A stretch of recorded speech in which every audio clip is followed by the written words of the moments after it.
Okay, good morning. I hope everyone's doing well. Welcome Amelia, welcome Jodie as well. I hope everyone's doing well. Today we will be doing a shiny hunt in the Great Marsh. I've been a little bit worried about this because this hunt could go very wrong. Because I think this is the only hunt where the shiny can actually run away. So let's have a look at these binoculars and let's see what our options are.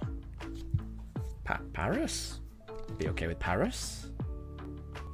Starly. Oh, that's a nice one. Meryl would be nice. Wooper would be nice. Oh, I like this. I like it. Okay. Ooh, I don't know. I think Wooper or Paris both sound nice to me. Amelia, it's 9:56 a.m. where you are. It's exactly the same, so we must both be in the UK. And Jodie, it's 3:55 a.m. for you. You can't sleep, so you need to shiny hunt while lurking. No problem at all. No problem at all. Thank you very much for the good luck. I do appreciate that. And I'm sorry you can't sleep. That is a horrible feeling. I've had that for the past few days, so I know how you feel. Hopefully you do get some sleep soon, because sleep is important. It's not something you can really go without, I would say. But if you are going to shiny hunt, then I wish you all the best of luck. Hopefully you can find something. And there's never a problem with lurking. It's what I tend to do whenever I watch people's streams as well. Ooh, that's a nice one. Toxic Croak. Crowgunk, sorry. Amelia, you missed the tiny Togepi. We got it so fast. So yeah, don't blame yourself. We got that so fast. And Ledisman, looks like we've been busy with the shinies. Welcome, welcome. And yes, in the past 2 weeks, well, just over 2 weeks actually, we found 4 shinies. I think it was about 2.5 weeks where we didn't have any shinies, and we were still on the starter hunt. So it's just been so much faster, which I do appreciate. Tyrantrum, welcome to stream as well. I hope you're doing well. Ledisman, the encounters seem to be getting smaller and smaller. They are actually. I hadn't noticed that. They really are, aren't they? So the last Pokemon will be a shiny on your first attempt. I hope so. Imagine that. Okay, let's settle on hunting here. Ooh, Paris. Run away. But I would certainly like to get the shiny on the first attempt. Imagine that. That would be crazy.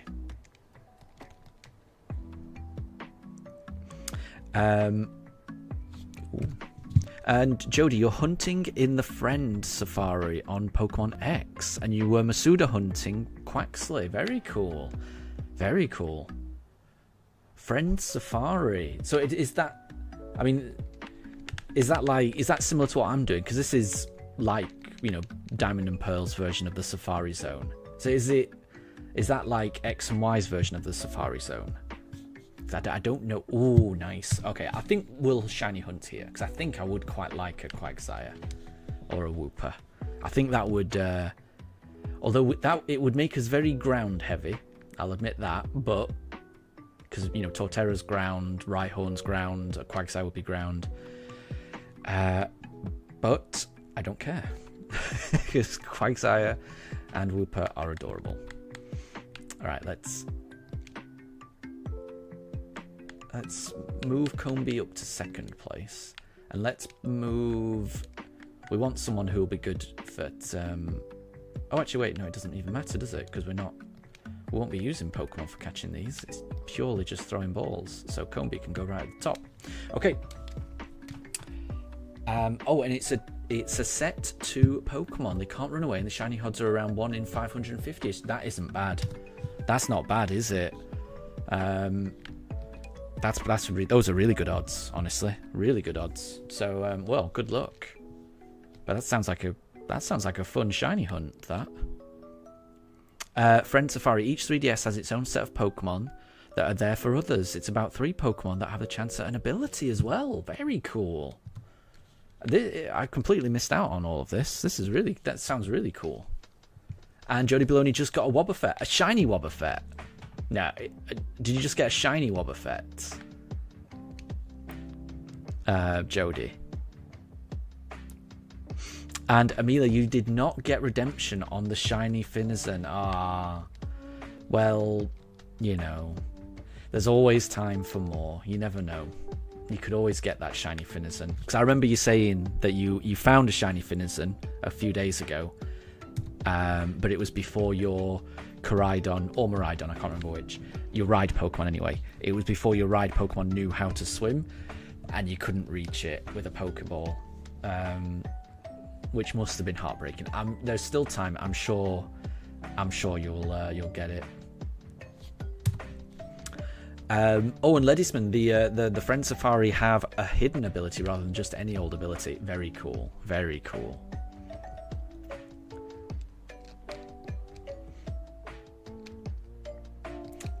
Jody, you're on Blue Sky, right? You'll tag me. If you're talking to me, I'm not on Blue Sky. No, I'm only on YouTube and TikTok. They're the only ones I've got set up at the moment. Sadly.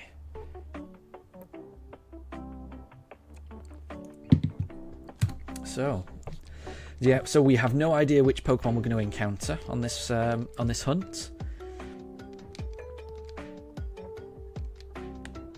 And I'm not sure which one I prefer to get. I'll just be happy with any shiny, honestly. So long as it stays in the Pokeball, I'm going to be really happy. My biggest concern is that we spend months. Well, no, I don't think it's going to take months to find it. Because we're encountering them quite fast, aren't we? It's probably going to be half as fast as Eterna Forest, right? Because we're using the sweet scent just like we were using in Eterna Forest. So in order to find the shiny, it should take twice as long as Eterna, because we're not encountering twice as we're not encountering 2 Pokemon at once, is what I'm trying to say. But the way we're encountering them, just using the sweet scent, is exactly the same as Eterna Forest. So I think we're encountering them pretty fast, not as fast as Eterna, but still, this is probably the second fastest hunt in terms of encounters. The problem is going to be, when we find it, is it going to stay in the ball? And I've been looking at the flea rates, and they're pretty high. So I don't think we're going to... when the first shiny appears, I think it's going to run away, honestly. I think we're going to have to find 2 or 3 shinies. I could be wrong. We could get the first one. I could also be wrong, and every single shiny might run away, and we might need to get 20 shinies. You never know. You never know. And Jody, you'll post on TikTok and tag you. Oh, nice. First ever shiny. Oh, and it was a shiny Wobbuffet. When you said you just got a Wobbuffet, I wasn't sure if it was shiny, but now obviously I know. Yes, please. That would be awesome. I would love to see that.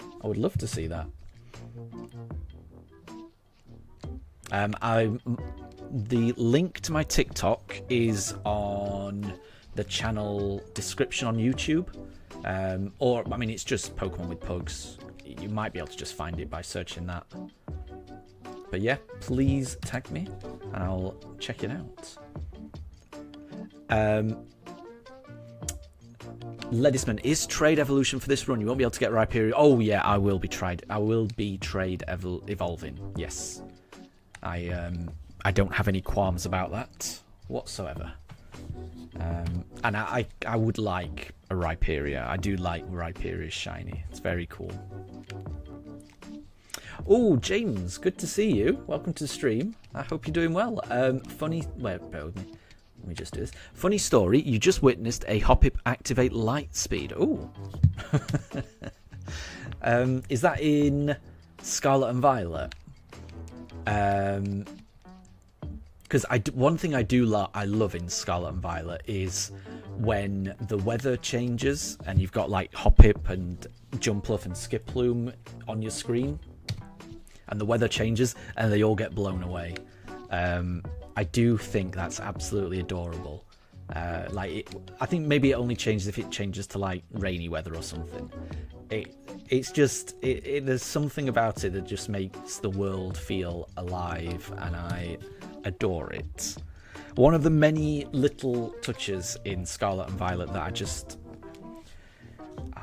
absolutely love. I hope I've said it quite a few times. I do love those games.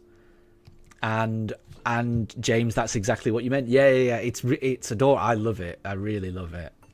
I don't know what it is about it, but it just makes the world feel more real when, if some wind happens to, breeze by, then these very, very light Pokemon who by law just get blown away with the wind. It's just, And James, the Hoppip are just like, bye, have a great time. Exactly, yep, they're off. They don't know where they're going, but they're off somewhere. Yeah, I think it's great. I will be doing another playthrough of those games eventually, because they're wonderful, and I haven't actually played them on the Switch too, so I do want to do that, but it's going to be a way off. That is on my to-do list because I do adore those games.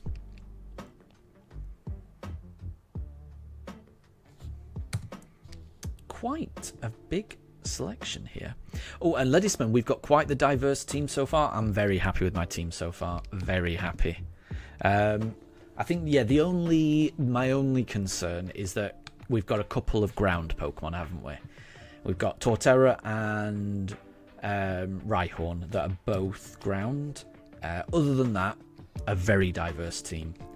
And I love the fact that we've got Pokemon that can use Earthquake, which is an amazing move, but we've also got a Misdreavus with the ability Levitate, which means if we're ever in a double battle, we can freely use Earthquake so long as we've got Misdreavus next to one of the Earthquake users.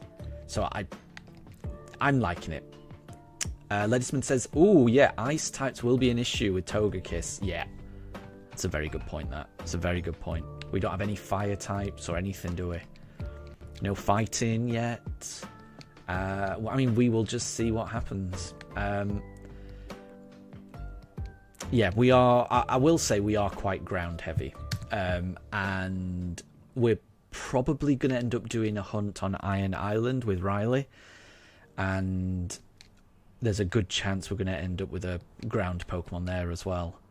So, yeah, we could end up. At the moment, it's fairly balanced, but it has the potential to become quite ground heavy. But we'll make do. We will make do. James, where do you find Slackoth? You know they're in trees. I think they are. Someone please correct me if I'm wrong, but I think they're to the east of Los Platos. That's my thoughts on where they are. But yeah, they're definitely in trees. I found it quite difficult to find them. And Ledisman, we've got 8 Pokeball slots, so we'll have 2 reserve members. Yes. We may end up having 3. Because I may do another hunt. Because I've got a feeling that Palkia is going to have to come right at the end. Because I do want to shiny hunt for Palkia. So we're doing a shiny hunt, and then we're doing a gym battle. Then we're doing a shiny hunt, then we're doing a gym battle. We're doing it like that. So because there's 8 gym badges, we'll be doing 8 shiny hunts. But I've got a feeling from what people have said is that you don't encounter Palkia until after the 8th gym badge, which is a shame. I was hoping we could do the Palkia before the 8th gym badge. So if that's the case, I may need to add a Pokeball.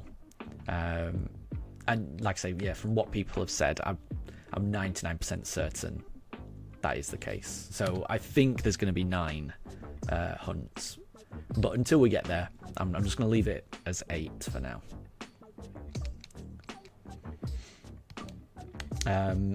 So in terms of the remaining hunts, we've got... So this is... Oh, I haven't updated it. I wanted to write Great Marsh there. So obviously we're in the 5th hunt now.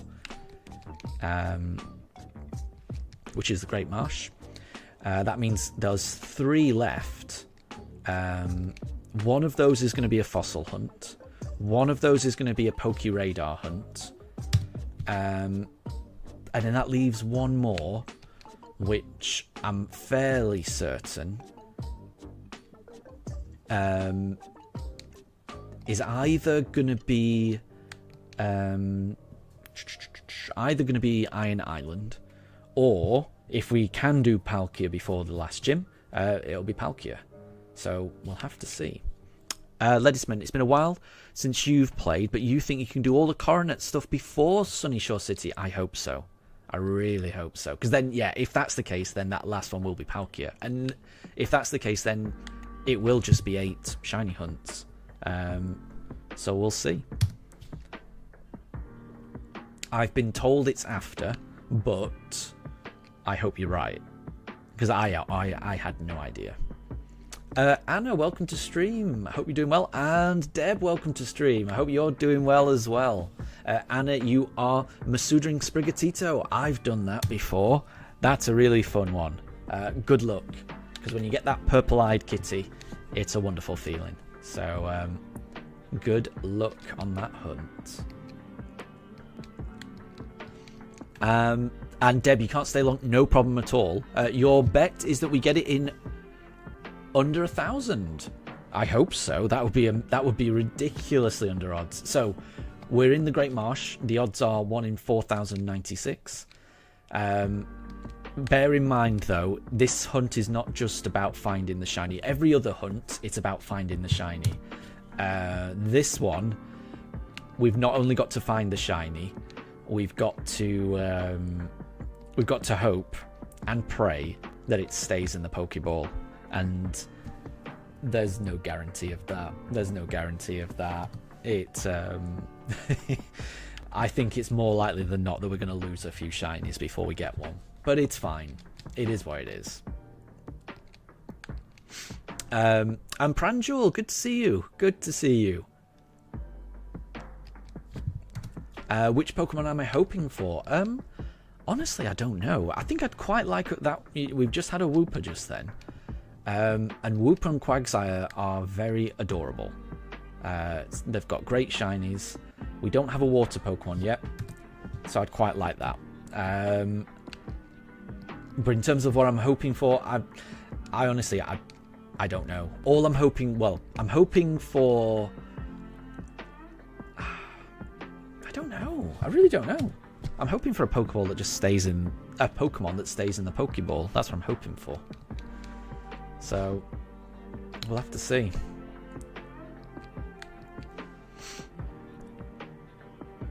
Ledisman, would I reset the counter if you fail the shiny or keep going? I would keep it going. Yeah. Because it's, in terms of how long it takes to actually get the Pokemon in my party, that's what I'm counting, that's what I'm concerned with. I mean, I will make a big deal of finding the shiny. You know, I will make a note of it, and I will... You know, I'm gonna, once I find the shiny, I will be referencing that. But in terms of the encounters, in terms of how long I've been here, I'm tracking I'm tracking how many times I'm having to look at something until I walk away with a shiny.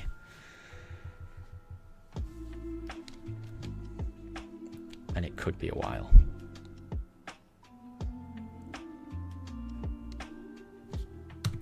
And Anna, you think you're going to Masuda and Eevee as well with your shiny Eevee? That would be pretty cool. That would be pretty cool. Oh, and Pranjul, yesterday was your yearly marathon. You ran a marathon. That's incredible. I've never done anything like that. I think the furthest I've run is about 10k. I really struggle. I really struggle beyond that. My knees are not built for that type of thing. They're really not. I was in work. I had to go into the office yesterday. and there was a fire drill. So the fire alarm went off. Every now and again they do a fire drill where they just evacuate the whole building, and we're on the 14th floor, and when the fire alarm's going off, you cannot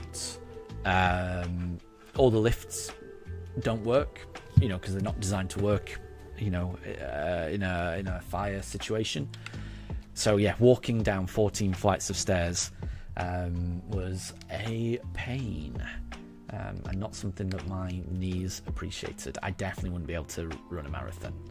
But fair play. Because that's really, that's beyond impressive, being able to run a marathon. Oh, James, no slack off. Nah. Oh, good news. Yeah, what's the good news, James? Vigoroth. Ah, okay. Well, if you've got a Ditto, you could always hatch for a Slakoth. But surely, if there's Vigoroth around, might there be a Slakoth? I'm not sure. I know, yeah, there's Vigoroth near south of Medali, I remember.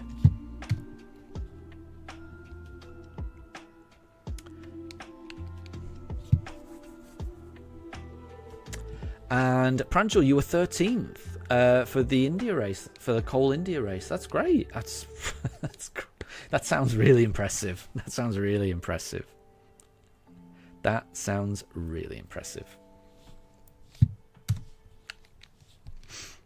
Oh, and Deb, welcome back. You thought it would take long, but you've managed to complete all your work. Very well done. You haven't missed anything. We are still going through these encounters. Who knows which shiny we'll end up with? Who knows whether the shiny will stay in the Pokeball? Who knows anything? We've had incredibly good luck recently. If I can get this under odds and get it to stay in the Pokeball, I would be amazed. I've got it. This hunt has the potential to go very, very long indeed. But you never know. It could always be the next encounter.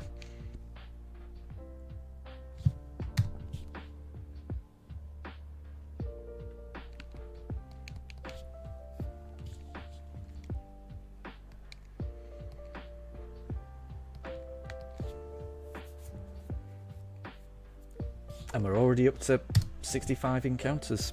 And I think we may have even gone more than that, honestly. I don't think I've counted every single encounter today. So we're going to get through quite a lot of encounters.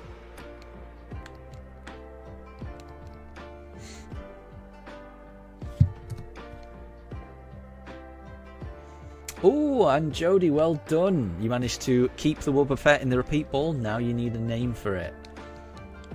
Oh, I am terrible with nicknames. So I don't know if anyone else has got any suggestions. I'm no good with nicknames at all.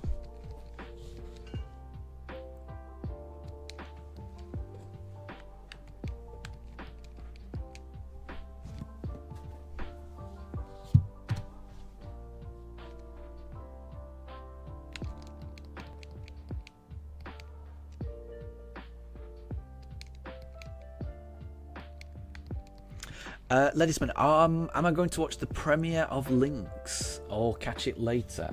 Can you remind me when it's going to be released? You don't have to put it in... If you put it in your local time and just tell me what time zone you are, I can pop that into Google and find out what time it'll be in mine. But let me know. If you can just pop it in chat, then I'll figure it out and I'll let you know whether I can watch it live or not. Because that would be nice. It would be nice if I was able to catch it live. Oh, and Jody, what are the pugs' names? So we've got Daruk and we've got Mifa. I'll pop that in chat. Bear with me. Daruk and Mifa, because they are strange spellings. They're names from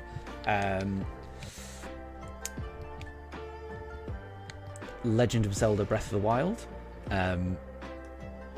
But Daruk is 6 years old, and he's currently in the bed on the top screen. You can't really see him. It's kind of blocked a little bit. He's hidden behind a strange button on my webcam. Yeah, I'm surprised the webcam's not, zooming in nicer. So apologies for that. And Mifa's just on the floor. They are going to be quite tired today. They've been to the park and they've had a very, very long run around. So they're going to be even more tired than normal today, I'm afraid. Oh, and Calamari, welcome to stream. Thank you very much for the congratulations. I've been so lucky recently. You have no idea. You're really hoping we don't fail our first... Yeah, I thank you for that. I am mentally prepared for it, though. So, I'm expecting to fail. If it stays in the first time, that's a bonus. But mentally, I'm prepared for this to go... we may have to we may have to encounter 2 or 3 or 4, something like that. I'm okay with that. Because the encounters, they're fast, and I've had a lot of good luck recently. So I can handle a bit of bad luck. I'm okay with that. And I don't even think it's bad luck if it escapes, the first time. I think that's just to be expected, honestly. But fingers crossed. Fingers crossed. Anna, you'll eventually go into Masuda all of the starters. Very cool. But Sprigatito is on. Nice. Yeah, I think I've only ever Masuda hunted Sprigatito for a playthrough. So the next time I do a Scarlet and Violet playthrough, I'll have to Masuda a different one, I think.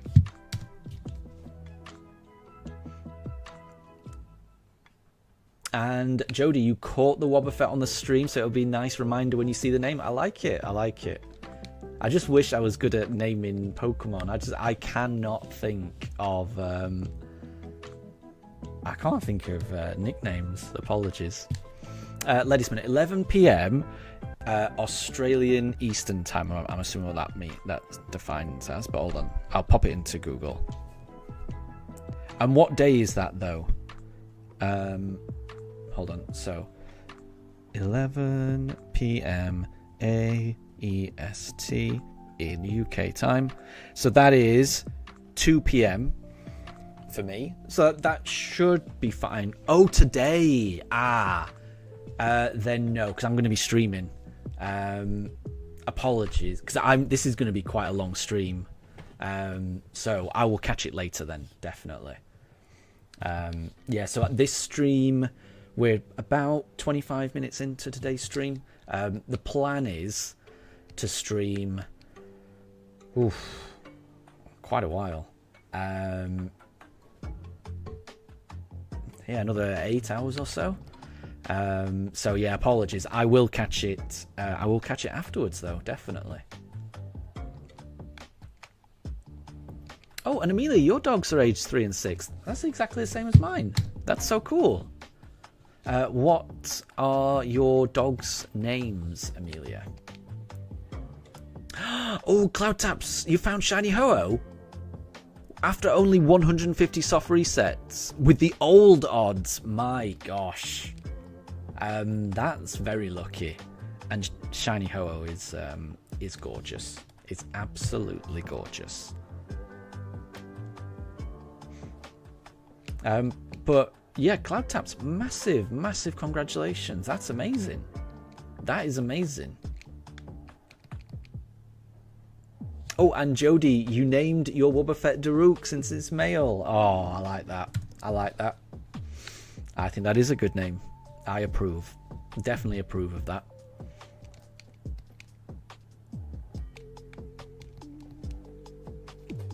And Calamari, you're going to chat later? You just need to feed your dogs dinner first? No problem at all. No problem at all. I'll catch you later.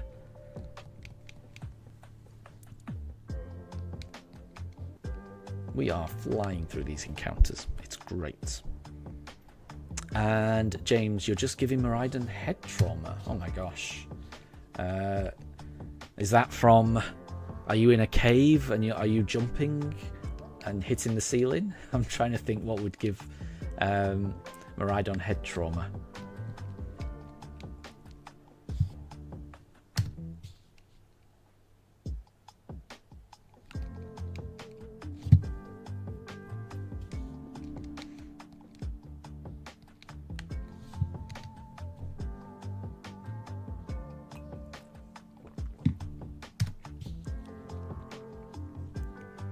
Oh, headbutting trees. Nice, okay.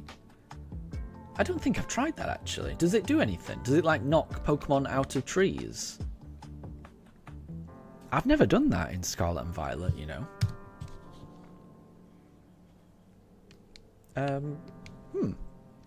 Because you could headbutt in the old games, couldn't you, to knock Pokemon out of trees? So does that work in Scarlet and Violet by, you know, running into a tree on Miraidon? Does that knock the Pokemon out?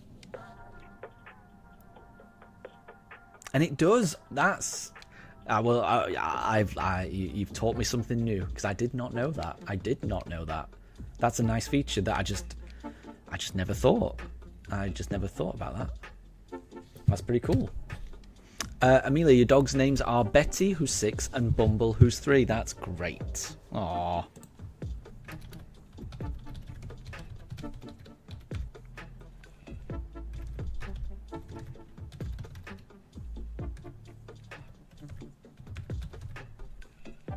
I like Bumble. Bumble sounds like a great name. I've got a feeling that Bumble is probably a handful. It just sounds... That name sounds like a dog that is going to be a ball of energy. And James, that's how you actually that's how you get Slack off, by doing the headbutting with Miraidon. Very cool. Well, I will definitely be trying that the next time I do a playthrough.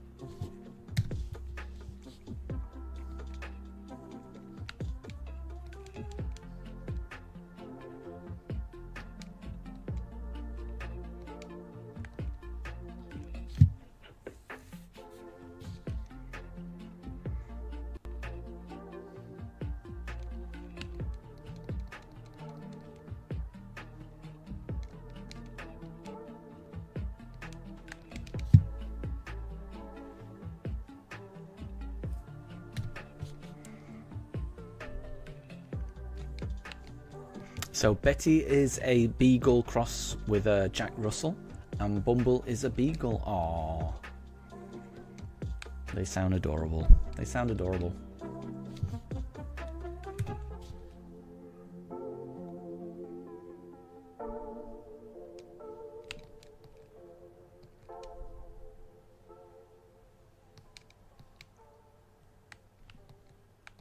Oh, and Lisman, you find it funny that you have a step limit in the Safari. At least the old ones replicated it with a set amount of time, but in this one, yep, they do not mind. They'll let me stand. They'll let me hang out in the Safari zone for as long as I want, as long as I don't move. Yeah, this is why the sweet scent really comes in handy, definitely. Because if we were running around, our session would have ended a long time ago. So this is very helpful. Honestly, the Combi has been very, very useful on this run. And it's a Pokemon that when I found in Scarlet and Violet, every single time I found a male Combi, I was cursing its name, saying, my gosh, why are you not a female? Why are you not the Vivillon that I'm trying to find? You know, it just used to wind me up just finding a male Combi, a shiny male Combi. But I take it all back. I take it all back. It's been wonderful having a male Combi on my team. Ledisman, they must be curious why a kid is just standing in the mud so long. Exactly. Strange kid standing in the mud, playing with his bee, attracting Pokemon, and then running away because the Pokemon's the wrong colour. Very strange behaviour. Okay, we are approaching 100 encounters. Oh, no, I didn't. Oh, yeah, I pressed the wrong button.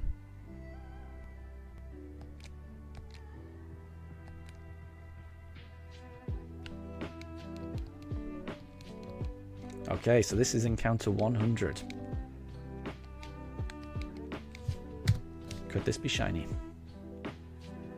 It isn't.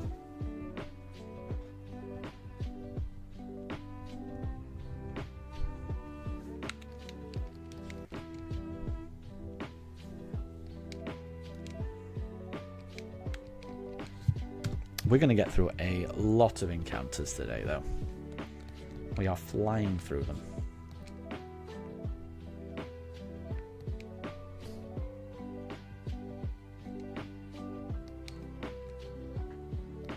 Oh, that's a good point, actually, Ledisman. Yeah, you don't need to watch the throw Pokemon animation each time. Yeah, I hadn't noticed that, actually. So it's one of the fastest hunts, I think, honestly. Not quite as fast as the double encounters on Eterna, but it's going to be up there. Imagine if it was a shiny Starly. I'd be happy with that. I'd be okay with that. Wouldn't bother me. We've had 3 of them so far, but that was in the briefcase hunt. I would be okay with the shiny Starly, the 4th one. It would be quite fitting considering how many we've already encountered. James, do you think if you bang your head against the wall hard enough, a Slackoth will spawn? Please don't try that. Please don't try that. Sounds very dangerous.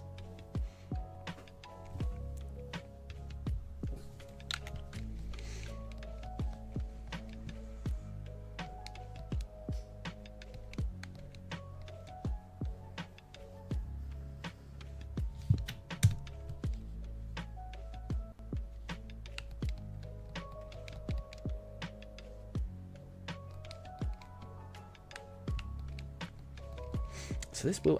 I am interested to know how many encounters we're going to get through today, because it feels like we're going to get through. It feels like we're going to get through an awful lot, an awful lot. Maybe 1,000. We might get through 1,000 encounters today.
Oh, and Amelia, why do Pokemon... Oops, wrong one. Why do Pokemon run away in the Safari Zone? I don't know. I mean, it's how it's always been. It's how it's always been. Ever since, the very first games, Red and Blue, in the Safari Zone, you were never guaranteed. They could always run away. I don't know. I don't know why they designed it like that.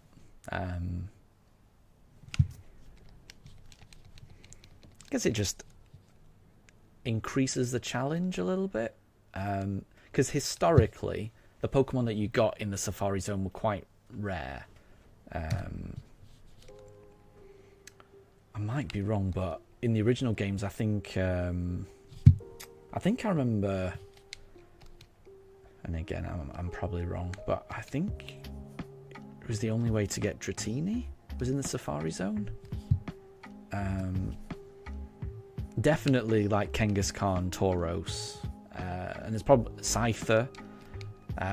So a lot of rare Pokemon you could only get in the Safari Zone in the original games, and I'm assuming they've kind of just continued that whenever they've brought a version of the Safari Zone back.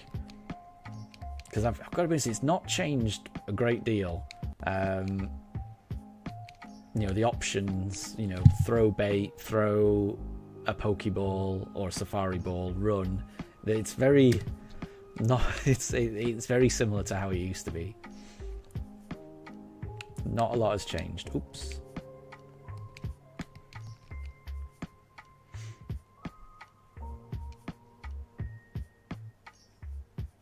And James, good. You're not going to, but you were tempted. You're joking. It's the lack of sleep talking. Oh, no. So you need sleep as well. Honestly, sleep is important. People need to sleep. It's always important to try and just make time for sleep. Your future self, tomorrow, will thank you for it. I promise. And Ledisman, the Safari Zone is a mixture of hunting grounds and endangered Pokemon enclosure. It's kind of weird, yeah. It's strange that because it's full of endangered Pokemon, they let people just run around and catch them. It's a strange thought, but you know, a lot of things in Pokemon don't make sense. I've always liked the Safari Zone.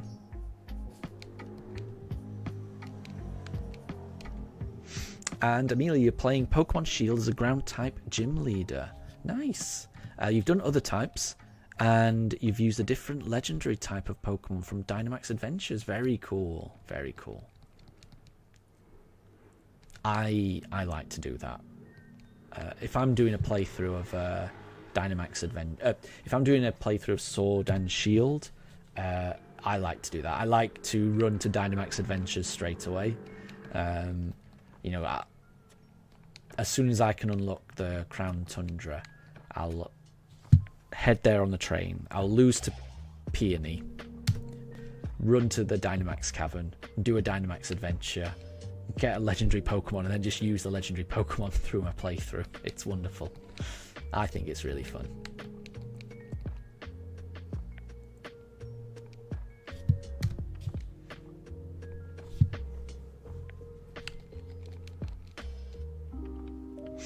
And Luke, at least Starlies are not endangered. They are not. We've seen quite a few. And welcome to stream.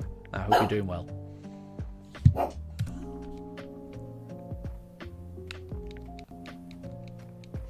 And Amelia, oh, you're now playing Legends Arceus. Very cool, very cool. It's a brilliant game, that.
Ooh, Lettisman, you're predicting 151 for the shiny. That is a bold prediction.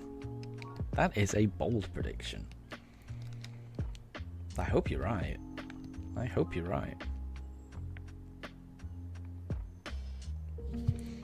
And Cloud Touch, you ended up using your Master Ball. It didn't like your Ultra Balls. I think that's worth it, though. And that's for the shiny Ho-Oh, I take it, right? That's well worth a Master Ball if that's the case. Do not worry about that. Yeah, you don't want to start messing around with you know, a Pokemon that might be running out of PP using Struggle.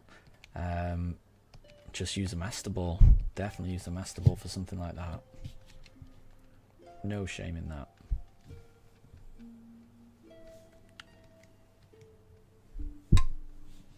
But yeah, well done. Shiny Ho-Oh is amazing.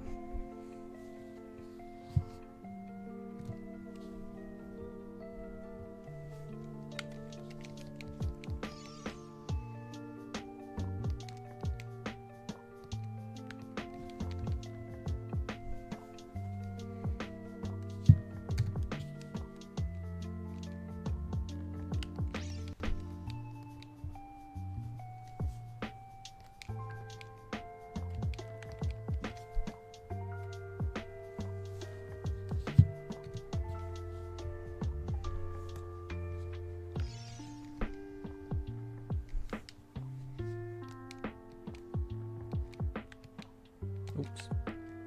Oops. There we go.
Oh, and let us know, are you thinking of getting more pugs, or is 2 enough?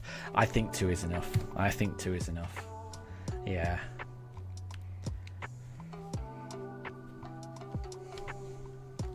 I mean, neither of them have been,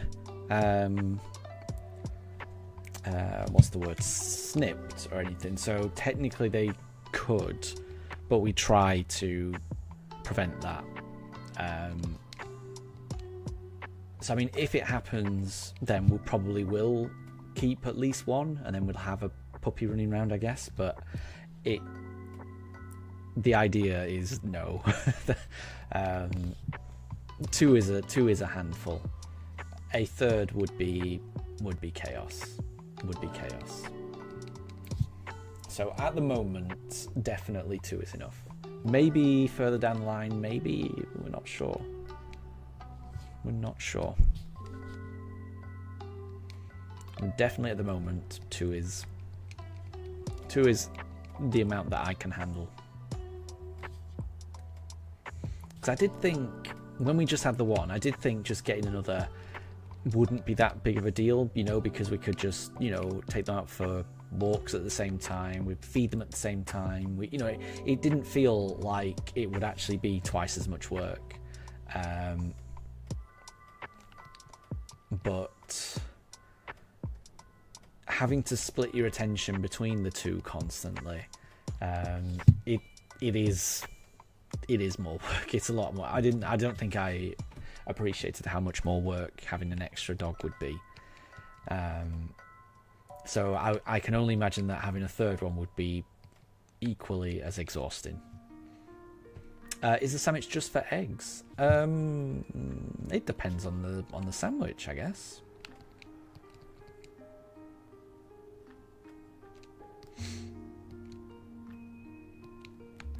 And Ladysman, at least they aren't keen on sharing a bed then. They both seem content. Yeah, it depends. So at the moment, it's... Let me just move the camera, because I don't know why the camera is... Oh, that's why, actually. Hold on, wait. The camera's not working correctly. Oh. Bear with me.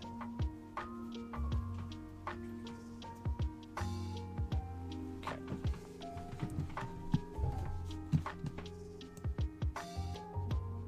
There you go. Now you can actually see Daruk. I hadn't got the camera set up correctly. And yeah, at the moment, Daruk is in the top bed and Mifa's in the bottom. If Mifa decided that she wanted to go in the top bed, she would just go there and she would sit very happily on top of Daruk. And provided that Daruk wasn't too warm, he'd be fine with that. So they do share a bed sometimes, and that's only when Mifa wants to be in the same bed as Daruk. Daruk would never get in the same bed as Mifa. Daruk respects Mifa's personal space. Mifa does not respect Daruk's personal space.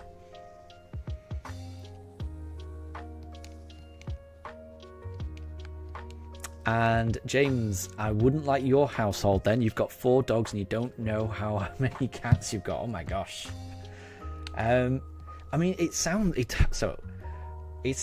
wonderful. It does sound wonderful. I'm just thinking of the logistics of walking and feeding, and I would hope that your dogs are better behaved than mine, because when I'm walking my dogs, especially Mifa, she just, you know, tangles herself up in Daruk's lead, and it's just chaos. When I walk them on their own, they're really well behaved, but when I walk them together, which is 99% of the time, it's just chaos. It's chaos.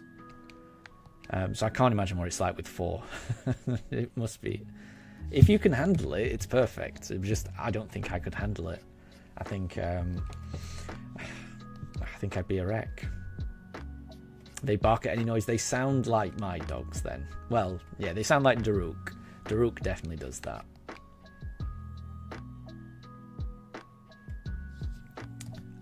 Oh, Anna, is that Togepi egg you got shiny? Yeah. We found shiny Togepi in the last stream. That was on... Oh, when was that? Wednesday? Because I think I took Thursday off. So I think it was Wednesday, I think, that we found shiny Togepi. After only 216 eggs. It was such a quick hunt. Such a quick hunt.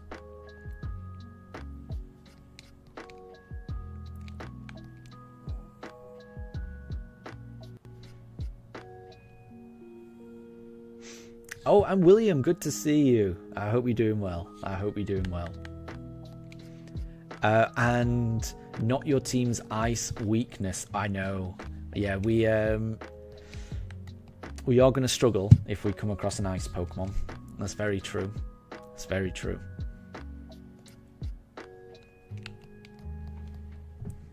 Hopefully we find a fire or a fighting type. So we'll have to see. Ladysman, do we walk them on the same route or do I change it up? I tend to change it up. So yeah, there's quite a few different routes I take them on. There's certain routes that they prefer, but they tend to be the ones that we go on the least often. They're the ones that they prefer. So I think they just like to go on a different walk each day. So they like to walk down a different street each day. I can't obviously I can't make it completely different each day, but there's about 8 different ways you can walk around our block. There's lots of winding roads and different ways, and so there's different ways of walking around our neighborhood, which is quite nice. It's a decent neighborhood for dogs. We've got a big park about a 5-minute walk away. They don't go there every day because if they're going to the park, they Daruk's lifting his head at that word. The reason I'm saying that word so freely, usually I'm very careful about saying that word, but they've already been today, so they're already exhausted from the park. But it's not far away, but it means if I do take them, it ends up being quite a long walk. Even though it's not very far away, Daruk's got to explore every part of it. It takes a lot to tire him out. It doesn't take much to tire me out, but it takes a lot to tire Daruk out. He's a very active one, that one.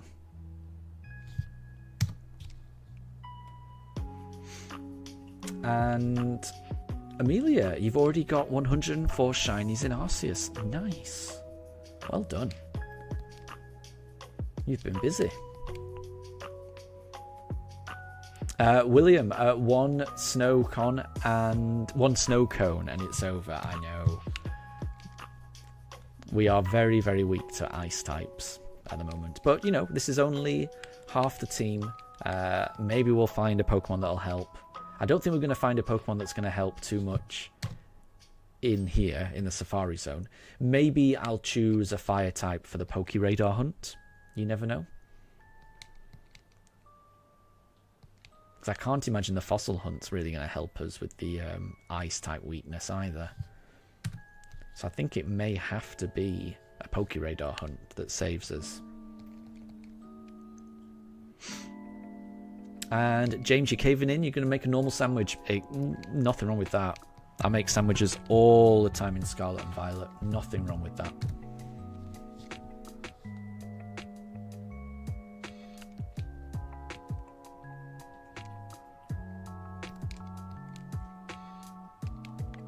And Anna, you've got a shiny Wooper in Scarlet and Violet. Do you have any spare shinies in Scarlet and Violet, JJ? I do.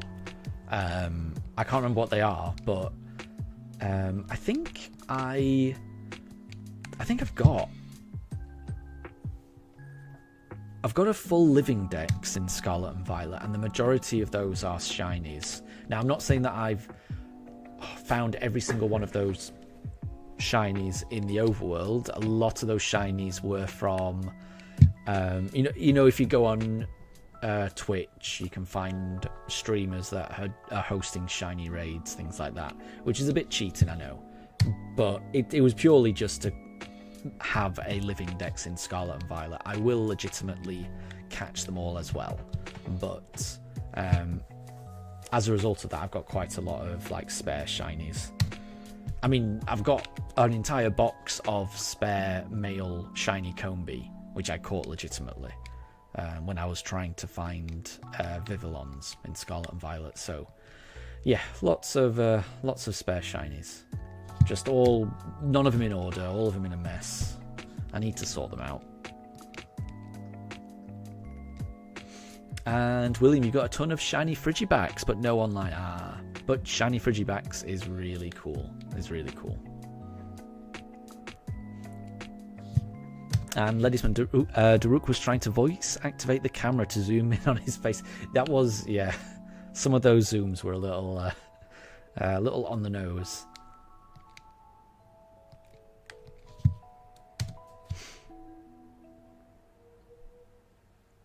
Oh, and William, congrats! You're able to start your Legends Arceus Shiny Only run after only... And 5.5 hours I don't think is too long. That's not too bad.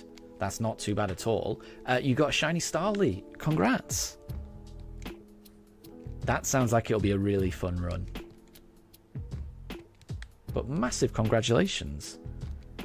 For comparison, you know, it took me 260 hours to start this particular Shiny Only run in BDSP. So you're way ahead of me. So I hope that luck continues. I hope you're able to get lots of shinies on your Shiny Only playthrough. And James, if this doesn't work, you're going to have to give up. That's fair enough. Do you not have a Ditto? Because you could always hatch for one from a Vigoroth.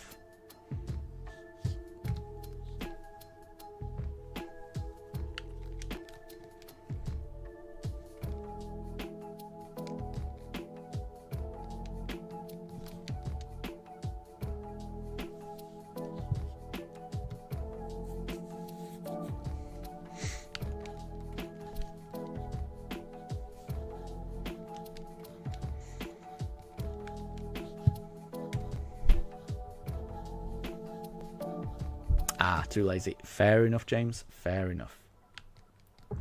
There's no shame in that.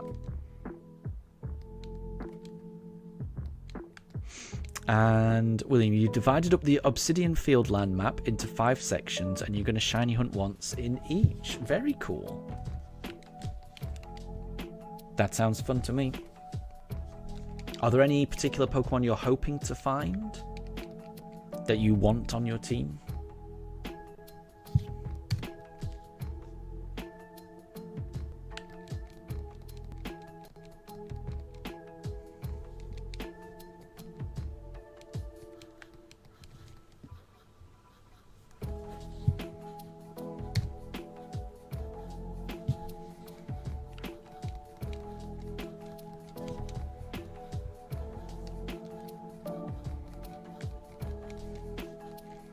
So in about an hour's streaming, we've almost, not quite, but almost got up to 200 encounters. That is not bad at all. That is way faster than Grand Underground. Way faster than Masuda as well.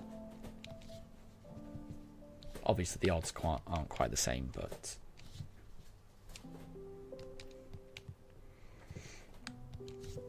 I've got a good feeling about this hunt. Like I say, we may end up losing the first one. We may end up losing the second shiny. You never know. But if we're getting through encounters this fast,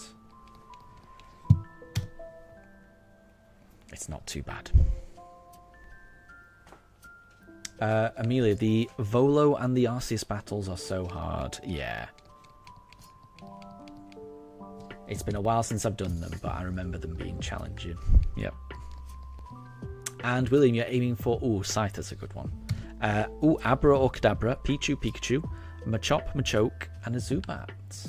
All of those will be really cool. All of those will be really cool.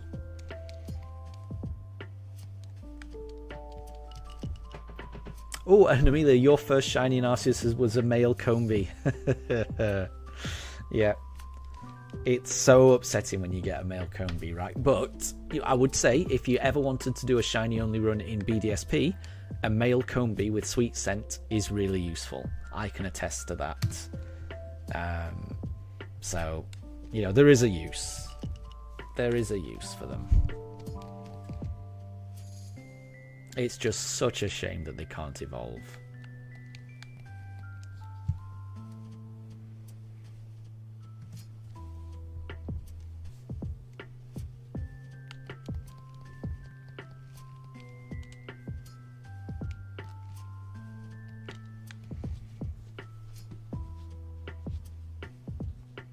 Oh, very cool. James, yours was a Carnivine. That's really cool. I don't think I can get a Yeah, I think you can get Carnivine in the Great Marsh, where I am right now. But I think it might be just locked to the post game, which is a bit of a shame, because I would have loved a Carnivine. I mean, it wouldn't have really helped my team, but it would have been really cool. You embraced it. You named your Carnivine Groot. I love it. I love it.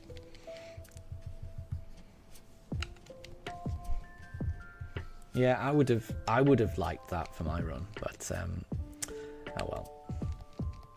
It's a decent selection, this, isn't it? It's not bad.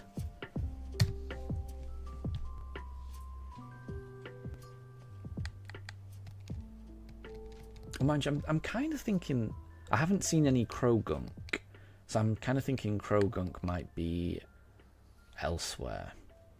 And I'm thinking, actually, for the balance of my team, a Krogunk might be better than anything else. Oops. Did not mean to throw that. So I'll tell you what, I might move. Oh, there you go. We just we caught a Wooper by accident. That was not intentional.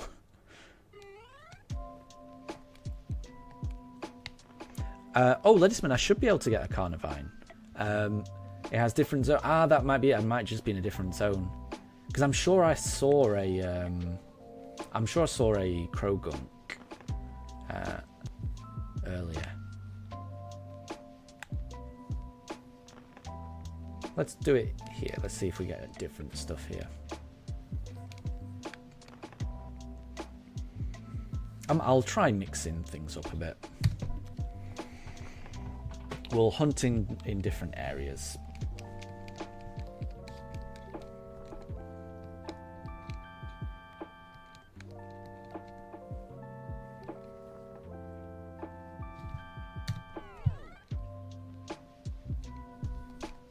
Oops. Oh, yeah, you've thrown another ball.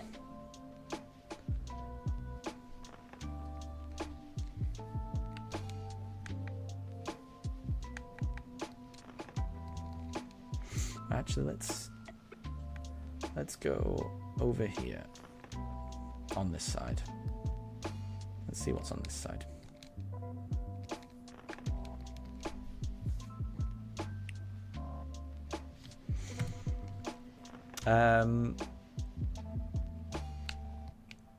So, oh, and Ladysman, each day the telescope tells you which Pokemon will be in each zone. Very cool. I think I had a quick look today and saw a few nice ones. Amelia, your first shiny alpha Pokemon was Psyduck in a mass outbreak. Very cool. You caught one regular Psyduck, and the next one that spawned was a shiny alpha. Oof. That's really impressive. I don't think I've got any shiny alphas that I found myself. Ledsman, you can also get Scruppy and Yanma. That would be cool. I'd be happy with either of those. Be very happy with either of those.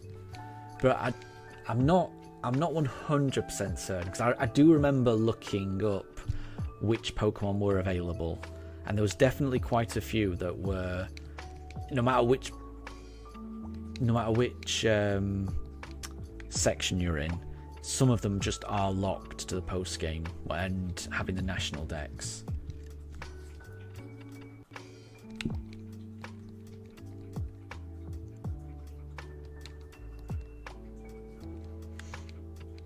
I'd be happy with whatever I get.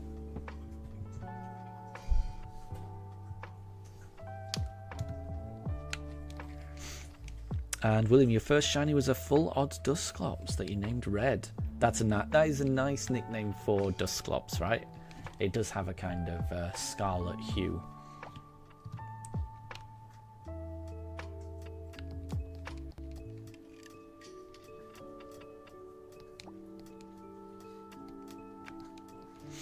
And Annie, your current team is Wooper, Hoot Hoot, Sandshrew, Lechonk, Gimmighoul, and Sylveon.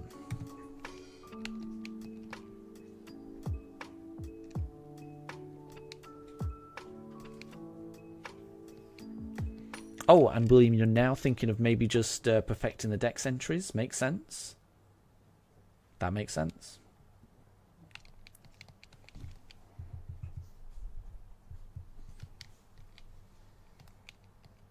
Oops.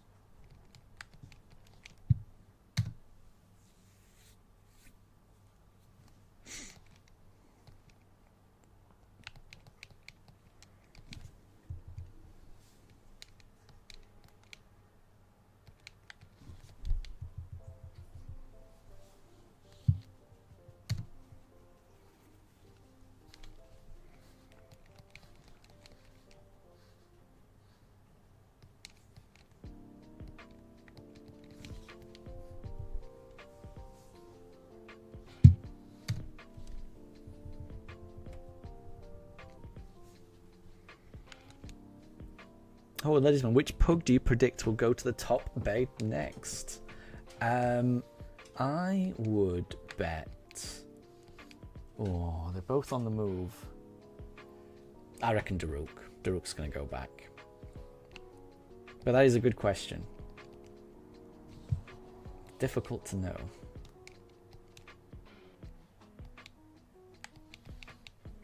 Impossible to predict, I would say.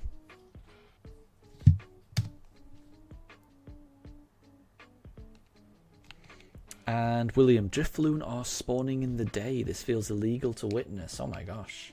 Yeah, usually they're a nighttime spawn, aren't they? So that is strange.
So we clearly have gone past 216 encounters.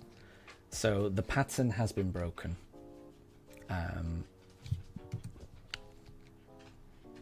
I didn't notice it, but yeah, the shiny hunt encounters before we actually found the shiny Pokemon, they were getting lower and lower and lower. But this one has gone more, which is understandable. We got very, very lucky the last couple.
James says, Mom, he's finally lost it.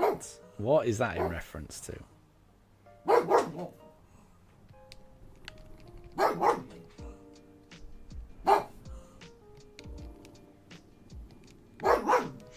And William, Starly are spawning at night. Drifloon are spawning in the day and Starlies are spawning at night. Interesting. Is this what the distortion world is like? Who knows? Who knows?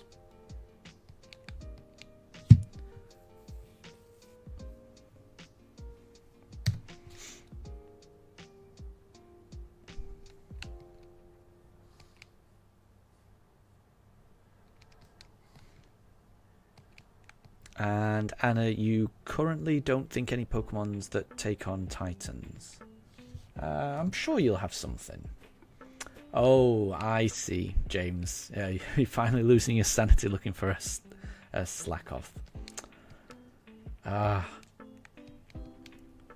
They've got to be somewhere. I will say, when I was filling out my live index for the first time, when I first played Scarlet and Violet, Slackoth was one of the ones that I could not find and I had to hatch for. But I will say I didn't actually look in any of the trees, so I think that's why I missed it. But I think it is just a difficult Pokemon to get, because I remember not getting it on my first playthrough.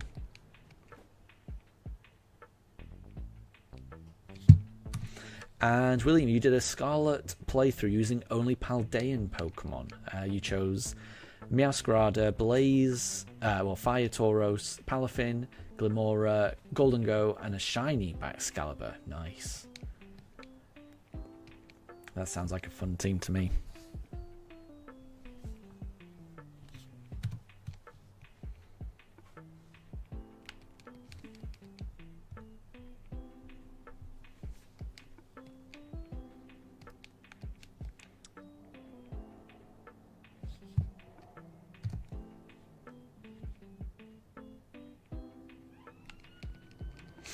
And James, can someone send you a Slackoth you give up? I don't have my Switch with me. All I've got is my Switch 2, which I'm streaming on. So I can't help with that, sadly.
And Amelia, are Daruk and Mifa siblings? They are not. No, we got them from different places.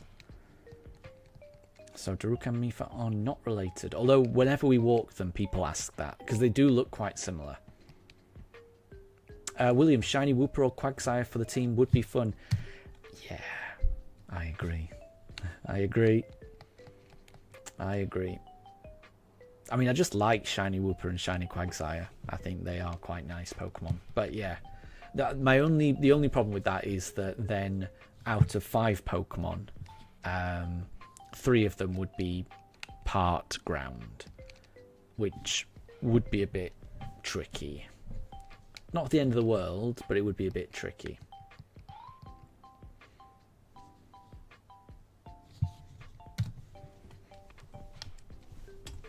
But I think we'll be fine no matter what. We will build a team, you know, out of whatever we end up with.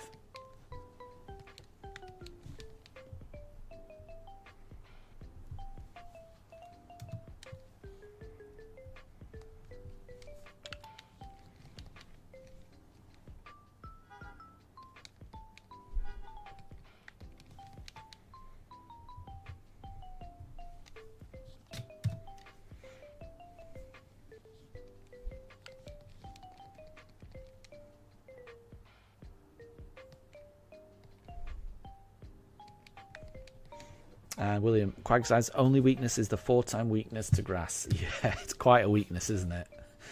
It's quite the weakness.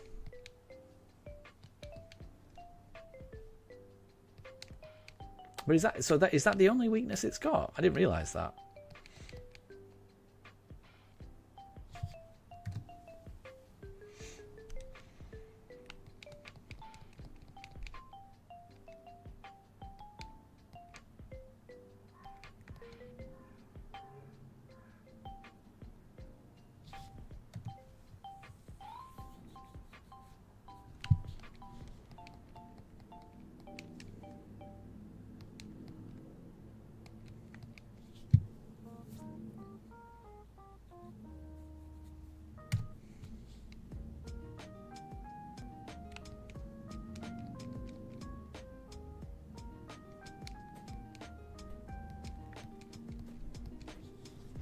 And William, yep, that's the only weakness it's got. Very cool. I didn't realise that. I mean, I was very well aware that it's 4 times weak to grass. I hadn't thought about whether it had any other weaknesses. So that is good to know.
And William, Quagsire can learn Earthquake, Hyper Beam, Focus Blast, Scald, Surf, and Ice Beam. It's quite a varied moveset. I can't remember whether Quagsire is a physical or a special attacker, to be honest. I'd have to have a look.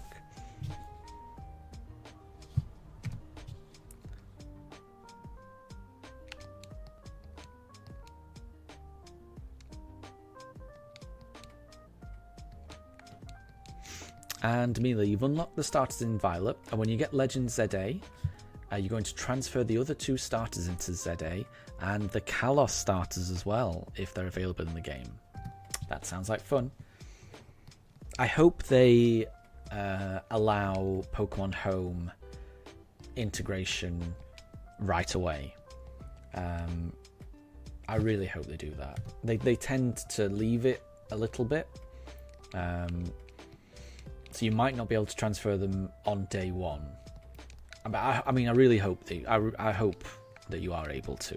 But my experience is that it tends to take a couple of months for them to release home integration. Which, yeah, again, I wish they would just have the games work with Pokemon Home on day 1. So, who knows? And William, Quagsire is a mixed attacker. Okay, interesting. Oh, and no problem, Ladysman. Thank you very much for stopping by. Internet seems better. I don't want to say anything. Anytime I comment about my internet, It tends to jinx it, and then I tend to get horrendous issues. But yeah, at the moment it seems okay. We did get a message from our internet company who said there had been issues, but they had been resolved now. So who knows? I hope that solved it, but I don't trust my internet company, honestly. But thank you very much for stopping by, Ladysman, and good luck with your premiere. I'm sure it'll go well.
And Amelia, how are we at 200 encounters already?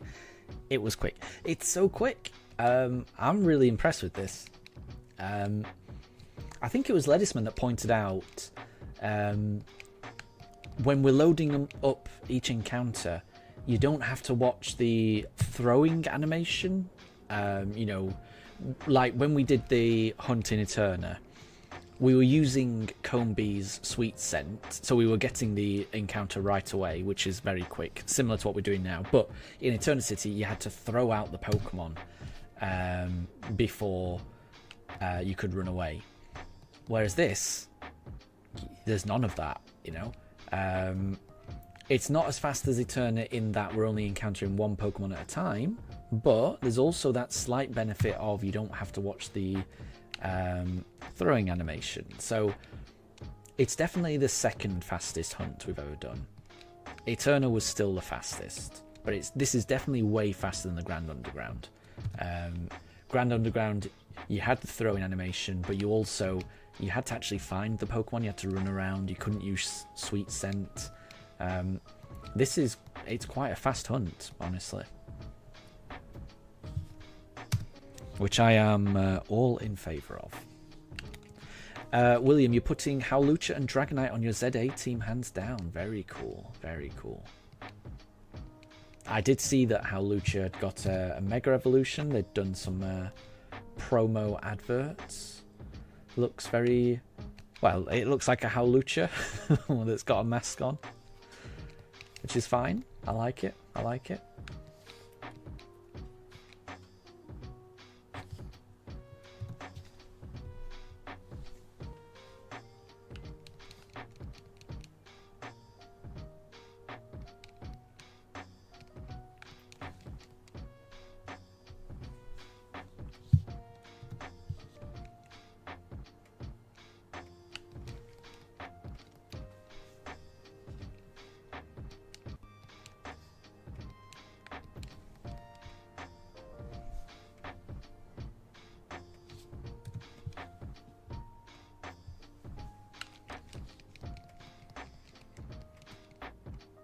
Oh, and Amelia, you're putting Howlucha on your team as well in ZA. Howlucha seems like a very popular Pokemon. I don't think I've ever used one.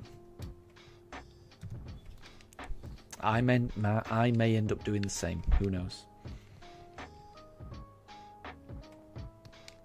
I haven't decided on my team yet.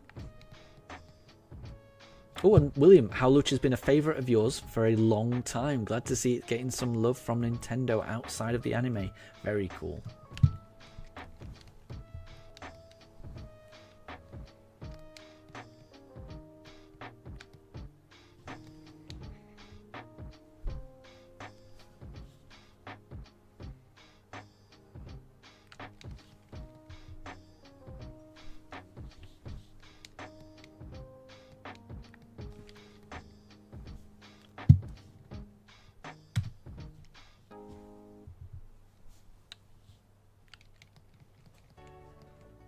And Anna, maybe you'll do more Briefcase Simulator.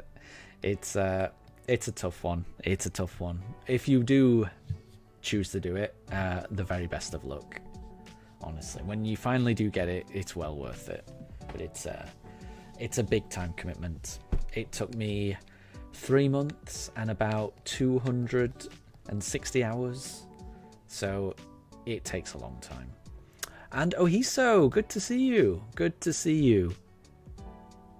You've had a busy month, but you are back. Well, it's good to have you. I hope it's not been too stressful, your month.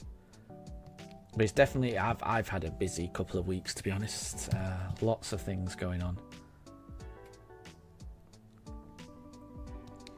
Usually, when I haven't seen someone in a while, my usual response is, you haven't missed much, don't worry. But these past couple of weeks, we've made loads of progress in this hunt. So we are currently hunting for our 5th shiny team member. 2.5 weeks ago, we had 0 shiny team members. So it's been a busy old few weeks here. And Ohiso, you're looking forward to missing the shiny. That seems to be the way. Hopefully that streak ends here. Hopefully the next shiny we find is when you're around.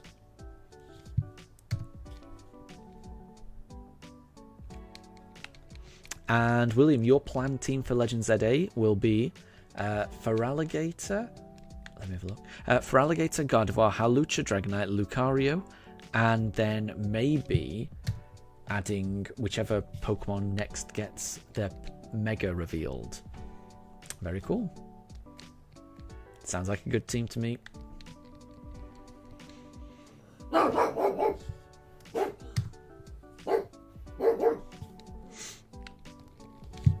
Yeah, I haven't thought about who's going to be on my team, but I think I'd like to have a Vivillon on my team. Other than that, I'm really not sure.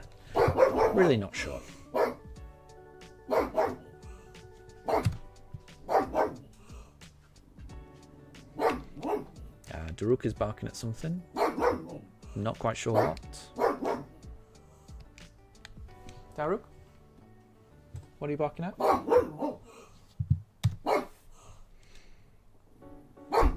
He doesn't know. Oh, and Amelia, you missed the shiny Togepi because of the internet on holiday. Oh, sorry to hear that. The Togepi, we got it so fast. You know, 216 eggs is nothing.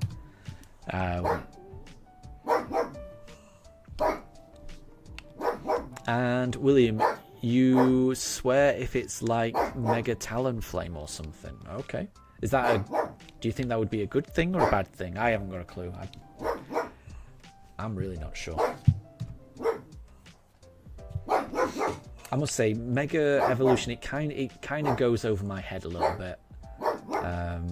I'm sure when I actually start playing around with the mechanic, it'll make a bit more sense to me. But at the moment, I don't. At the moment, I don't know. I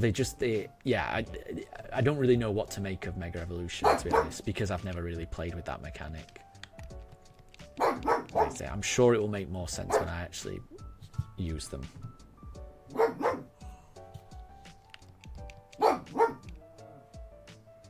Oh, I see. So having a Mega Talonflame, it would mean having 3 flying types. Which would be a bit much. So I don't blame you, because I'm worried about getting a 3rd ground type, which could happen. I could end up with 4 ground types on this hunt. We'll have to see.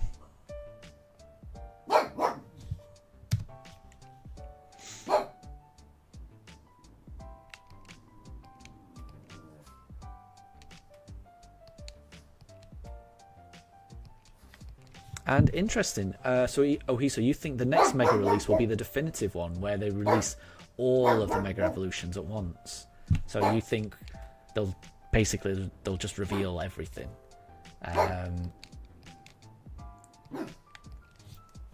Unless they do what Overwatch used to do and then release characters with little film shorts to build more hope. That seems to be what they're doing right now, right? So they did a little film for Mega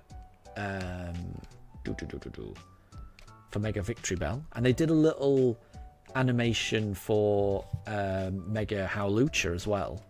Not quite as lengthy as the Mega Victory Bell, but it was still a little animation, and it was done in a kind of Mexican wrestler kind of style thing, which kind of suited Howlucha. So it feels like they're releasing them gradually, which is kind of cool. I like it. I'm liking it so far, the way they're doing it.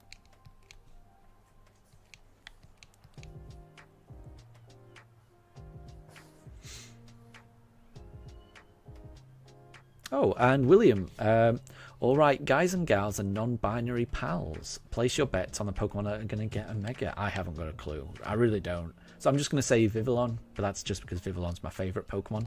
I really don't know if it will or not. And so if we get Azumarill, that would be double fairy. I would be okay with that. Well, I mean, it would be a good team member, and it's a great shiny. It's a wonderful shiny. My only concern is that I've used Azumarill before on playthroughs. I end up using Azumarill quite often on playthroughs, so it would be okay, and I would enjoy it. I'm kind of hoping to get Pokemon I've never used before, but you can't, it's random, you can't control it. It would definitely be good. I mean, Azumarill is just amazing, especially if I can get it with huge power. And William, the phrase guys, gals and non-binary pals, is that from... So I watch quite a few cooking YouTube channels, and one of them is J. Kenji Lopez alt. And that's the way that J. Kenji introduces or ends his videos all the time. Do you watch J. Kenji Lopez alt? Or is that just... Because to me, that's a greeting. I've only ever heard that greeting being said by J. Kenji. That might be a famous greeting that I wasn't aware of. But I'm just asking, do you watch J. Kenji? Because I love J. Kenji's videos. I mean, I'm terrible at cooking, but I do like watching some cooking YouTube channels. And J. Kenji's one of my favourites.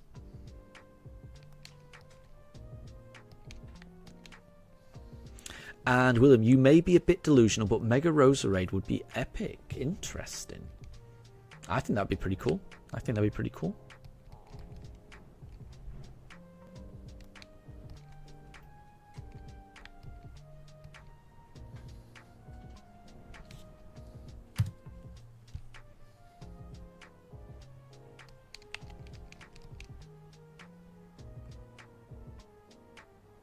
Oh, fair enough. Yeah, okay, it's quite a common saying, and it's also from an anime episode. Okay, fair enough. I've only ever heard one particular YouTuber say it, and like I say, I watch a lot of that guy's videos. Fair enough. That is good to know. Makes sense as well. Makes sense.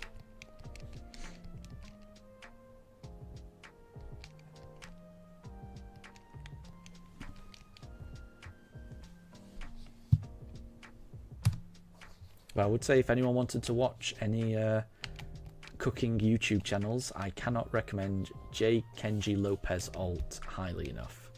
The guy is a really talented chef.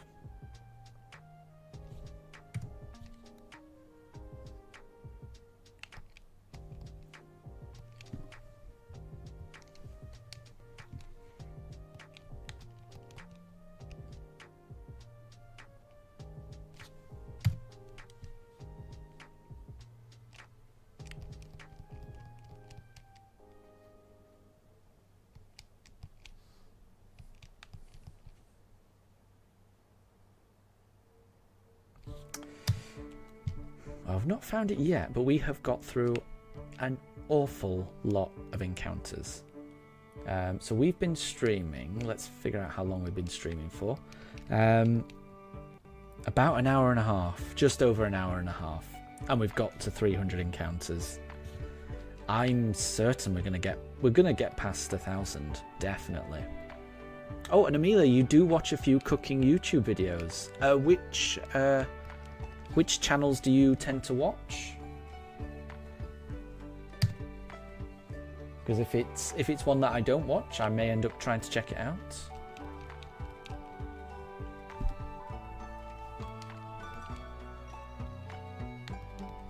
Watching like YouTube cooking channels, it always makes me hungry.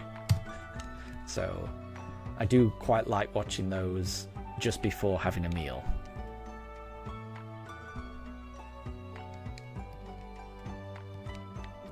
And William, another streamers say, what's going on? Kings, Queens, and those in betweens, which is a bunch of people to Supreme. And wait, which then a bunch of people and me agreed to change those in between to Supreme Beings. There you go. I don't know. No idea. Yeah, I only mention it just because it's what J. Kenji Lopez says, and I was wondering if anyone else watched his videos.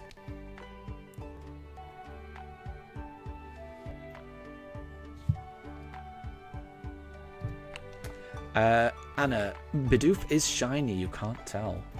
You should be able to tell.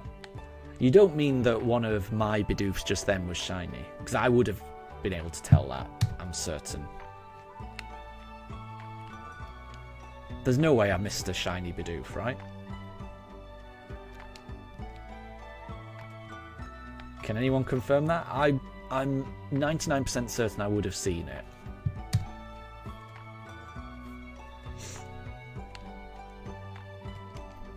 And Ohiso Bidoof is the greatest of all time. I completely agree. Could not agree more. And Amelia, it makes you hungry as well. Sometimes you eat while you're watching them. Nice. That's a good method. Oh, and Annie, you just mean it looks regular. I getcha. I would be happy with a shiny Bidoof. I would be very happy with a shiny Bidoof. We'll have to see.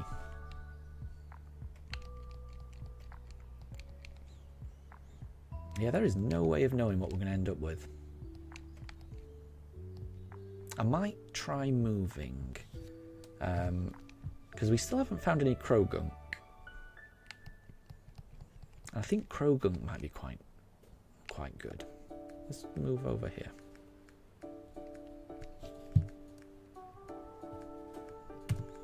Nope, it's another Bibarel. And Ohiso Bidoof knows all, sees all.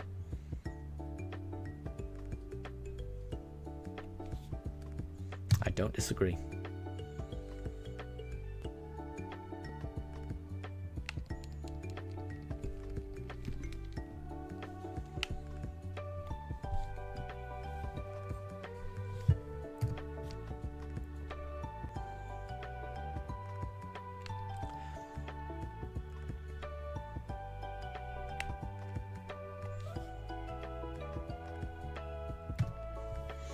And Annie, you wonder once you get your Turtwig if it will get a shiny Starly or Bidoof. I don't know. I don't know. Hopefully you get something good. Oh.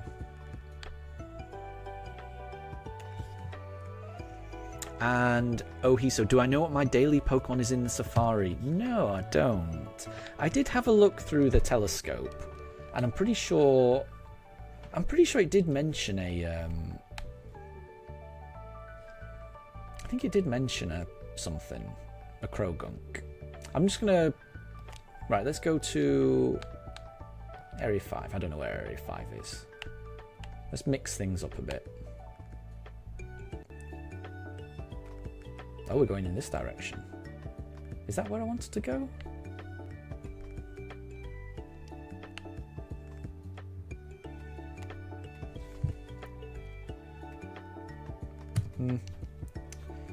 We'll see.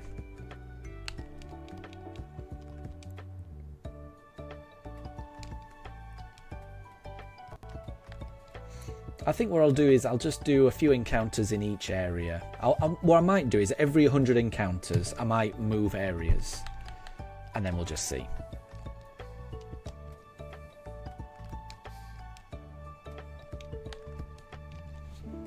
Because I'm not that bothered which Pokemon we end up with. I like the idea of it. I mean, it will be random no matter what, obviously. And Krogunk is one of the daily. I'm sure I've seen a Krogunk. I can't remember whether it was in the telescope or whether it was just in one of the first areas that I started encountering Pokemon in. But I haven't seen one since. And I think Krogunk would be quite good. I'd be happy with that, honestly. And Amelia, yesterday in an arcade you got 429 tickets. That sounds like a lot of tickets. What are you going to use the tickets for?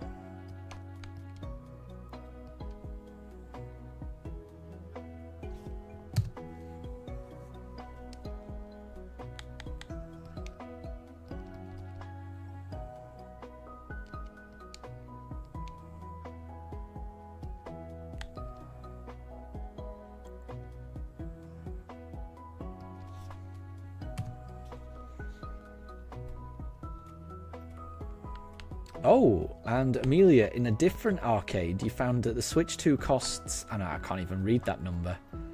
That is so many. Is that like 1 million tickets?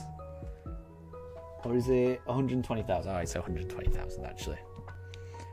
Let's try it.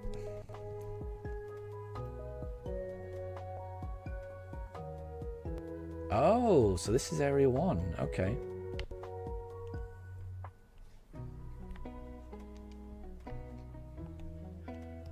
Okay, right, time's up. That's fine. That's fine. Right, I'm just gonna have a look. Oh, no. I'm just gonna have a look in the telescope.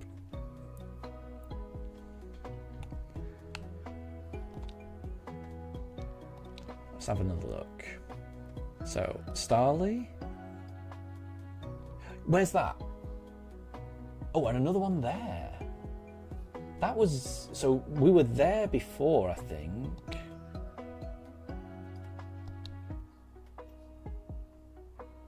And that's right at the start. Yeah. There's definitely Krogunk. Right, so. Because I would quite like a Krogunk. Let's just go to an area where we can encounter Krogunk. And then let's just stay there. Was that this? This area?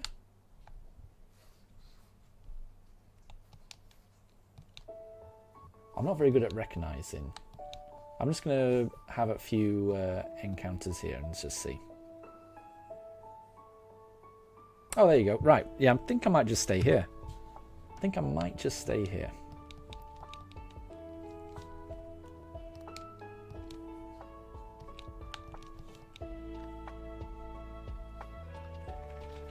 Good idea, Ohiso. I like it.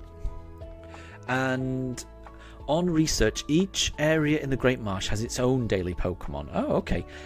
So when you see the daily Pokemon, you need to make note of the area you've seen it in and correspond that to the map. Okay, interesting. But yeah, I think having a look through the binoculars was the right thing to do. I'm happy with this. As long as there's a chance for Krogunk to spawn, we'll just see if we get it or not.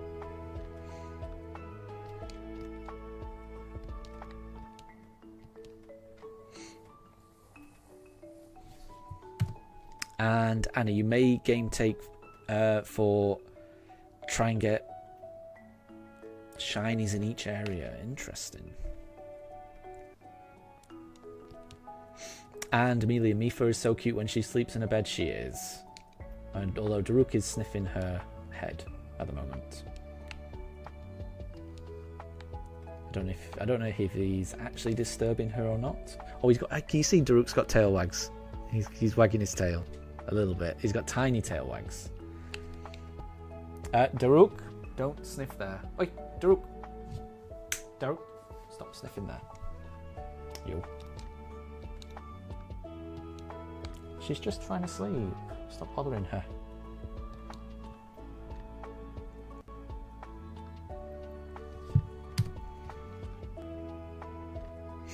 And Anna, that Froggy a great Pokemon forever. There you go. I'd be happy to get a Krogunk. And Ohiso says that Daruk is shiny. Daruk is shiny. I think Mifa and Daruk are both shiny. We've been very lucky with our dogs.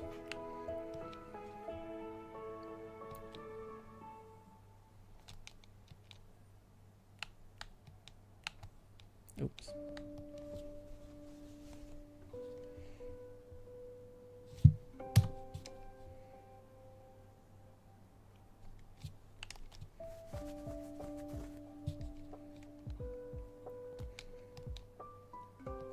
I have got a feeling that we're going to find the shiny today. That doesn't mean that we're going to be able to catch the shiny, but I think we're going to find a shiny today. We're just getting through so many encounters. I just think I think we're going to find it. Amelia, what Pokemon do I consider Daruk and Mifa to be? That's a good question. So, I've got an answer for Mifa.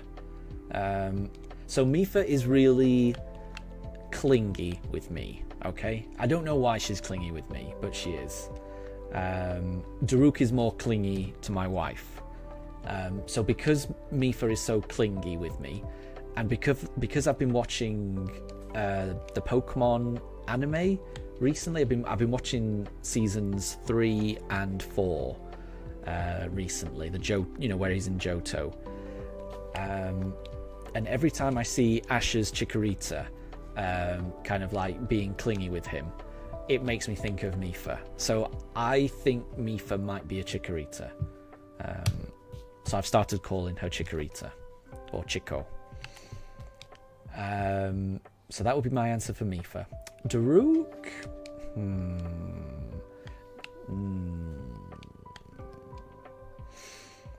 I'm not sure about Daruk. Maybe Bulbasaur, because I think he is a little stubborn. So I would say Mifa is Chikorita, Daruk is Bulbasaur. In terms of personalities. Ohiso, you think Groudon and Muk fit their personalities? Possibly. I mean, to be honest, Snorlax would fit quite well, because they do like to sleep a lot.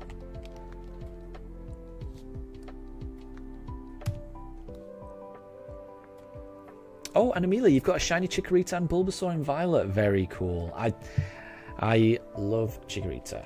And I love Bulbasaur. They're a couple of my favourite Pokemon. Definitely.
I must say, Krogunk is pretty rare. You don't get many of them, do you?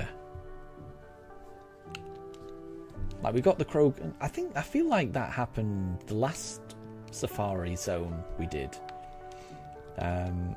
Like, I encountered a Krogunk right at the start, and then I didn't find another. Oh, Ohiso, thank you so much. For everyone playing Pokemon Go, apparently today is Rookie D Community Day. Thank you very much for reminding me, and for reminding everyone else, Ohiso. I definitely want to do that. It usually starts at 2 p.m. local time, right? So it usually runs from like 2 till 5. So I'm assuming it should start in 2 hours in the UK. But that is good to know. Shiny Rookie D is great. And I need all the Rookie D candy I can get as well.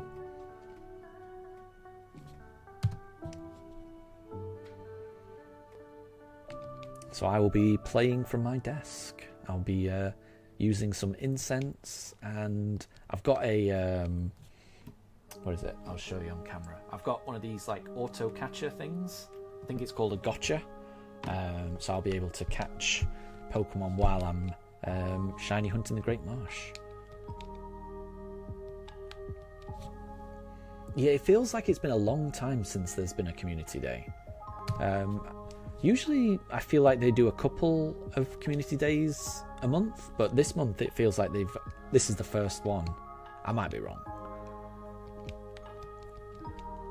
But yeah, I've been looking forward to this community day. And I must say, yeah, I really thank you for reminding me, because I think I would have assumed it would have been on Sunday. It wouldn't have occurred to me that it would be today. I knew it was at the end of August. But I think I just thought it'd be Sunday. I don't know why. And it'll be 2 or 3 catch candy. Nice. Well, there's a Krogunk as well. Wasn't shiny though. Catch candy is always good. Always useful.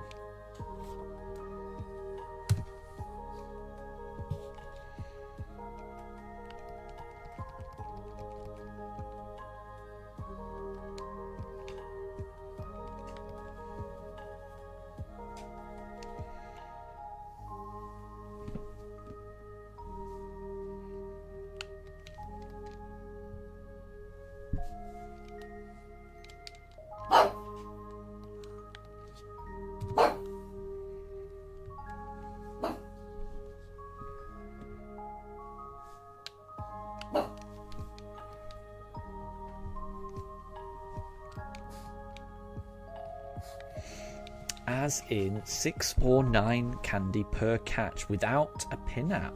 That's pretty good. That is quite good actually. Because I guess, yeah, when you use a pin app, if it was a 9, oof, that would be a lot of candy. Oh, and William, you're going to do some shiny hunting in Arceus. Well, good luck. Good luck on that run. You've already got the shiny Starly, so good luck getting more team members. I hope you get a Scyther. I remember you saying you were hoping to get that one. I hope you get a Scyther, because that's a really cool shiny.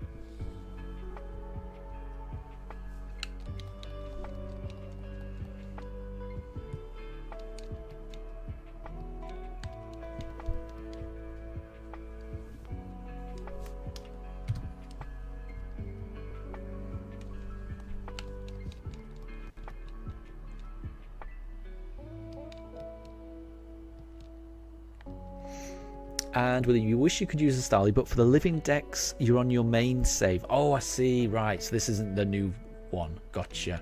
Gotcha. I thought this was your shiny only playthrough. I still need to do the Live Index in Arceus, because I think you get a shiny Enamorus if you put that into Pokemon Home. So I still need to do that.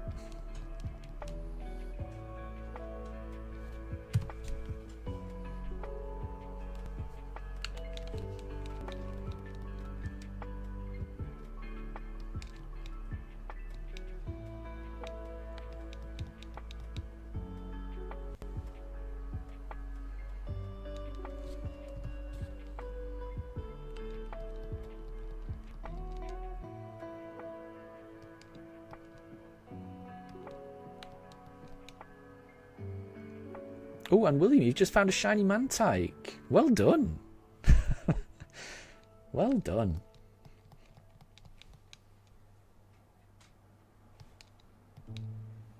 That is a Pokemon I would love to have on this team. I would love to have that on the team I've got right now.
Yeah, I think Krogunk would be the best for us.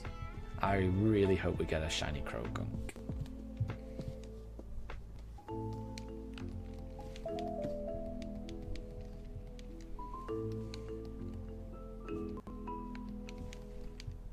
So I am liking this part of the Great Marsh.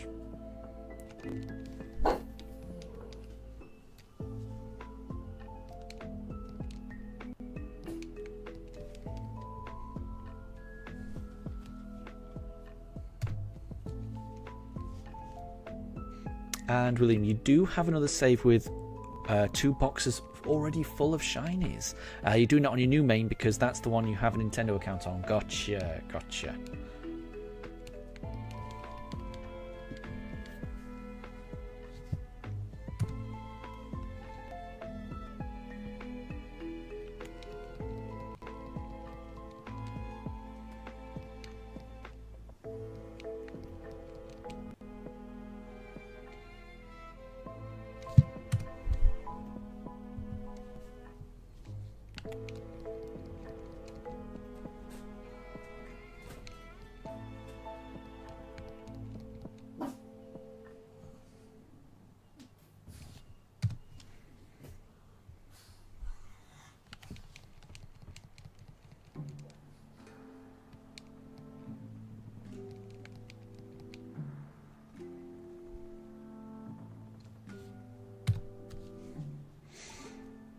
That's the one we want, but we want it to be shiny.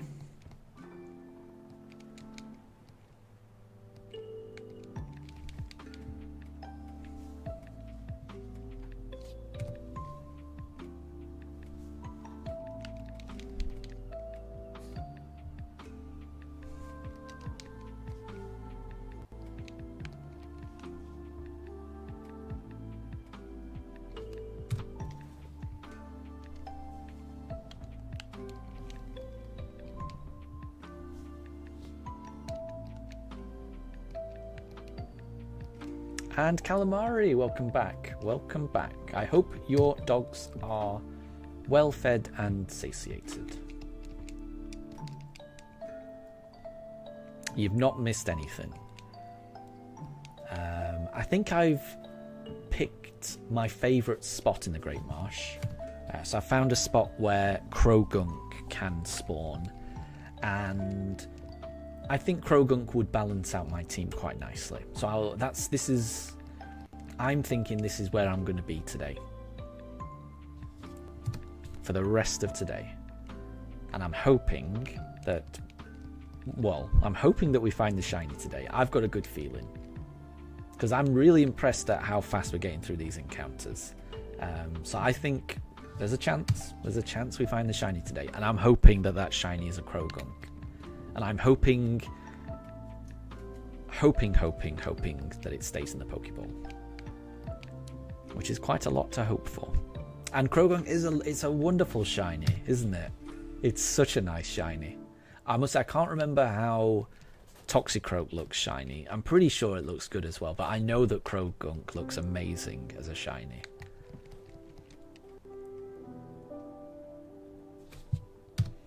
I think it would balance out my team perfectly if I could get a Krogunk.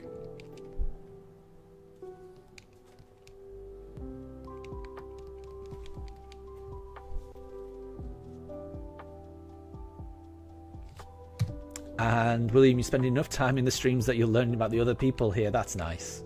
It is nice that there's. I'm lucky enough that quite a lot of you guys, stop by on a regular basis, which I feel very honoured and privileged by that you guys choose to do that.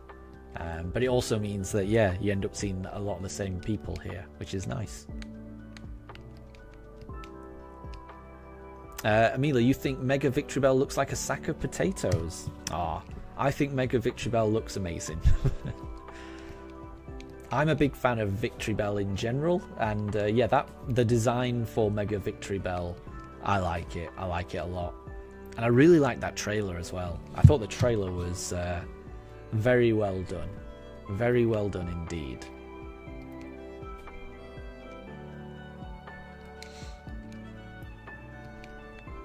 And Calamari, Krogunk is a daily binocular Pokemon, so it's only a 10% encounter. Hopefully we get it. Yeah, it definitely feels like we're not getting many of them.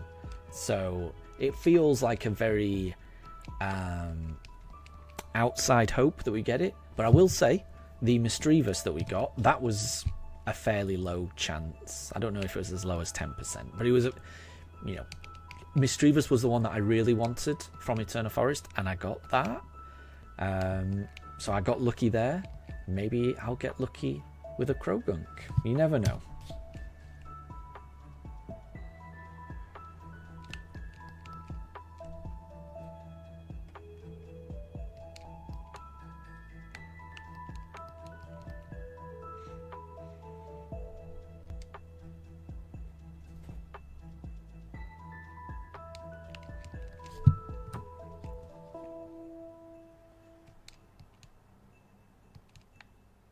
And so you know nothing about yourself? You've never introduced yourself to yourself, and you seem a bit weird.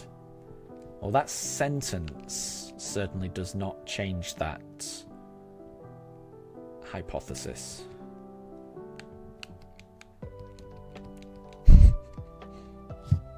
But there's nothing wrong with being weird. I am also weird. And Amelia, Mega Victreebel looks like a sack of potatoes, but instead it's a sack of poison. Pretty much, yeah.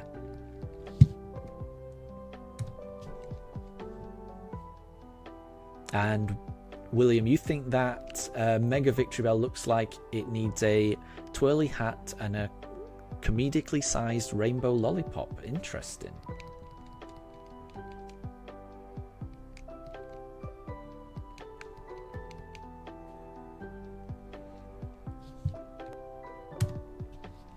And so apparently I'm coming in with a sick burn. No, I think everyone's a bit weird.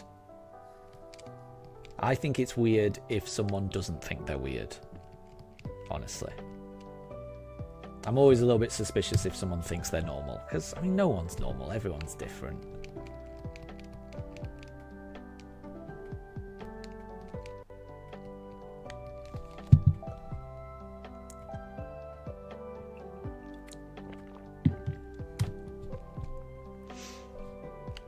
And Amelia, Mega Victory Bell is the sack that vomits poison. It was squirting out poison all over the place in that trailer, wasn't it? I just loved Victory Bell in the anime, James's Victory Bell, where every single time he brought it out, it would attack him. And I love the choice that they made, the sound design choice they made for Victory Bell, where it doesn't even attempt to say its name, it just screams in agony or something. It's just hilarious. And I feel like the Mega leans into that just ridiculousness of Victory Bell. And William, you think that... Oh, no, you've got rid of that comment. Fair enough.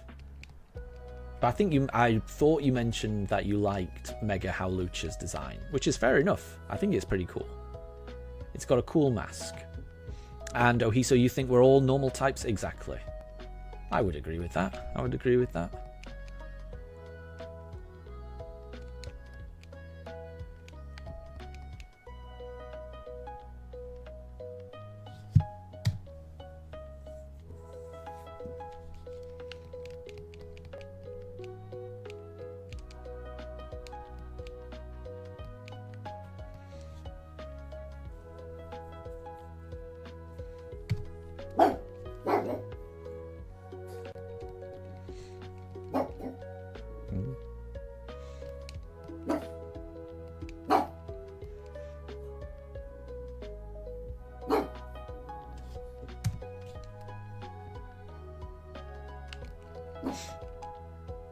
William, what Pokemon types would everyone be based off their username or profile picture? Oof. I don't know about that. I'm pretty sure my profile picture would be... It's of Mifa on a chair, I'm pretty sure. So yeah, I think I would be very similar to Ohiso. I think I would be the dog type, if that was a type.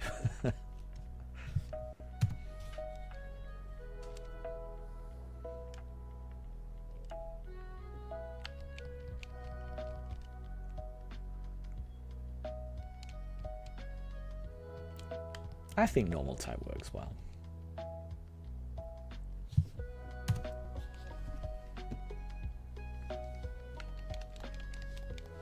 And calamari is the squid type. That makes sense.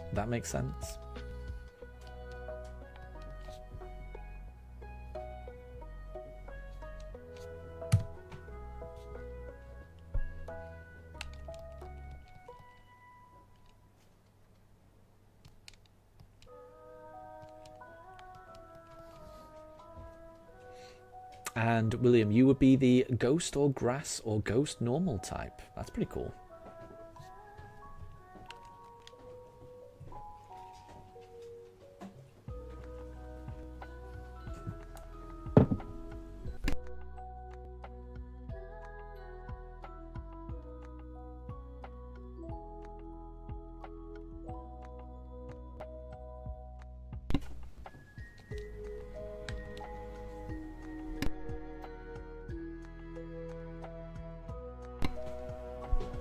Or William, you might be the deer type. It's hard for me to actually see everyone's profile picture. It comes up very small on my screen.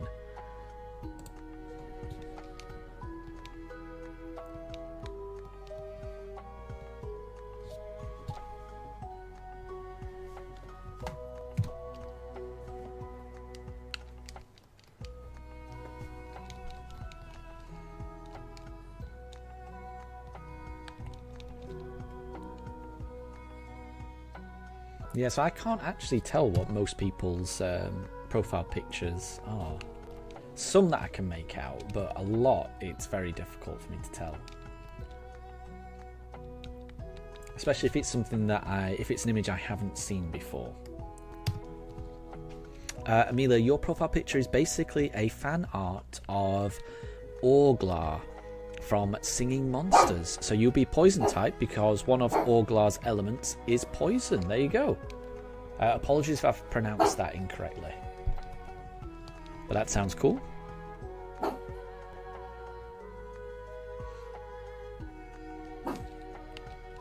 And Anna, you should make a fossil, since your profile pic is Rebel or Angel from Camp Crete. Is that Cretaceous?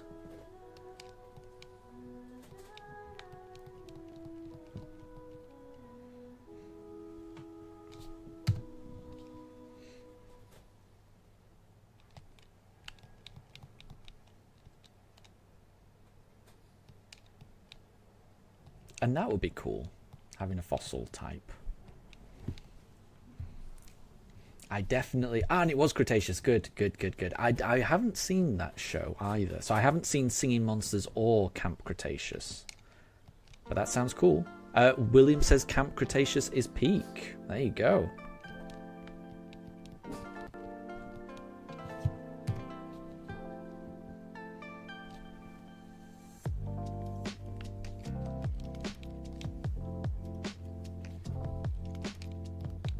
Yeah, at the moment, I've only got time to basically catch up on the Pokemon anime.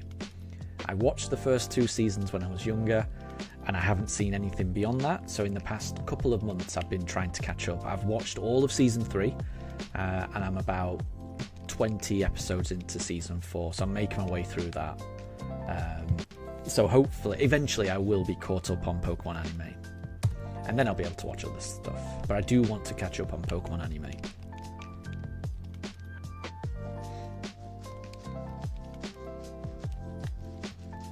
William, your profile picture is of your main OC, which is a Wendigo, ghost type, because Wendigos are often depicted as ghouls, grass, or normal for the modern rendition of being part deer. Okay.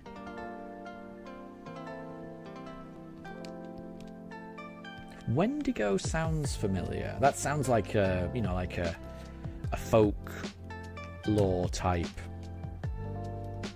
thing. Yeah, that I feel like I've heard of a Wendigo before as a kind of like, yeah, folklore, like, you know, like the Yeti type thing, you know.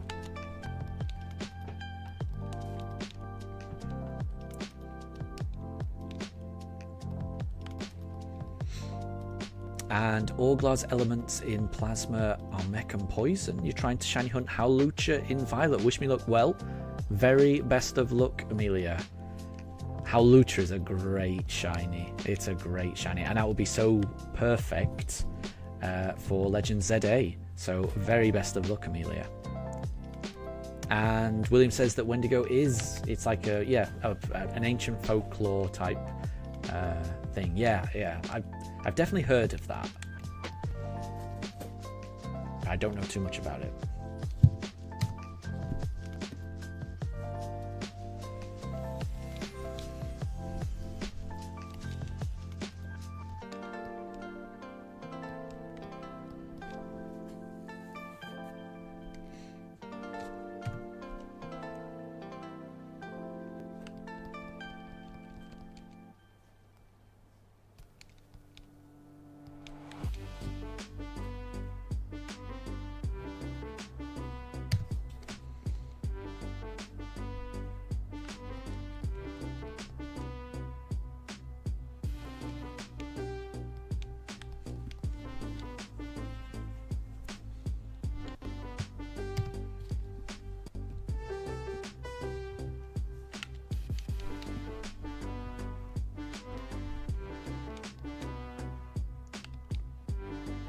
Oops, that's the wrong one. There you go.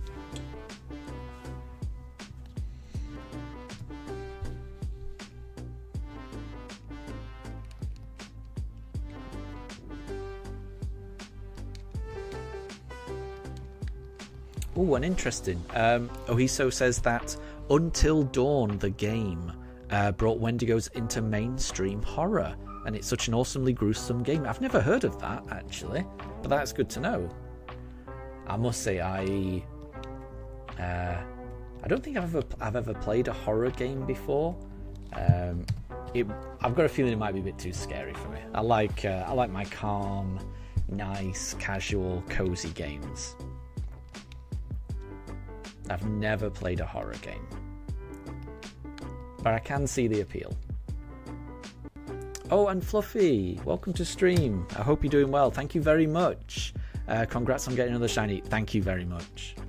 I think I saw something on your channel recently that one of your pets isn't feeling very well. If that's the case, I hope your pet lizard is feeling better now.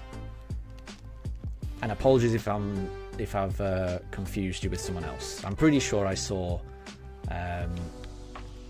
one of your posts that your pet lizard wasn't doing well. And again, apologies if I've misinterpreted that. But I just want to say, you know, wishing all the best to you.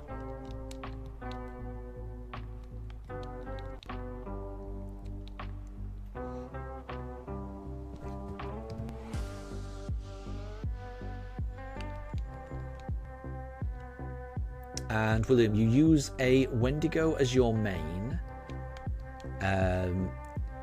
because while not always seen as deers, you really do like deers and horror and folklore and stuff. There you go. It sounds like a nice combination of things. And Ohiso thinks that I should treat myself to a playthrough of that game Until Dawn on YouTube. Interesting. I'm not sure.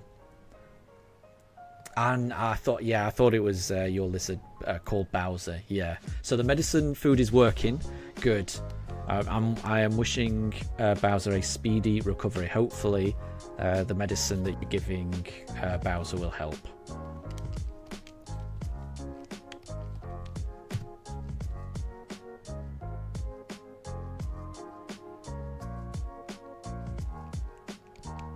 Oops. Oh, pressed the wrong button. We are catching a Bibarel, it seems. No, we're not.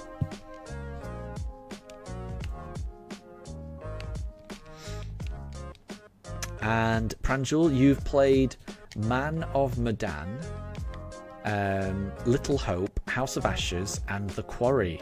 And all of those games were made by the same company. Great games that people should try. Interesting. There's just so much. There's just so much. I mean, at the moment, the only things I'm watching is the Pokemon anime, trying to catch up, and then just other shows as and when they come out. So I watch South Park when that comes out. I watch Taskmaster when that comes out, although I think that season's finished now. I'm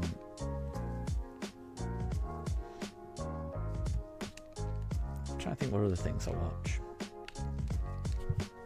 It's mainly just Pokemon, to be honest, at the moment. I've got a lot of Pokemon to catch up on. And Fluffy, Bowser the Lizard is way more energetic now. I am glad to hear that. Good, good, good. Good.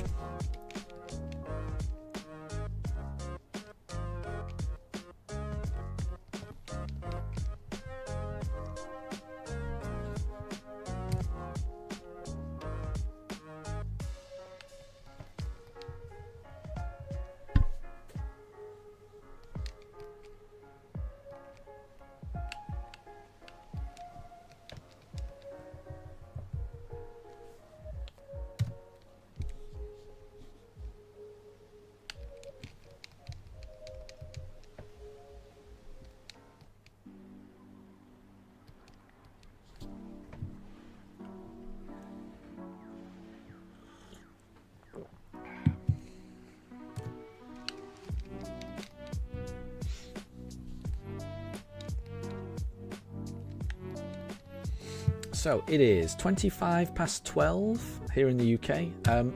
My dogs have not had their lunch yet, although they seem really calm. But they will need to eat by about 1 p.m. So they will need to eat in the next 35 minutes. So I think what I'll do is I'll play for 35 minutes, and then at 1 p.m. I'll have to take a break and give them a little bit of a run around.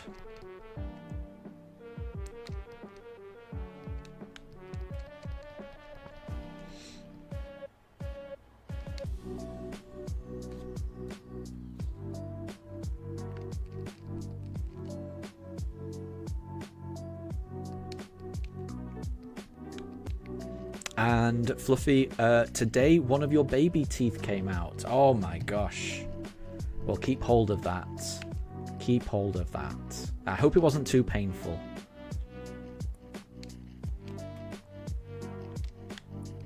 But yeah, the Tooth Fairy should be able to help out with that, hopefully.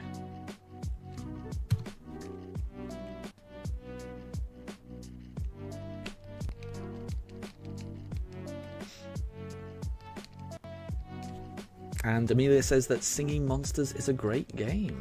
Oh, it's a game. Sorry, I wasn't sure between whether it's a TV show or whether it's a game. But it is a game. Gotcha.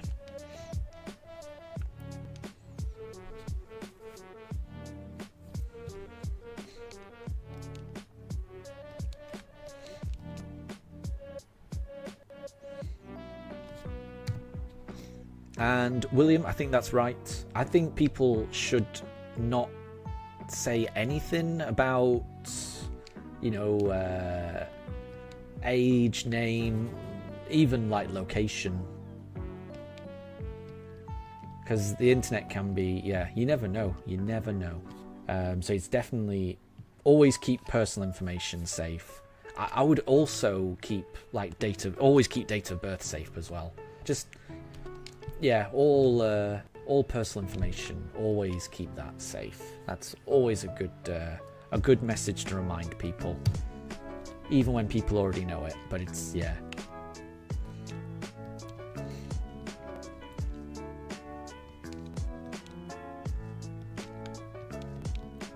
And Fluffy, it was not painful at all. It was in there for like 1 year. 1 year. But I'm glad it wasn't painful. That's the most important thing.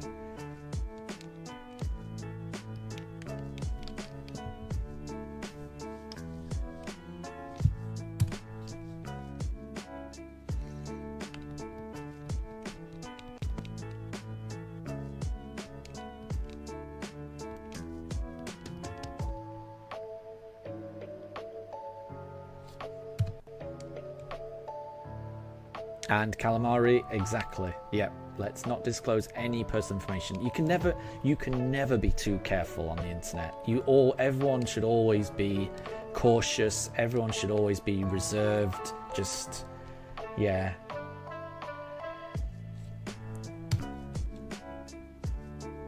Oh, and Fluffy, you don't have to apologise. And there's nothing wrong with that. Nothing wrong with that. There is no need to apologise.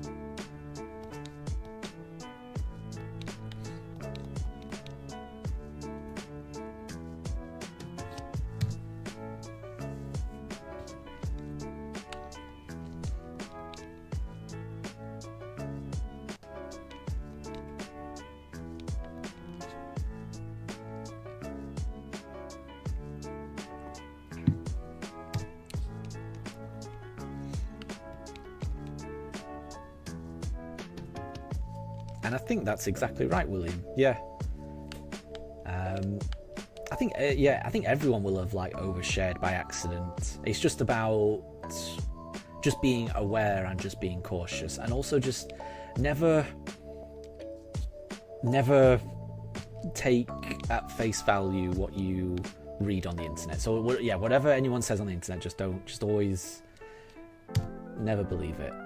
Really, you don't know. There's no way of knowing who people are. It's impossible. You always be careful. Always be careful. I don't know how else to say it. And just keep personal information to yourself as much as possible.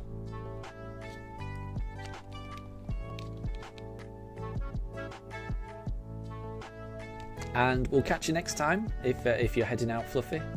Have a great rest of your day. Oh, and Amelia, why do I have an egg in my Pokemon team? So I think I put it in there because I'm just trying to hatch as many as I can.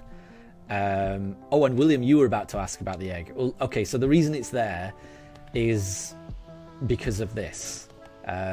So these are the Togepi that we hatched. And these are the eggs that we've still got to hatch. Actually, it's not too many, is it?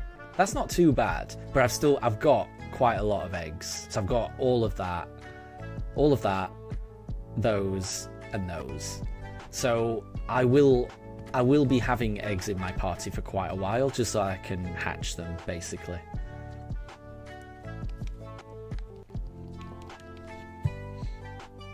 I got the Togepi quicker than I was expecting.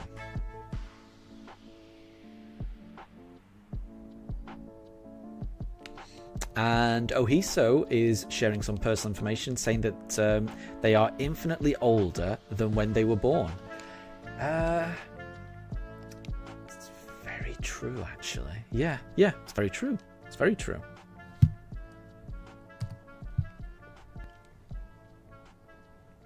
You can't argue with that fact. You can't argue with that fact. And William says that they're older than they were yesterday. Exactly. You can't argue with that either.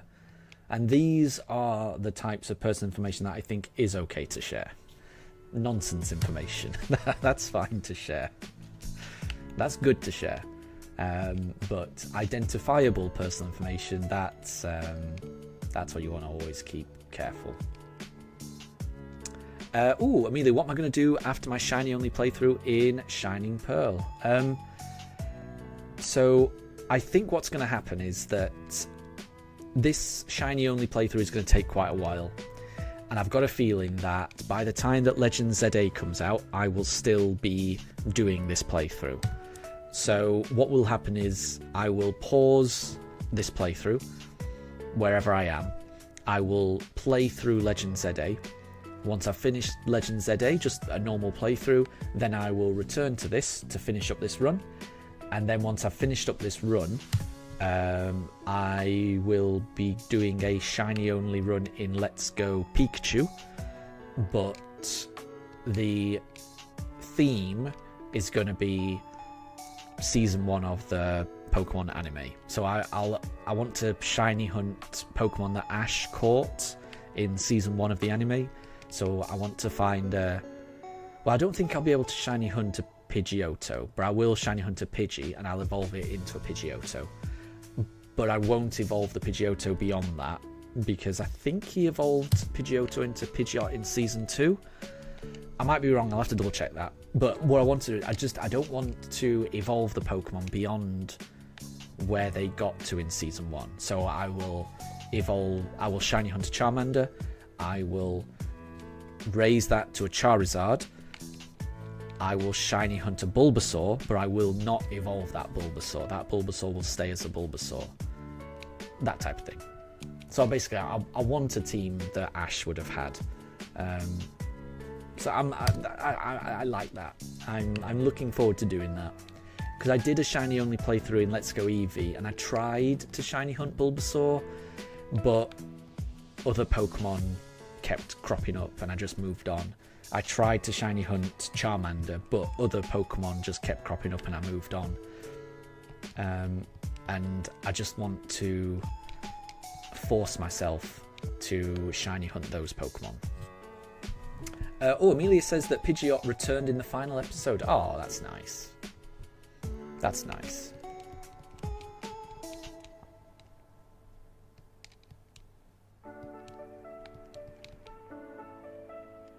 And William, you're craving bread. I do enjoy bread. I do enjoy bread. I think I have bread every single day.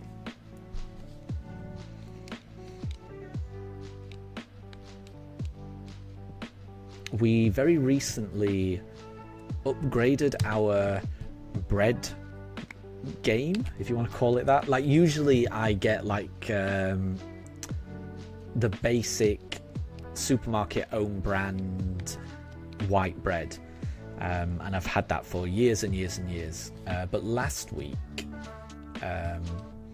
we got a loaf of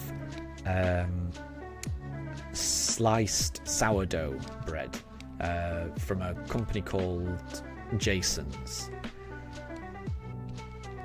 and it was pretty good.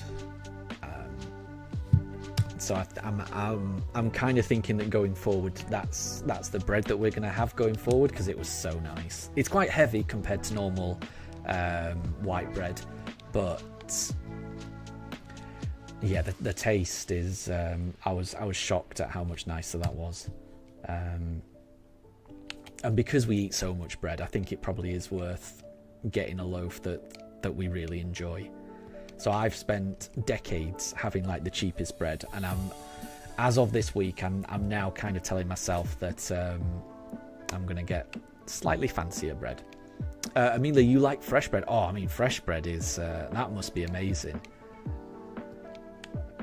That must be amazing. We don't do that. So we don't go to like we don't bake our own bread, or we don't go to a baker's to get absolutely fresh bread. That would be good. But I feel like this this sourdough bread that you can get in the supermarket is probably the next best thing to fresh bread. So I'm okay with that compromise.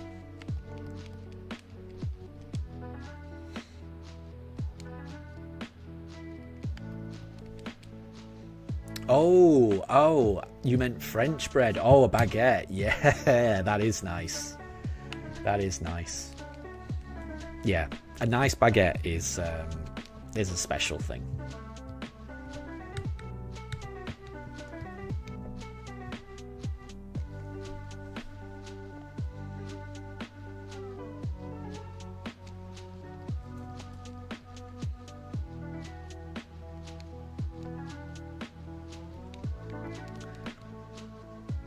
And, oh, Quizzo, you didn't miss the shiny while at football. Nice. I hope you enjoyed football. Were you playing football or were you watching a football match? I'm assuming you must have been playing football. So it's a bit early for to be watching a football match, right? I hope it went well, either way. And you're right, you haven't missed anything just yet.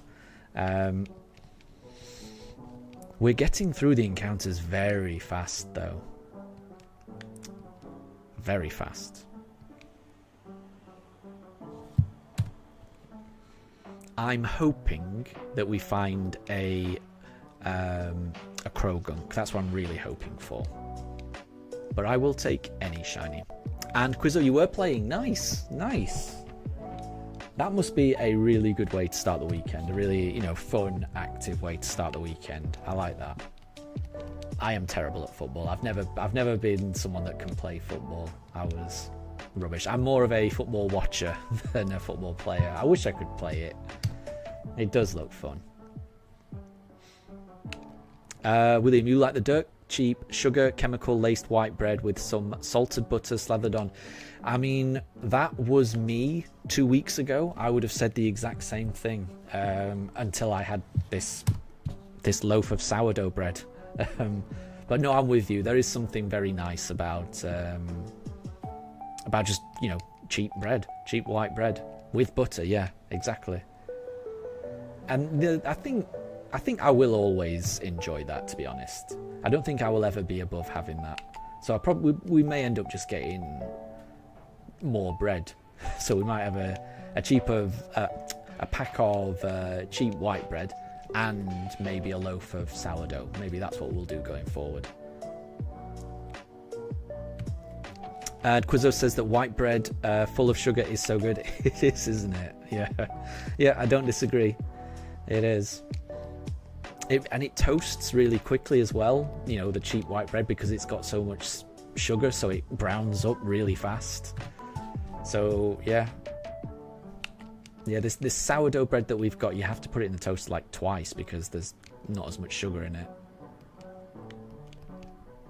And Anna, you're going to make some breakfast. Well, I hope you have something delicious.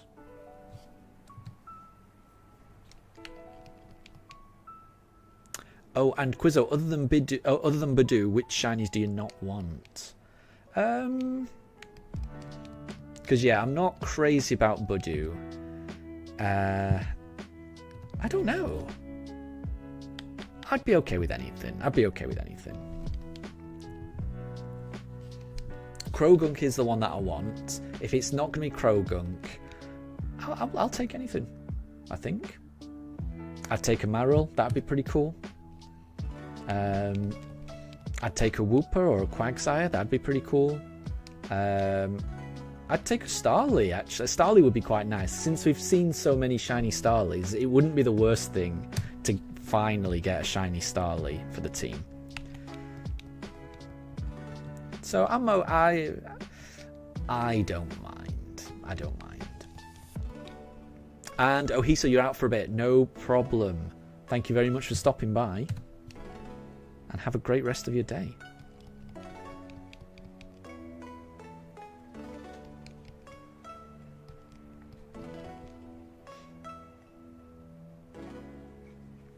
And William, why is your FYP recommending you homeless tips? I don't know. That I don't know.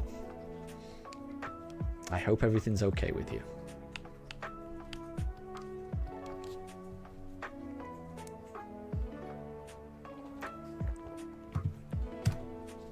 Oh, and Mifa's going up. Mifa's going to the top bed.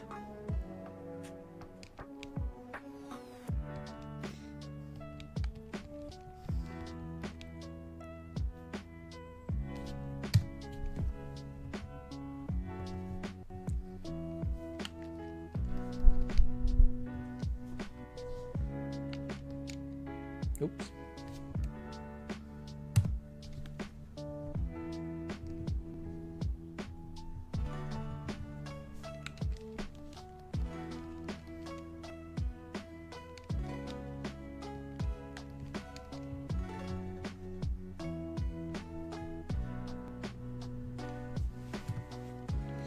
And William, you'll be right back. No problem at all. No problem at all. Thank you very much for stopping by.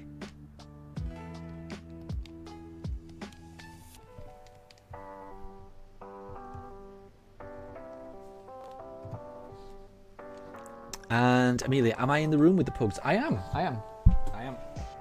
That's me. So, yep, they're right next to me. That's what makes these hunts quite nice. It's just nice, so this is the attic of our house. So it's just nice being up here, shiny hunting, hanging out with my dogs, listening to music and talking to you all. So it's my favourite way to play these games, honestly.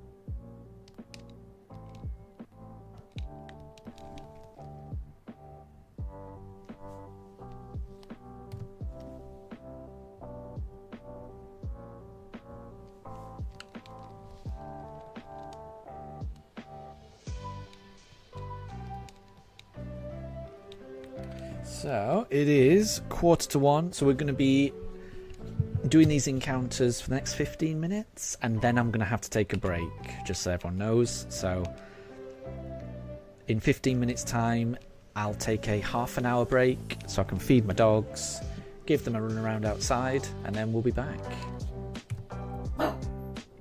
Oh. Daruk is barking. Daruk, why are you barking? I think he heard something outside.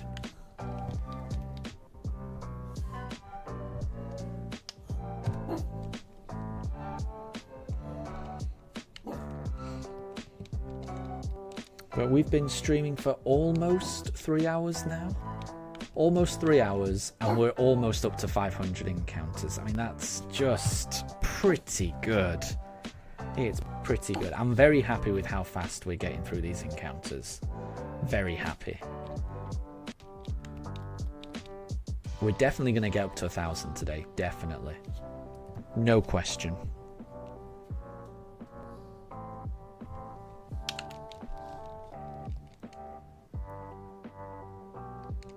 Oh, and Amelia, once you heard fireworks and your dog Betty came into your room, jumped onto your bed and slept on it with you. Oh, that sounds like Betty was trying to protect you. Because I know my dogs are very, very scared of fireworks. Very scared. So I can imagine that Betty was the same and was just trying to protect you. Which sounds adorable. Anna, you made a bagel with Parmesan cheese on it. Oh, that sounds delicious. It is lunchtime for me. I had a big breakfast. I'm not sure what whether I'm going to have too much to eat, but if I was going to have something to eat, a bagel with Parmesan cheese sounds delicious. It sounds like something I would enjoy.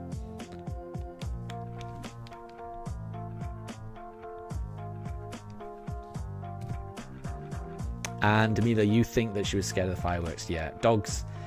I never used to. So I used to quite like fireworks, but that was before I got dogs. And now I do not like fireworks. I don't, because of how scared my dogs get. But thankfully, I haven't heard any fireworks going off for a very long time. In the UK, it tends to be around, 5th of November that fireworks go off. Oh, and New Year's. So New Year's and the 5th of November. And I think around, that's the main, they're the main ones where you get fireworks in this country. But on those ones, I don't mind it so much because I can prepare for it and I know when to expect it, and I can, I don't know. I don't, put on some loud TV channel to maybe distract my dogs a little bit. If you're expecting it, it's a little easier to work around. What I struggle with is like when some sport event happens that I'm not following, and then some team beats another team, and that winning team decides that to celebrate they want to set off a whole load of fireworks, and I'll never know when to expect that, and just random fireworks I struggle with because my dogs really don't like it.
Oops.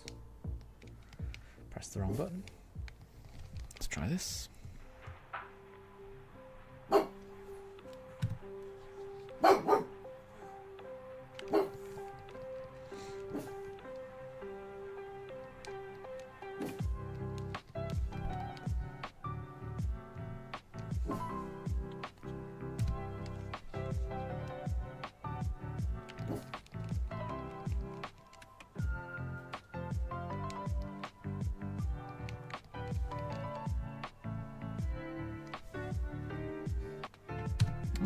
Two Krogunks in a row.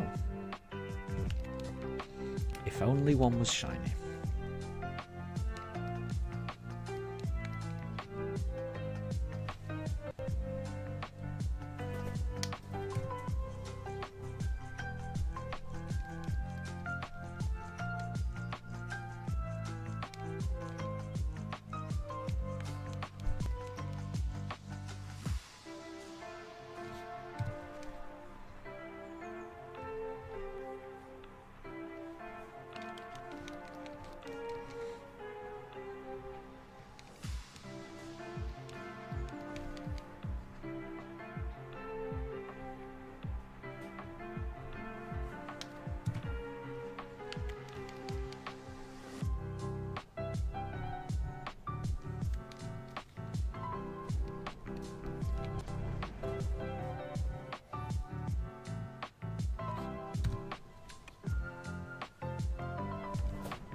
It's getting very windy here, which I'm not going to complain about because that cools down the room.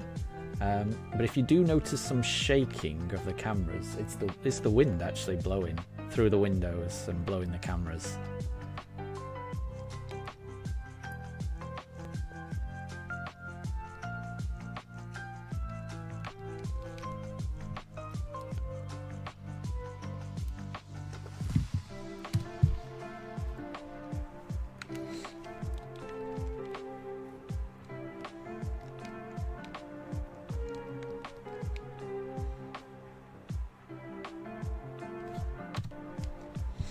No shiny just yet, but we're making very good progress here.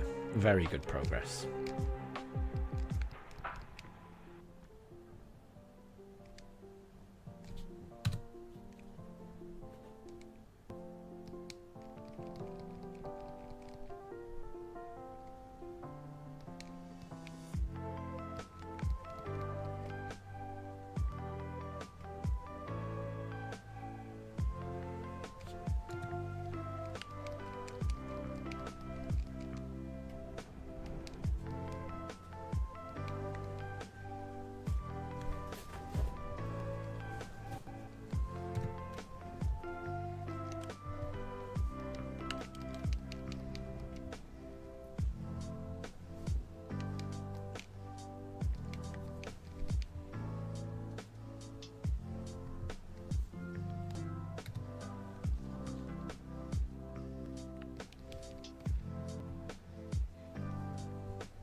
Oops.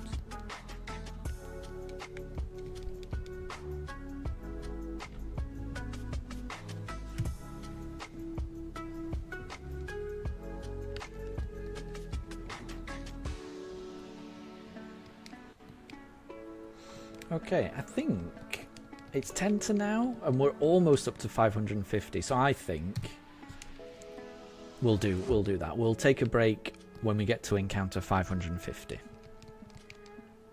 So that is 10 encounters away, which, you know, we're flying through these encounters. It's not going to take long. And when we take the break, I'll be gone for half an hour, and then I'll be back. So yeah, we'll take a break when we get to 550.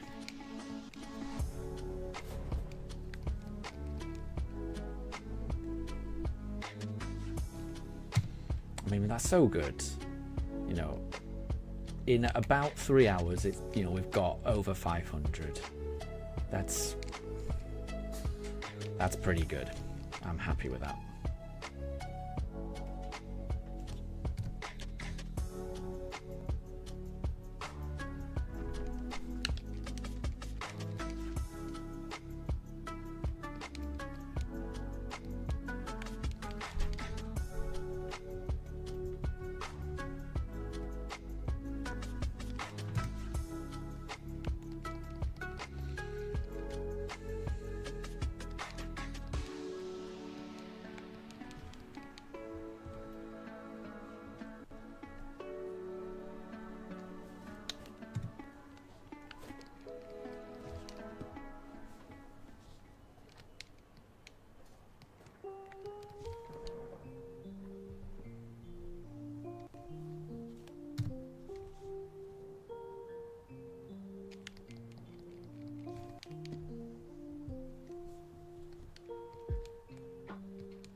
Okay, right, we're just going to do one more and then I'm going to take a break. So, this is the last encounter before the break. Could this possibly be so lucky as to be shiny? It is not, sadly not. So yeah, we'll just take a half an hour break. It's about 1 o'clock here in the UK, so I'll be back at about 1:30. If anyone needs to go out, thank you very much for stopping by. It's been lovely having you, and have a great rest of your day. For anyone who might be still around in half an hour, I will see you then. Do you see, Daruk suddenly got excited because he recognises that tone of voice that he... that means he's about to get fed. So yeah, I'll see you all in about half an hour. Bye.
Okay, we are back.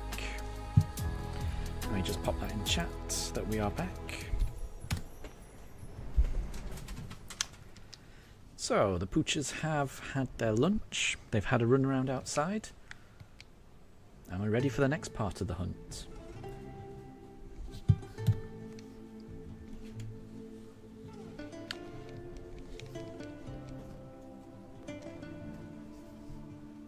And Amelia's here as well. I hope everyone's still doing well.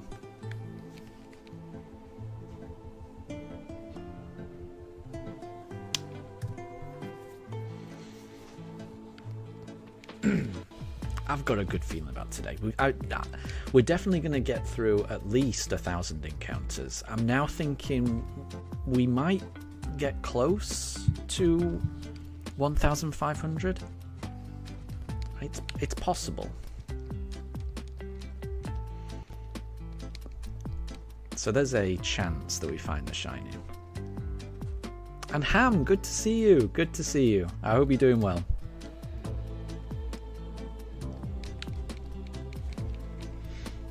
We are currently in the Great Marsh doing a shiny hunt. We've got through 552 encounters so far today. Which is not bad. We're getting through them quite fast. The big issue here will be when we find the shiny, are we going to be able to keep the shiny or not? Or is the shiny going to run away? And Amelia, you saw one of my YouTube shorts, and one of them was the pugs zooming around outside. Yeah, I like that one. That's one of my favourite ones. That was Mifa running around when she was a puppy. She was very young in that video. Very young. Yeah, she was very young. She had so much energy back then.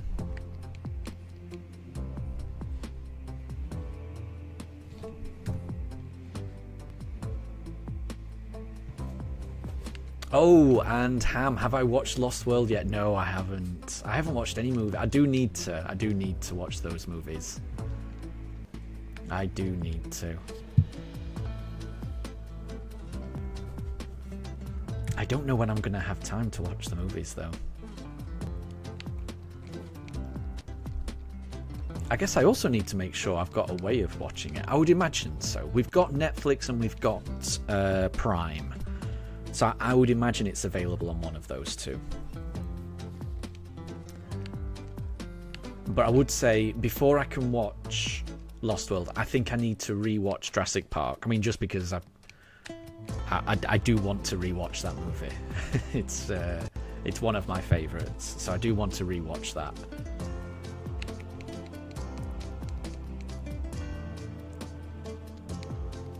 But it's tricky for me to find time to watch movies.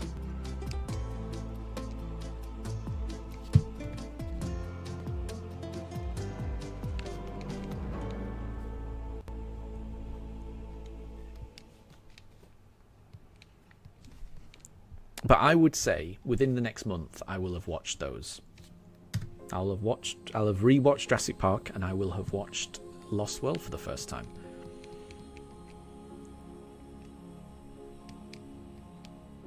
But it literally probably will take me about a month to have enough time to watch both of those movies.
And shiny Wooper is pink. It's a lovely shiny.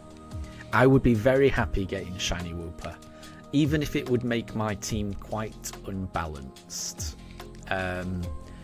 If we get a Wooper or a Quagsire, that would mean that 3/5 of my team are part ground, which is a little problematic. However, I would still be happy with that just because of how good shiny Wooper looks. I'd be happy with it. I'm really hoping that I can get Krogunk though. Krogunk is the premium pick today. And apparently it's a daily spawn, so if we don't get it today, then we're probably not going to get it tomorrow. So we'll see. We will see. I'm hoping we get it. It's a long shot, but I'm really hoping we get a shiny Krogunk.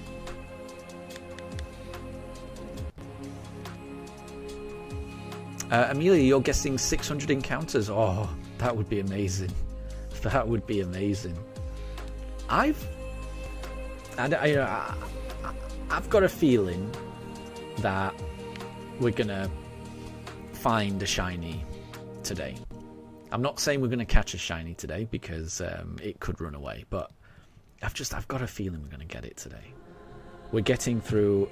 These encounters are coming so fast. I am enjoying this hunt. This one is a good one. I'm not sure if I'll be enjoying it if 5 or 6 shinies run away from me, but at the moment I am enjoying this. We're getting through these encounters so fast.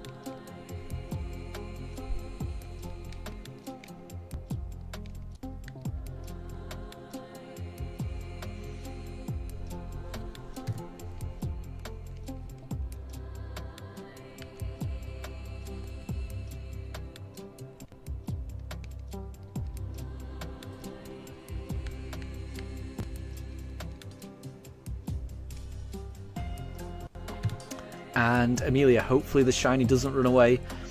Yeah, I am mentally prepared for that. I don't think we're going to catch the first shiny. That's all I'll say. Yeah, when it appears, it's going to be great. It's going to be wonderful, but I'm not going to get carried. I'm not expecting to catch the first one. I think we're going to have to find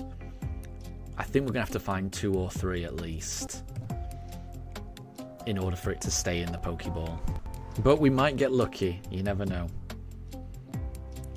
And Amelia, if that ever happened to you, you would cry. I think you've just got to go in mentally preparing yourself for the first shiny you encounter. It may not stay in the ball.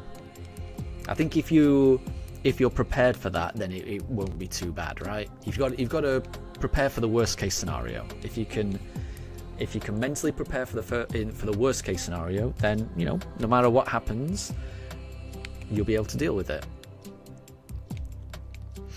And Anna, you might watch on your phone and play some more Dragon Age Veilguard. No problem. Sounds fun. I'm a big fan of Dragon Age, and I hope you have fun playing it.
Mila, do I have Pokemon Masters EX? I don't.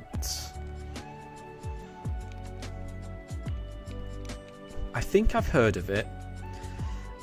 I don't really know too much about it though.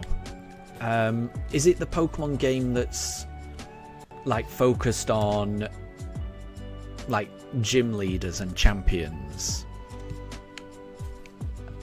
I feel like I've seen it advertised in, you know, whenever there's a new Pokemon Presents, it will tell you that there's a new champion and their signature Pokemon added to Pokemon Masters, unless I'm thinking of something else. So I've heard of it, but I've never actually played it.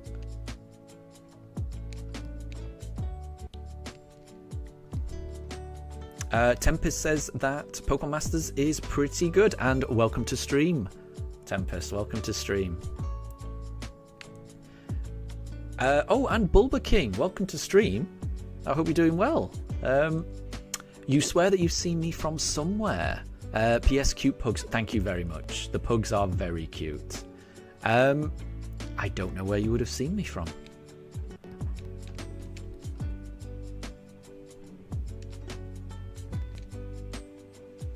Oh, my pooch cam has gone a bit weird. Let me just waggle something in front of it. Hopefully that... There we go. Sometimes it randomly zooms in. Yeah, it's a phone game. Yeah, I've definitely heard of Pokemon Masters, but I've never played it.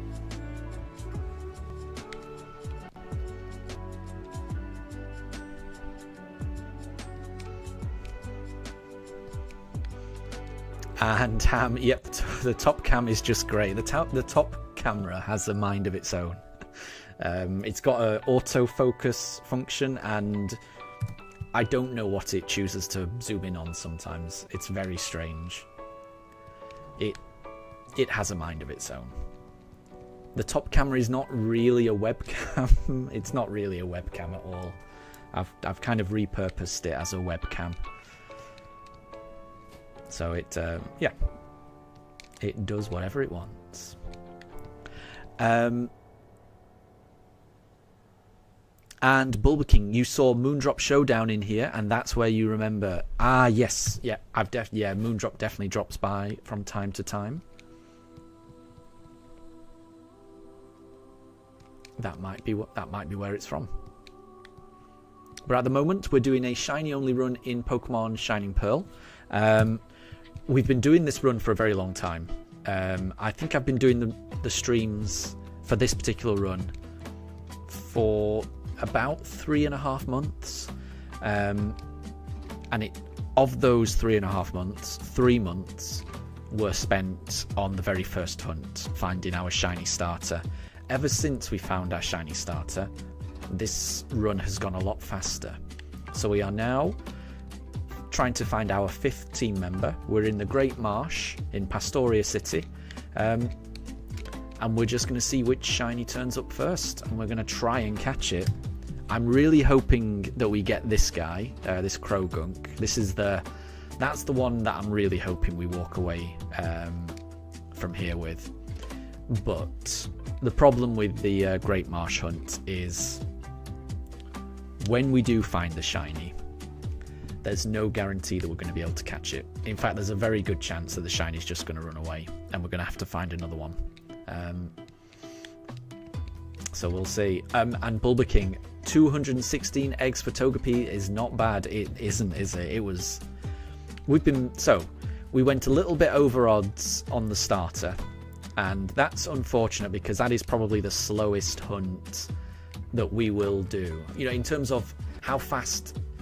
Well, in terms of the length of time between each encounter, the briefcase hunt is the slowest, I think. So, you know, you have to load the game, you have to go through a lot of dialogue, you have to select your Pokemon, you have to get attacked by Starly, and then the Pokemon appears. And the amount of time that takes is very long. So to go over double odds, basically it added months to this hunt. But I will say that every single other hunt we've done since then has been under odds.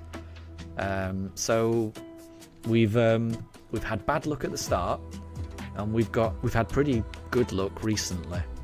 I don't know what our luck is going to be like on this hunt.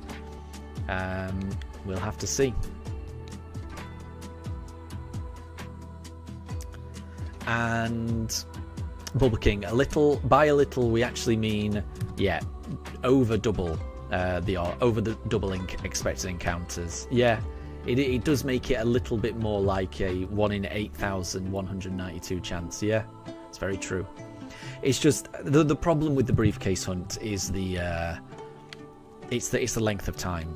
The length of time between the encounters, that's the problem bit. The odds are fine, you know. And going double over odds on a hunt, it's not beyond the realms of possibility. I think by the time, I can't remember what the odds were, but I've got a feeling the odds of finding a shiny starter by 8,751 encounters, it's about 90% or something like that. So, you know, there's basically 9 out of 10 times you would have found it by then, but we were the 1 in 10 that you don't find it by then. And I'm approximating. It's about 90. So I mean, it wasn't beyond the realms of possibility. You know, it's every time you open that briefcase, it's just a 1 in 9,000. Sorry, a 1 in 4,096 chance. So I mean, it definitely can happen. It definitely did happen. I'm just very glad that we're past that part of the hunt. Because spending 3 months just opening briefcases, not getting anywhere, not having a team, not really feeling like the run had started yet, it was tough. It was tough. But ever since then, this run has gone so much faster. I feel like it's made me a lot more patient. So, you know, I waited 3 months, 260 hours, 8,751 resets. You know, I waited that time for a shiny Pokemon to appear. So, I mean, any other hunt I do is going to feel... It's going to feel like a breeze compared to that. So I feel like that first hunt has really conditioned me to be able to deal with any hunt going forward. That's how I feel. I feel like I've climbed Everest after having gone through that, and now I can just now I can go up any hill. But this Great Marsh hunt has the potential to be quite traumatic. You know, Pokemon, shiny Pokemon running away is going to be a thing here. So we'll see how we go.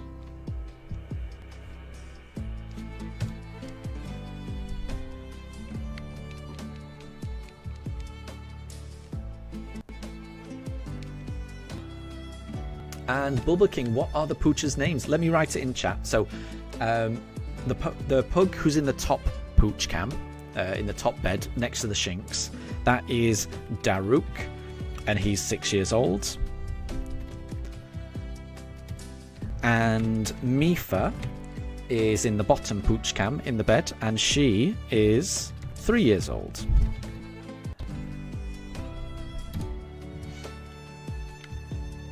And their names are taken from Breath of the Wild, because that's pretty much my favourite game.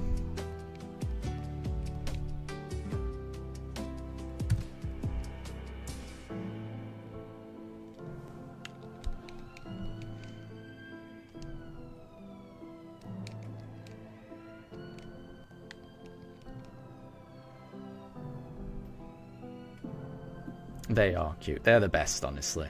They really are the best. We're very lucky to have them.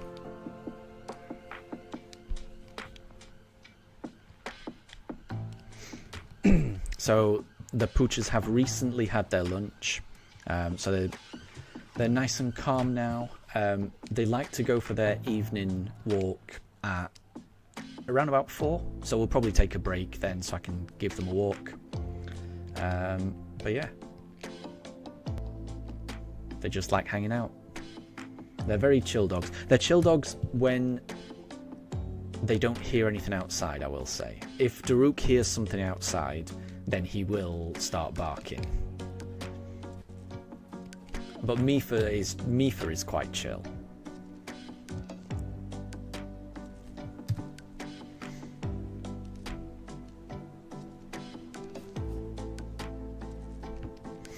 And Bubble King, you can never unsee this.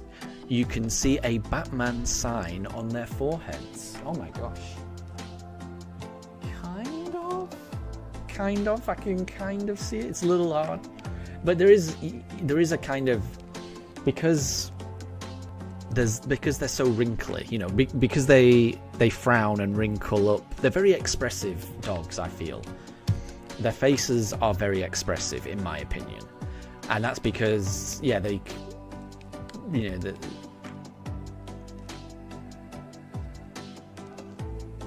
constantly scrunching up their face in different ways. They're a squishy face type dog, and that does mean, because of their fur, you can see images in their fur when they wrinkle up. I know what you mean. I'm not sure I can see a Batman signal, but you can definitely see. You can definitely see images. I know what you mean. I do know what you mean. Amelia, you feel like Mifa is calmer than Daruk? Definitely. Yeah, definitely.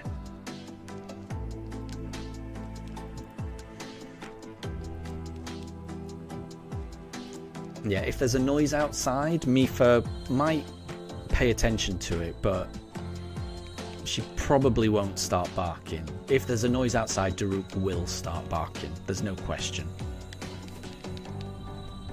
And I'm sure he feels like he's protecting us. He's being, helpful.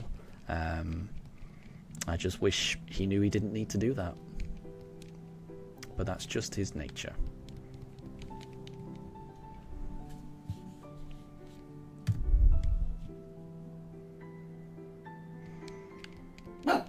There you go. I don't know what he's heard. Well, that's his way of protecting us.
Oh, and Bulba King, you think that we're going to get a shiny in 759 resets, and you think it's going to be Krogunk? Well, we are definitely going to reach that that number. I've got a feeling we're going to get close to 1,500. I reckon. That might be a bit ambitious, but maybe I don't know. That's what I'm aiming for. So we are definitely going to get to 759, and I hope you're right. Krogunk would be amazing. Krogunk would be so amazing. Let me try and fix the pooch cam again. Oh, it did it. I didn't even need to. But yeah, I really hope you're right. I would be so happy to get Krogunk. You've no idea.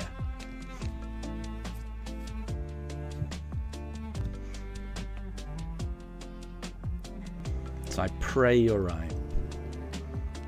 Amelia, in Pokemon Sun, for your character name, you've put a lowercase g instead of a capital G, and you became champion in it, so you restarted it and put a capital G and beat the game but not the post game. Oh, okay. That's a nice way to kind of, you know, signify that you've become the champion. I like that.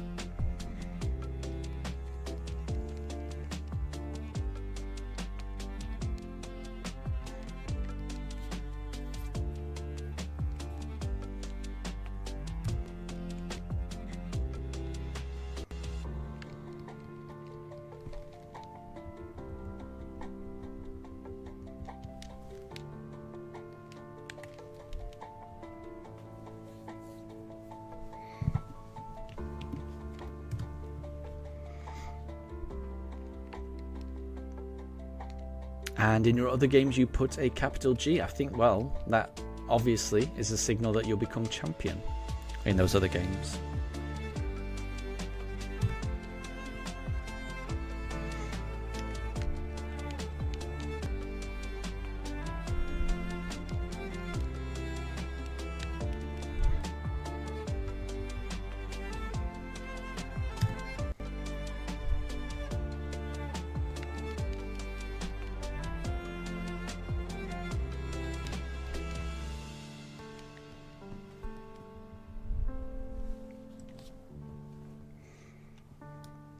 Amelia, what is my first region? Do you mean which Pokemon game did I first play? You know, which region was it set in? Because if that's the case, then Kanto. I'm an old man, so I can remember when these games first came out. I can remember pre-ordering Pokemon Red from a mail order company in the late 90s before it came out in the UK. Because it was already a big deal in Japan, but hadn't been released anywhere else. So my first region would be Kanto.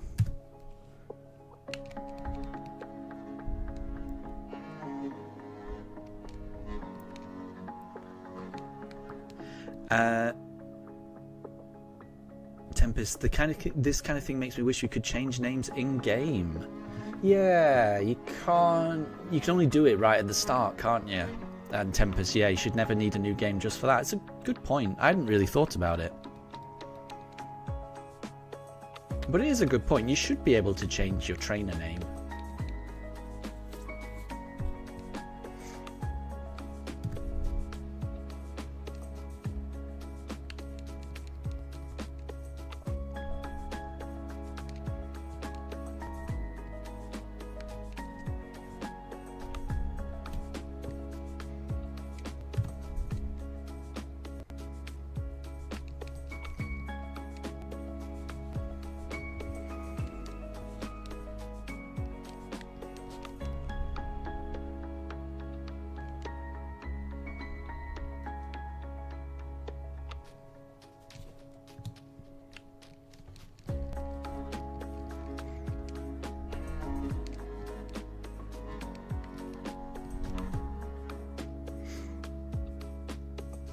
And Anna, you don't know about a shadow dragon because you have to Minathros and abolish Treviso is horrible, but not siding with Minathros is 10 times worse. Okay.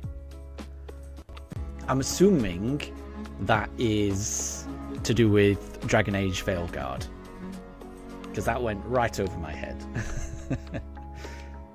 It sounds like the type of names that would appear in a Dragon Age game.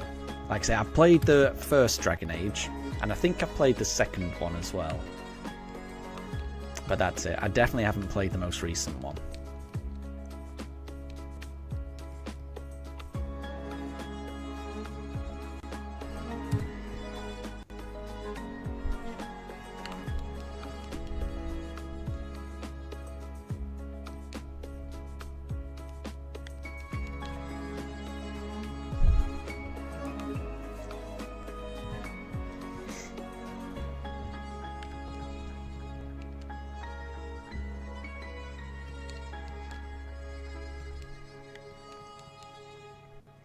And Amelia, your first region is Kalos. Nice.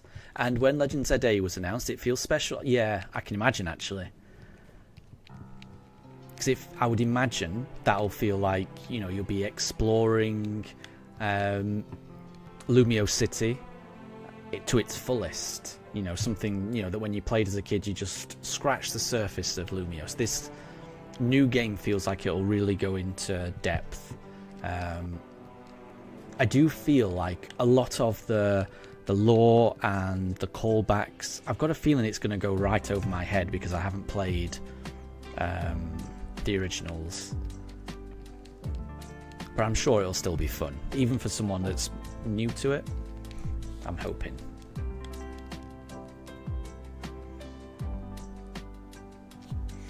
And Anna, you're doing a Shadow Dragon faction in Dragon Age. Well, good luck. Good luck.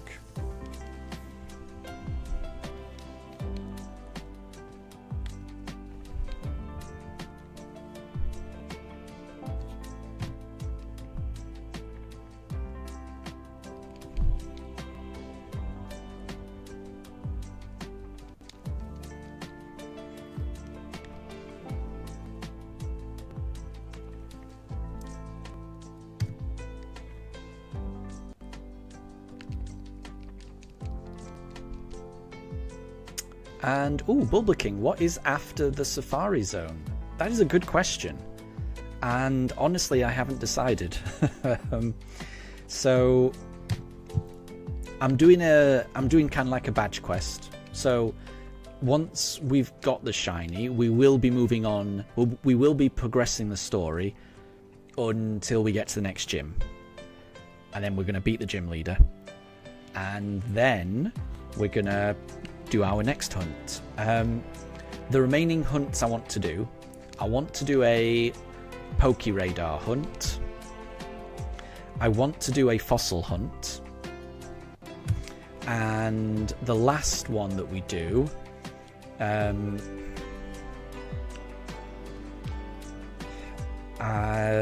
it'll either be, depending on where Palkia fits, whether you can do Palkia before the last gym or whether it has to be after the last gym.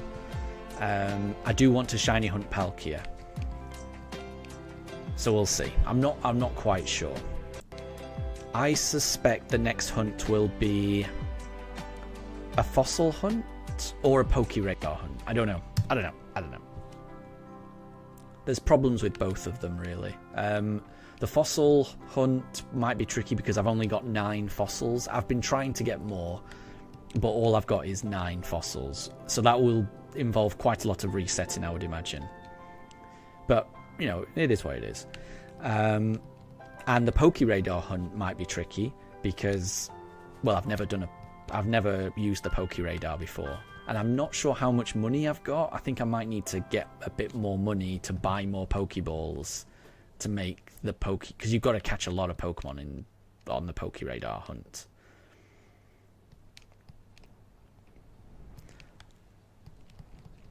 So we'll see. But what comes next? We're definitely going to do the next gym. and then I've got a feeling I'm going to do the fossil hunt next, and then the one after that will be Poke Radar, and then the last hunt to be decided. I'm hoping it's going to be Palkia, but if Palkia has to be after the 8th gym, then I'll find a different hunt to do for that last one. I'm kind of playing it by ear. I don't have the whole thing planned out because I can't remember, which area of the map opens up, or, it's been a while since I played these games. I'm enjoying not really knowing, if you know what I mean.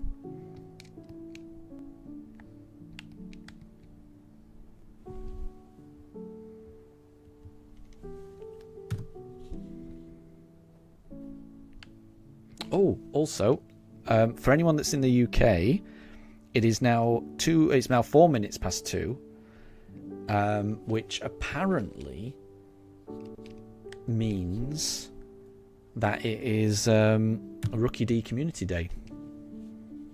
I'm just logging into Pokemon Go now, just to see whether that's true or not. It is! Oh, look at all these Rookie D. Okay, bear with me 1 second, everyone. I'm just going to use my incense. There we go. And I'm just going to check whether these are shiny first. I've got a whole load of Rookie D near me.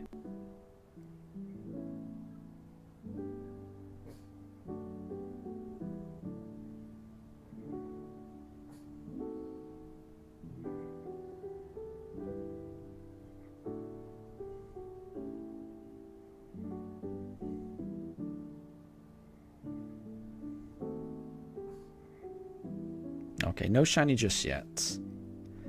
Let me just set up my auto catcher.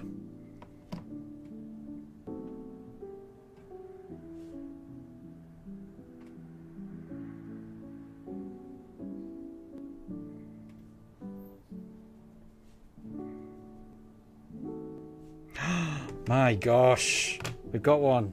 We got one, guys. We got one.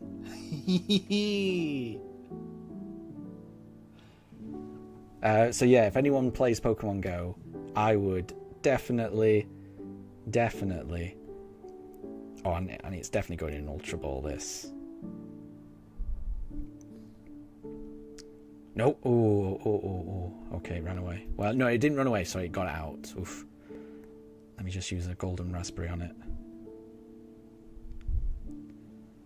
Apologies, everyone. Just want to make sure we get this. Yeah, we got it. We got a shiny Rookie D. Oh, it looks amazing.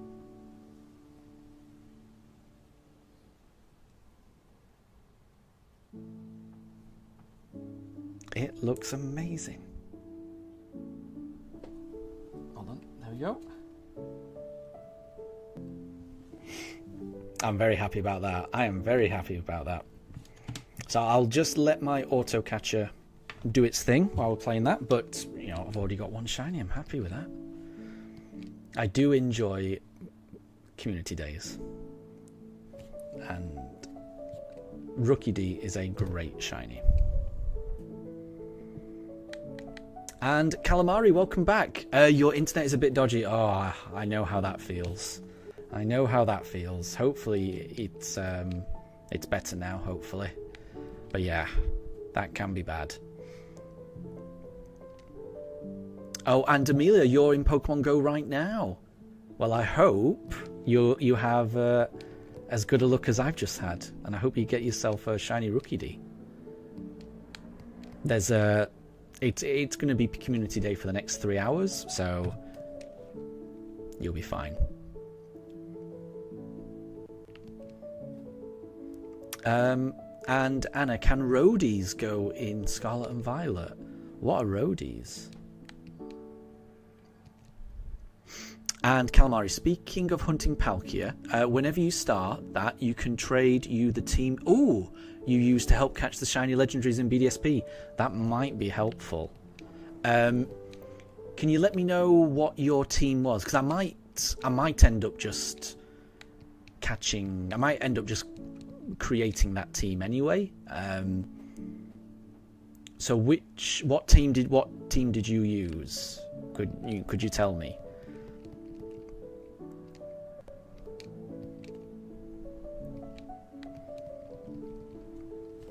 Because I've got a feeling it might be worth me creating, going out and catching that team anyway, just so that I've always got it available. So any advice on which Pokemon to have, please let me know.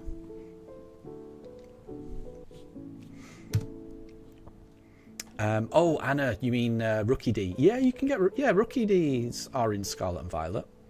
I'm certain of it. Absolutely certain of it. And Amelia, your Buddingo is your Cinderace. Nice. My buddy is Vivillon, a shiny Vivillon. Let me just show you guys. I'm very proud of my my buddy. That's my buddy. I've got quite a few shiny Vivillons. So that's a shiny... I think that's a shiny river pattern, but I've also got a shiny... Hold on, let me show you this guy. I've also got... I'm just showing off my shiny Vivillons in Pokemon Go. I've also got this guy. My shiny garden pattern Vivillon.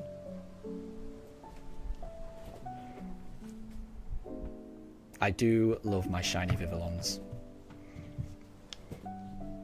I think I've also got a shiny modern pattern Vivillon in Pokemon Go, but I haven't used that as a buddy just yet. I've already best buddied my garden pattern Vivillon.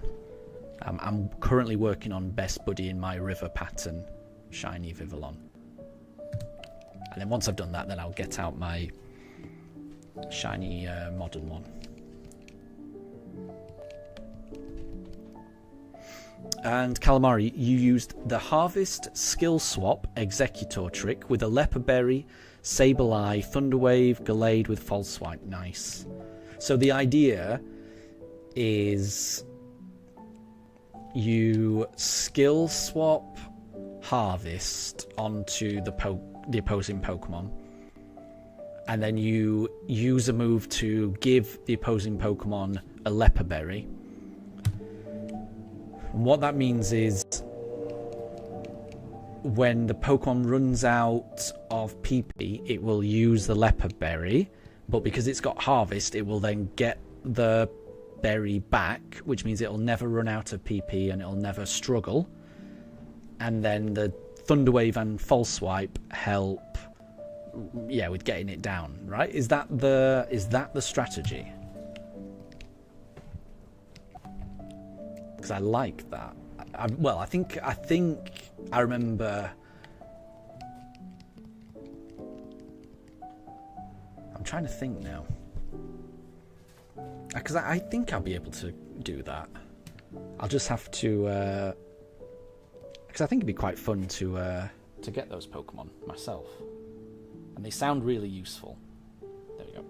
Correct the pooch cam. But I've definitely never tried anything like that before. I like it. It seems like it's very high level strategy. I like it. I don't know why the pooch cam is zooming in on that. It's very strange.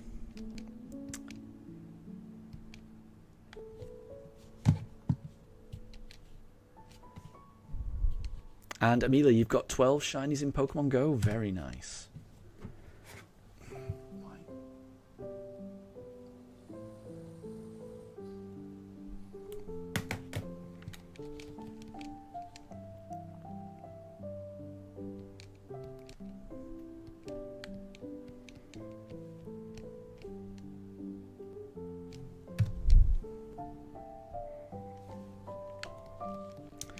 Doing it again.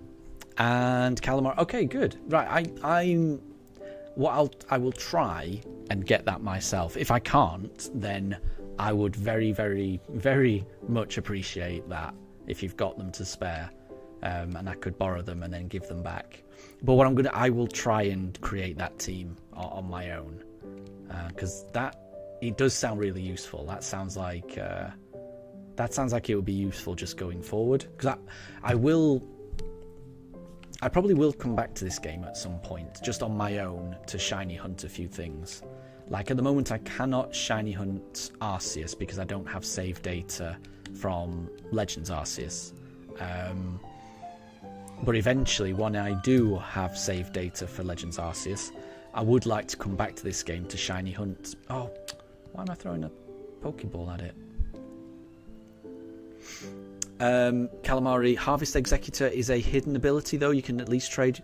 We'll see. Don't worry. So I think I'll be able to get it in Pokemon Scarlet and Violet, I would imagine. And I've got a lot of ability patches and ability capsules in Scarlet and Violet. I've got a feeling I'll be able to create that team. I might be wrong, but I've got a feeling I should be able to. And then I can put it in home, and then I can bring it over here. So I think I'll be okay.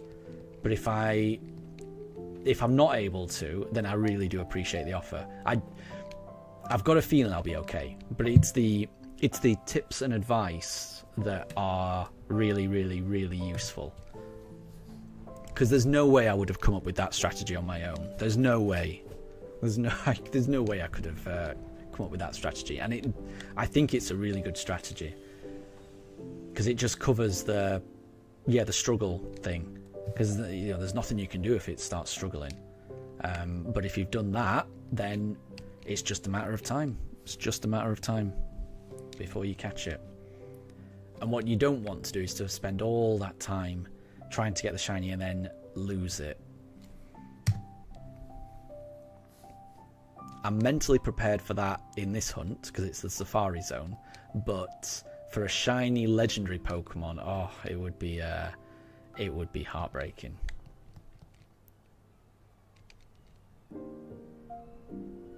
And thank you very much, Calamari. No, I really do appreciate that. I do appreciate it. So there's a few things I need to do off stream. So I think off stream I need to get a bit more money for the Pokeradar hunt so I can buy lots of Pokeballs. I need to, in my other game, I need to do some more fossil hunting to hopefully get more than 9 fossils. And then for the Palkia hunt, I need to, probably in Scarlet and Violet, create this catching team. So for the next 3 hunts, I've got a feeling I'm going to have to do a little bit of prep for. Which is why I think the next hunt I do will be a fossil one, where it won't be ideal because I've just got 9. But 9's not bad. It's not as many as I want, but it's not bad. And then in the background after each stream, what I can do is I can just be doing fossil hunting, and hopefully that number will increase slowly.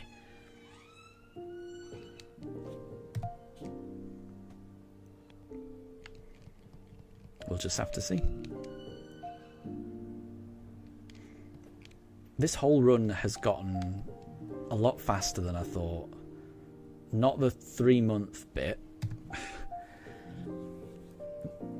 After spending 3 months looking for the starter, I really thought this whole run was just going to be really, really slow.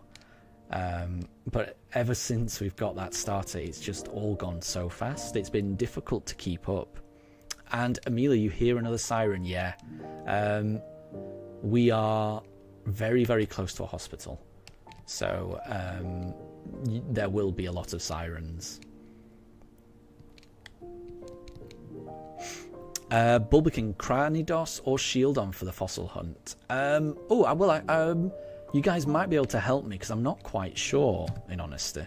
So I know I think I've got 3 Helix fossils. So it could be Omanyte.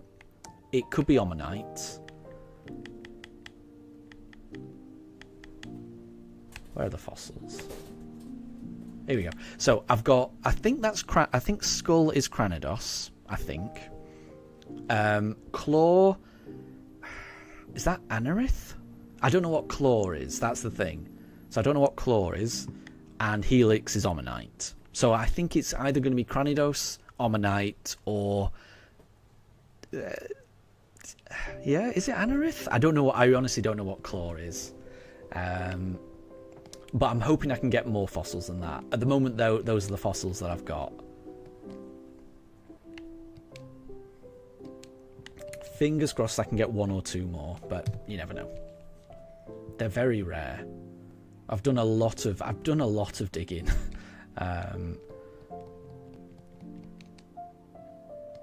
And it's very, very rare that I get a fossil.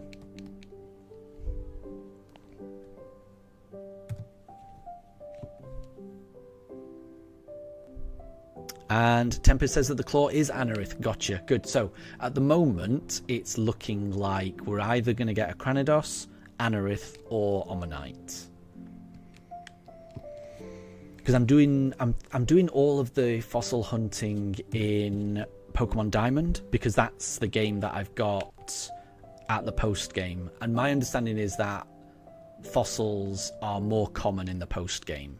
I might be wrong, but that's where I've been doing all my digging. So it might be that those Pokemon are just the Diamond exclusive ones. I'm not sure, but I'll be happy. But if I can get one of those 3, I'll be happy. They're pretty cool. Oops, wrong one. And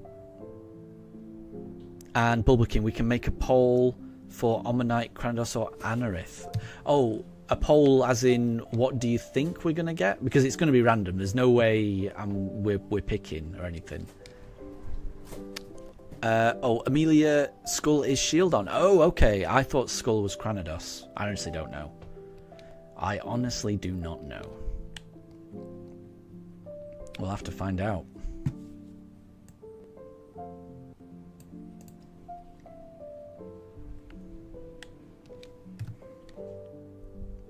Bulbaking, you say Cranidos is the most versatile. It's got the best. And, Shieldon is armor. Ah, yeah. So, yeah, Cranidos is Skull then. Gotcha. Bulbaking, no for what our target is. Ah, so it's going to be random. I'm going to be handing in all of the fossils I've got. And whichever one comes back shiny, that's who's going to end up on our team. So I'm not going to have a target. I don't have enough fossils to really go for one particular one. And I think I prefer it being a little bit random in any event. So I like not knowing what we're going to end up with. The way that we did the starter hunt, I didn't just go for Turtwig. Every single time I opened that briefcase, I tried to pick a different one, just so that there was an element of randomness in terms of which Pokemon we ended up with. So it's going to be similar for the fossil hunt. We're handing in all the fossils, and if any of them are shiny, then that member is going to join the team.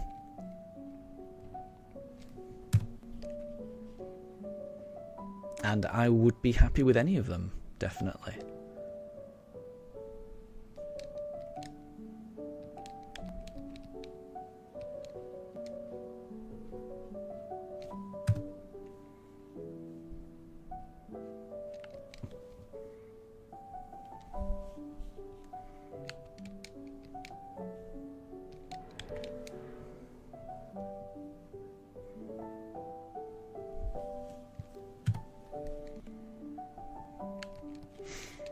Yeah, apologies for the pooch cam, everyone. Honestly, I don't know what it's doing. I keep trying to refocus it by waving something in front of it, but every single time I do that, it just zooms in again. So, no idea what it's looking at. I never understand the top pooch cam.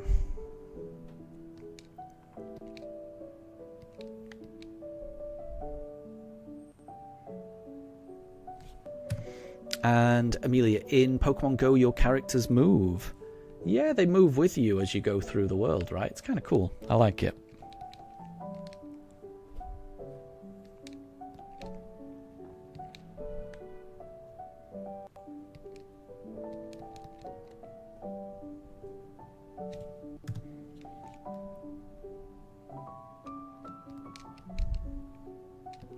Oops. Oh, I did not mean to do that.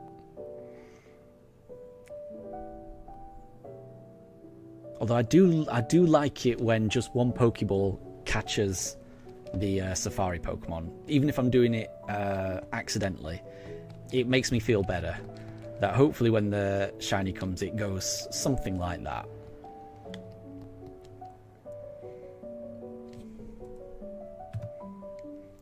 Calamari, you've got the Shining Pearl exclusive fossils. That's nice. So I'm assuming that the ones that I've got are the Diamond exclusive ones, I reckon. Calamari, oh, you've got some spare claw or Felix fossil. Sorry, not Felix fossils. Helix fossils you could trade. That would be really good. That would be. I would appreciate that, and I can give them back to you afterwards once I've done it. That would be really useful. Like the what is it? The Pokemon for the Palkia hunt. I'm pretty sure I can get those myself. I can catch them. I can create them in Scarlet and Violet. I've got loads of resources in Scarlet and Violet, and I can just trade them over on Pokemon Home. But the fossils, that I don't have a way of getting those other than just doing as much digging as I can do, and I am struggling to get them. Like those 9, it's taken me ages to get those 9. So I mean, if anyone has any fossils they could lend me, yeah, once I've done the hunt, I'll give them back. Because all I need is 1 to be shiny, and then I won't be using the rest. I can, yeah. So that would be, if anyone, that would be amazing. That would be amazing, Calamari. Thank you. I would definitely appreciate that. Because the more fossils I've got, the less resetting I'll have to do. So that would be amazing.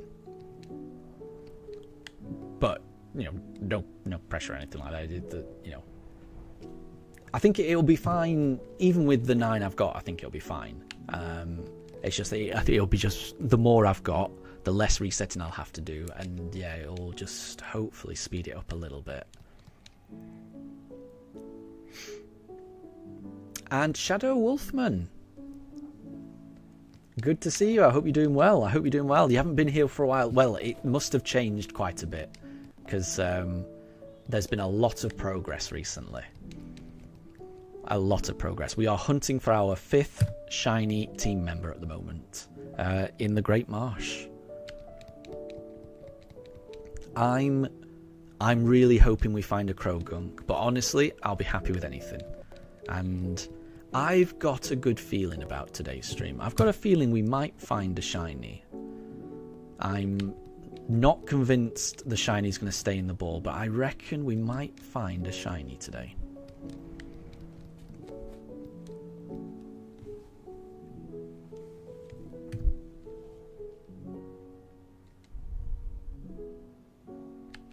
And Calamari, that would be amazing. That would be amazing, honestly. I would definitely appreciate that. So yeah, when I do the fossil hunt, if you ever join one of the streams during the fossil hunt, yeah, let me know if you've got any to spare. We could trade. I would definitely appreciate that. I would definitely appreciate that. Thank you.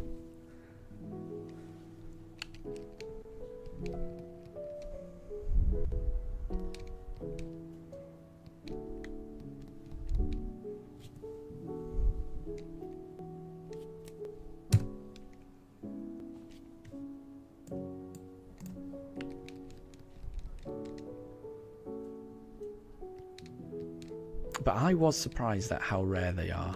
I don't remember them being as rare, but yeah, I've been... Apologies, Daruk can hear a dog barking outside. So he is going to be barking a lot right now.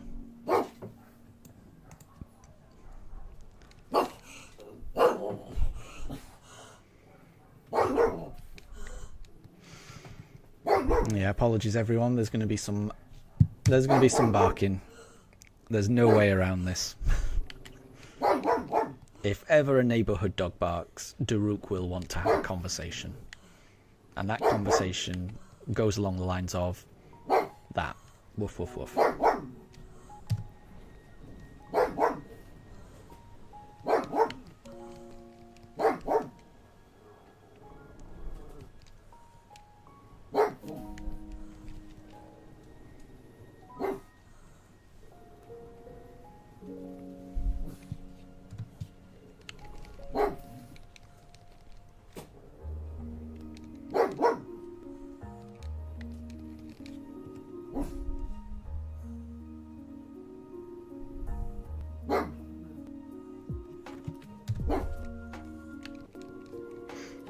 And Amelia, yep, Mifa's like she is trying to sleep here. I know, they're very, very different in personalities.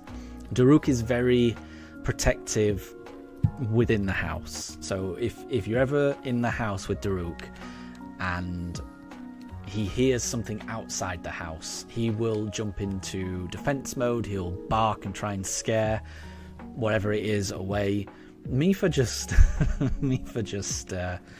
calmly just snoozes. If we're calm, then Mifa is calm. Daruk does not pick up on the fact that no one else is worried by these outside noises, so there's no reason for him to be worried either. Daruk does not pick up on that at all. He hears noise, he tries to scare noise away. That's his thought process. Mifa's a lot more... She judges how everyone else is acting. And if everyone else is acting scared, then she'll, start barking.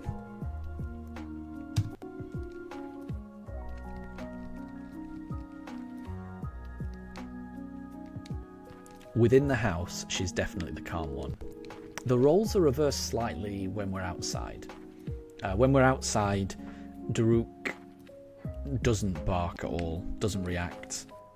He's very calm. Even if he sees another big dog, he loves other dogs. He loves other dogs. He will never bark at another dog. He's very calm. Whereas Mifa is very scared of other dogs outside. So if she sees another dog, she'll bark and try and scare it away. So she's more, if it's in real life and it's, she can see another dog, then she gets quite scared. But within the house, if you can't see it, then she's not bothered. But it's hard to describe.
Okay, this is encounter 750.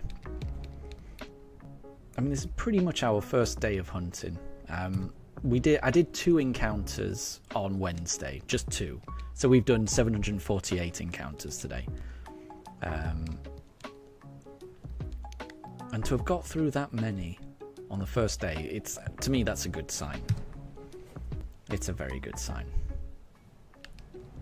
I've got a feeling we're going to get through this hunt pretty fast.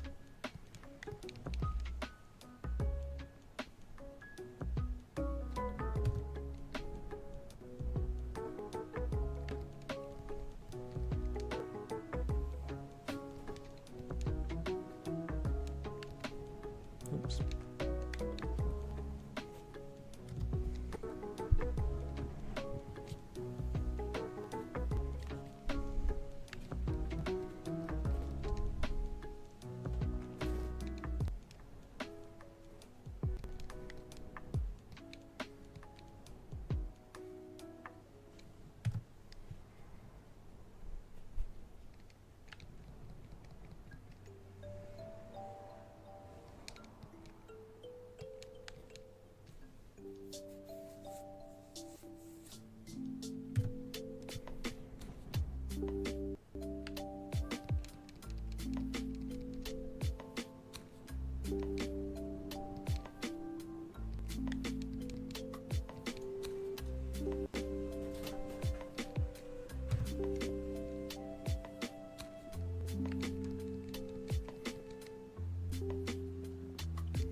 And Bulba King, I don't know if you're still in the chat, but your guess of us catching the Pokemon on encounter 759, we're getting close to it. I hope you're right. I hope you're right.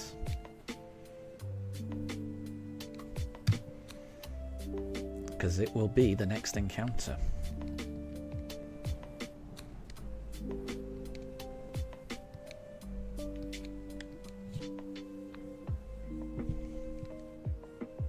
Oh, it wasn't.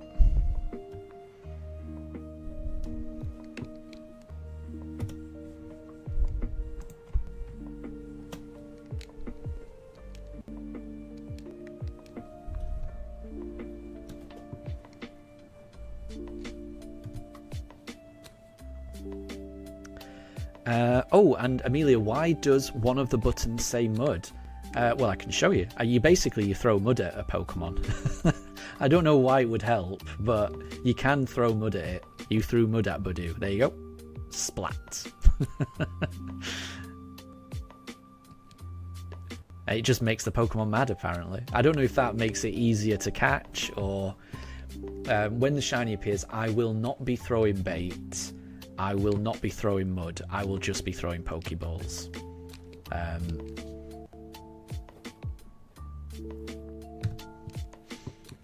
So yeah, I'm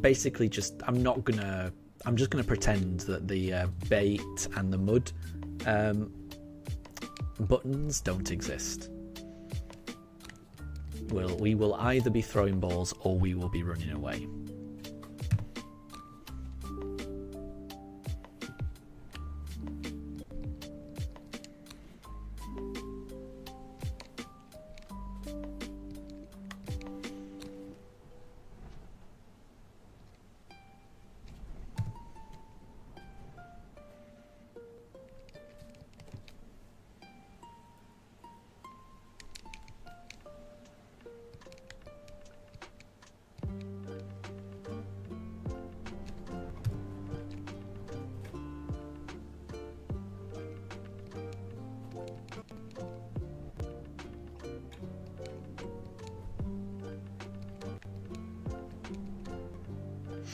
Ooh, and Amelia, you've managed to evolve your Corvisquire into a Corviknight in Pokemon Go. Nice.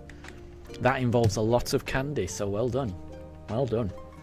I've got a dynamo. Oh yeah. It's getting very windy here. One of my windows just blew shut rather suddenly. So that just scared both me and my dogs just then. What was I saying? yeah, getting a Corviknight in Pokemon Go takes a lot of resources. I think I've got a Corviknight already, and it's a Dynamax Corviknight. So I want to get enough candies so I can level up my existing Corviknight. And Bulbaking, you can't wait for Rookie D Community Day today. It's already Community Day in the UK. In the UK, we've got it for another 2 hours 20, and it's pretty good. I have currently found, let me just see how many, because I've got my my auto catcher on at the moment. I found another one. I've got 2 shinies so far. Don't know if you guys can see that. So far I've caught 2 shinies, and I'm hoping to catch a lot more. So I will be taking the dogs for a walk in about an hour's time. Oh, I shouldn't have said that word actually. I shouldn't have said that. But I will be, and I'm hoping to catch a whole lot more. On the WALK, so we'll see. 2 at the moment I'm very happy with.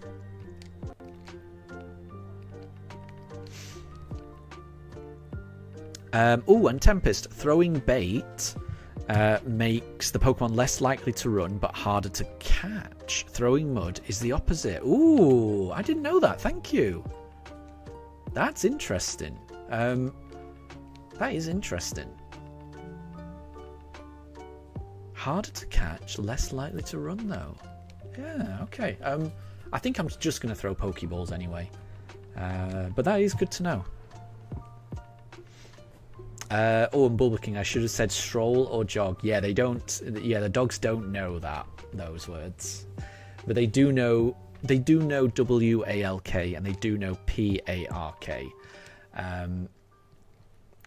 Sometimes I'm okay saying them if they've very recently, been to a PARK, or if they've recently just had a WALK. But if it's around the time when they would do, then it's very dangerous to say those words. And I would classify this time of day to be quite dangerous to be saying those words. So I'm gonna try and avoid saying them.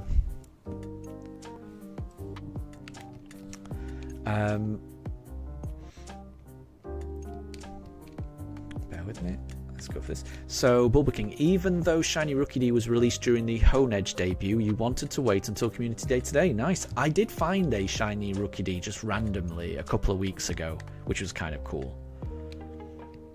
So, I technically have 3 Shiny Rookie Ds in Pokemon Go.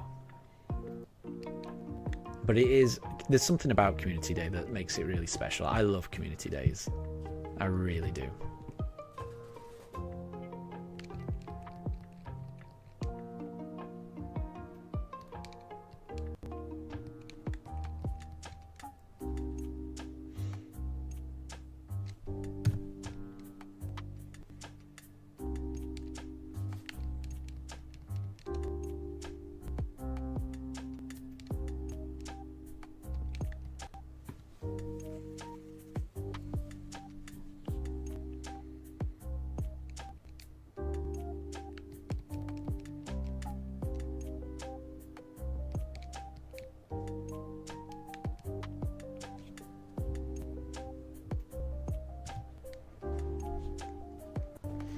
And Amelia, you don't have any Shiny Rookie Ds just yet. It's only been 45 minutes. You've got plenty of time. Have you used your incense? Make sure you're using your incense, is what I would say. And yeah, just don't worry. You've got another 2 hours, 15 minutes. I'm sure you'll be able to find one.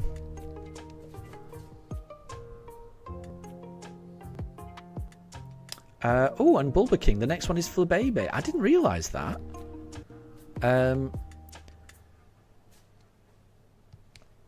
But you could have had Galarian and regular form Community Day like Darumaka. Oh, interesting. I don't know. I didn't know that the next one was for the baby. I didn't know that at all. So that's good to know.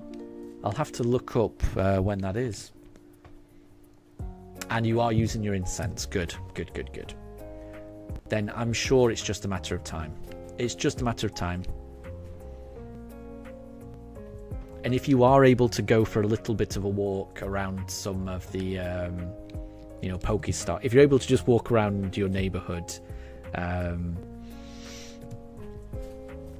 you'll probably encounter an awful lot. That's my experience anyway.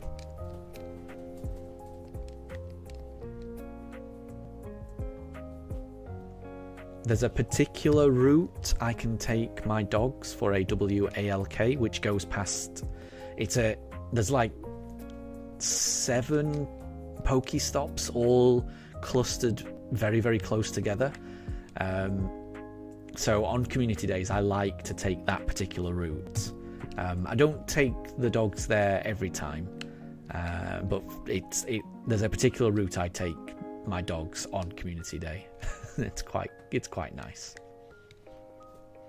Amelia, you've got 12 legendaries in Pokemon Go. Nice.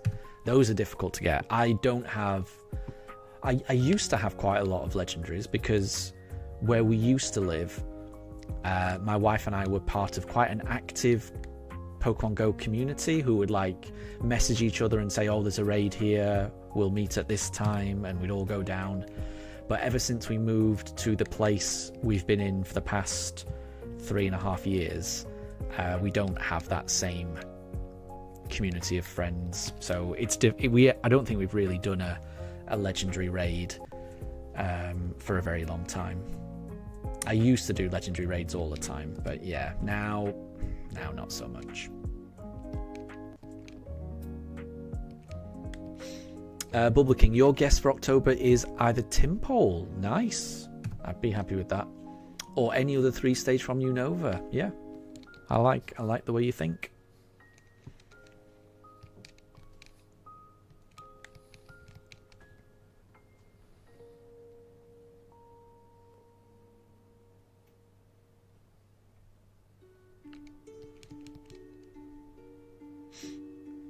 And Amelia, you got the Shadow Regigigas from Giovanni. I didn't even know that was a thing.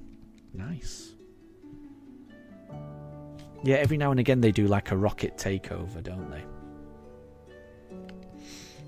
Bulba King, or maybe a Pumpkaboo community day. Poof. I mean, any community day I'm going to be happy with. Any community day I'm happy with. I love them.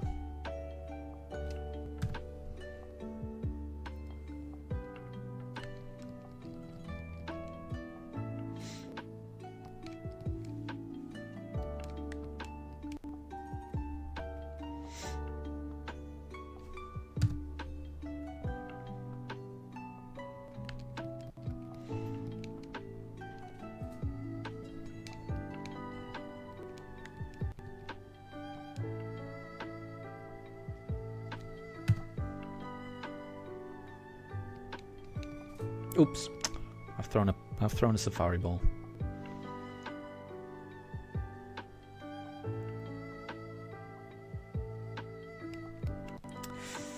My mistake.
Oh, and Bulba King, in November you're calling it as being Pawniard. That would be amazing.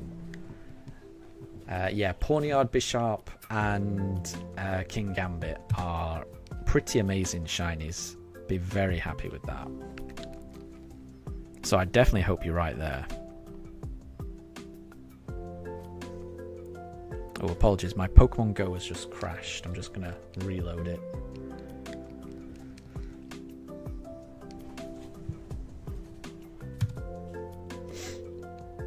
There's Krogunk. That's the one I'm hoping to get as a shiny. Will the shiny gods hear my prayers?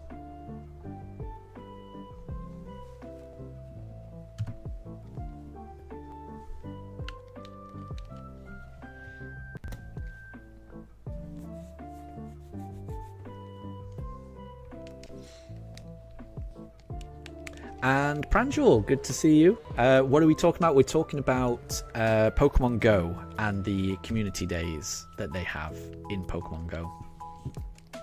Because today is currently Rookie D Community Day. And I've already found 2 shiny Rookie Ds, which is amazing. And we're just speculating on future Pokemon Go Community Days and what they might be.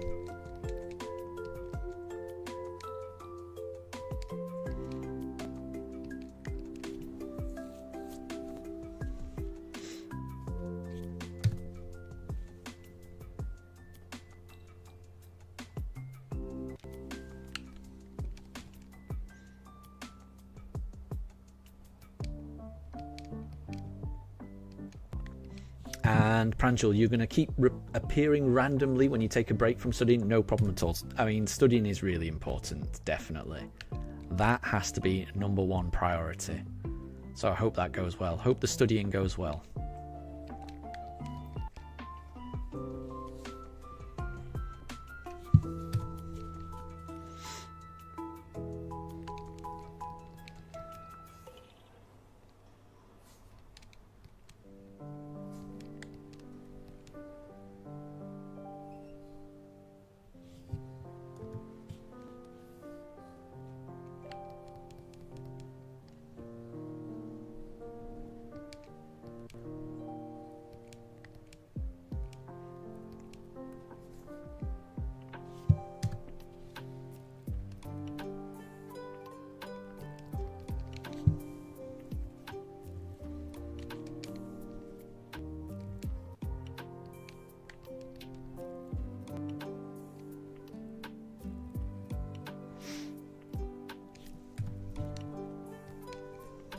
No.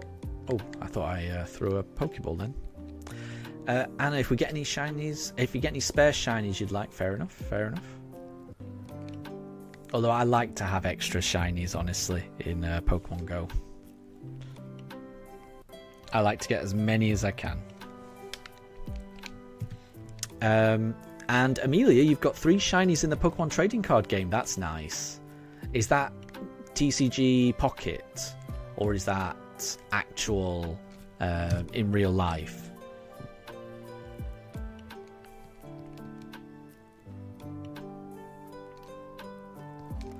And Pranjul, thank you very much for the shiny look. I do appreciate that.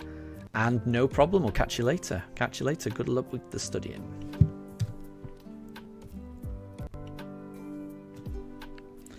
And Amelia, there were... Oh, the shiny Pokemon that you got in TCG was a shiny Machamp, Voltorb, and a Lucario in TCG Pocket. Gotcha. Yeah. Shiny Voltorb is a great shiny.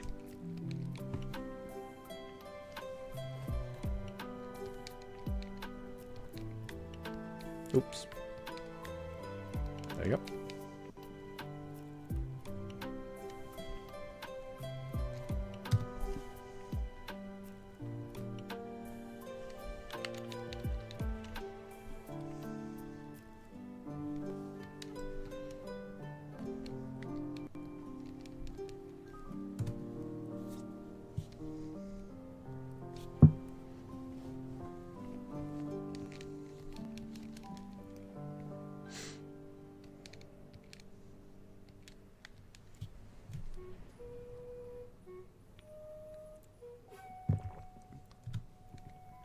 And you're right, actually. Lucario is a great shiny.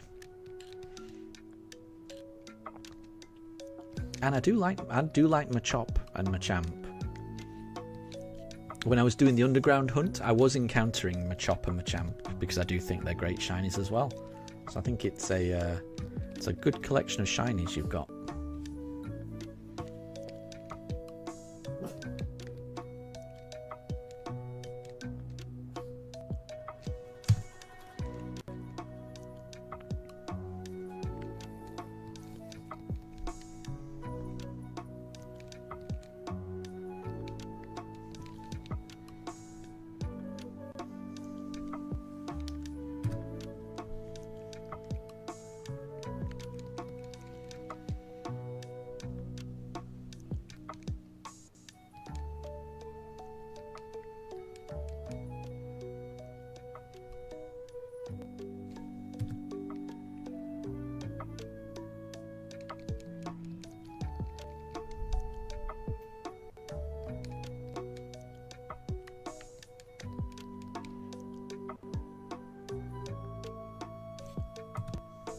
And Amelia, you've got a shiny Lucario in Scarlet.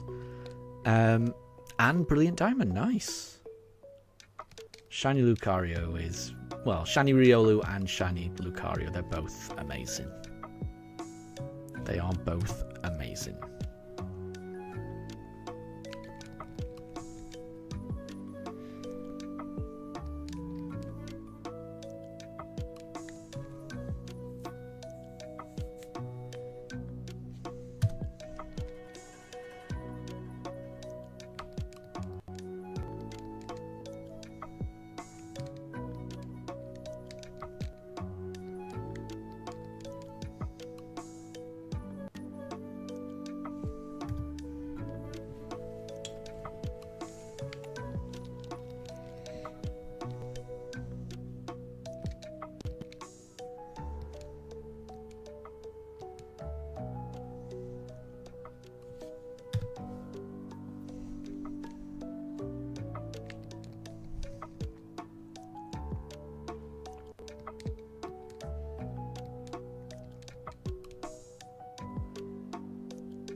And Amelia, why is it when you transfer Pokemon from Legends Arceus into other games, Pokemon are in a different ball? Yeah, it is a bit strange. I agree. That way round, it's a bit strange. I mean, I guess it's because it's in a different time period. But in my head, if you're transferring a Pokemon from the past to the future, then in my head it would make sense for it to just keep the old one. But I guess the reason is the reason it's like that is because it allows them. It makes it easier to code, because if it didn't work like that, then for every because Legends Arceus created a whole new series of Pokeballs. That would mean in order for those Pokemon to be compatible and be able to be used in other games, those other games would have to be coded to recognize all of those, which means, you know, there are games that came out before Pokemon Legends Arceus, like Sword and Shield, right? So those games were created before Legends Arceus, so all of those old style Pokeballs wouldn't have existed in the code. So I guess it's just an easy way to code it. They create, I forget what it's called. Is it Mysterious Ball or something? But if they've just got one generic Pokeball that can be used for games where they've created their own Pokeballs, but they only have to worry about the coding of those Pokeballs in one particular game. They don't have to worry about the impact on the other games in the series. They just use the that weird green coloured mystery ball, whatever it is. I don't think I'm explaining it correctly, but I think it's just easier for them to code that way. There's a way of explaining it that I'm not I'm not doing it. I'm not very good at explaining things. In my head, I know what I'm trying to say, but the words coming out of my mouth, I'm listening to them. I'm like, I don't even know what this guy's saying, and this guy's me.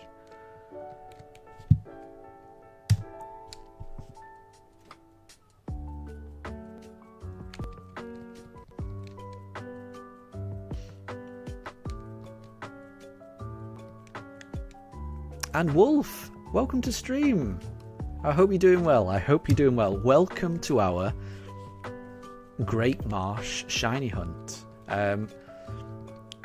This is our first full day of shiny hunting in the Great Marsh. We've already got through 833 encounters,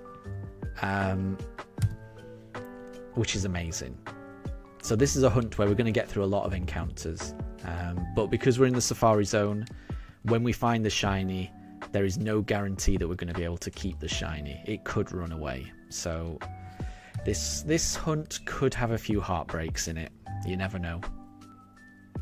So I'm very excited about this hunt. I don't know how it's going to pan out. This is my very first time shiny hunting in the Safari Zone of any game.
And thank you very much, Wolf. Yeah, I hope we can. Oops, I hope we can catch it. Whichever shiny appears, I'm hoping we can catch it as well. It will be heartbreaking if it runs away. But in my head, I'm prepared for that. So in my head, I don't think we're gonna catch the first one. I kind of think the very first one we find, I think is gonna end up running away. We'll see, but I'm mentally prepared for that. So I'm preparing, in my head, I'm preparing for the worst, and then, so whatever happens, I'll be prepared for it.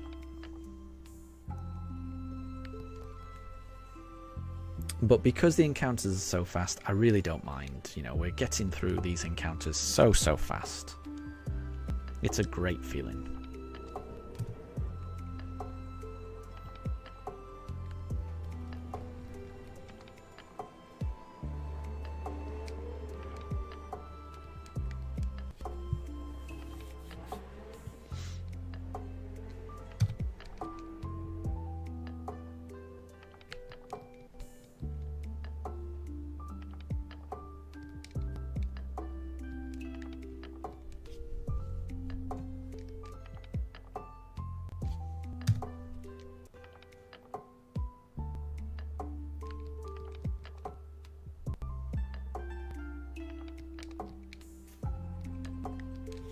And Amelia, how you got the shiny Lucarios. In Scarlet, you got it from a mystery gift. Very cool. I think I might have got that, actually. I think I remember that one. And in Brilliant Diamond, Wayfarer traded you a shiny Riolu, and you evolved it in Shield and transferred it back into Brilliant Diamond. That's really nice. That is really nice. That's really nice. Very cool.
And Amelia, Wayfarer also traded you a shiny Routes as well. That's awesome. That's so cool. Did Wayfarer catch those shinies during one of Wayfarer's streams or during one of Wayfarer's videos? What I mean by that is, can you go back and watch Wayfarer catching those shinies on Wayfarer's channel? Because that would be really cool. I think if you've got a shiny and then you can go back and watch a video of how that shiny was caught, that would be really, I don't know, that would be so special. That would be so cool.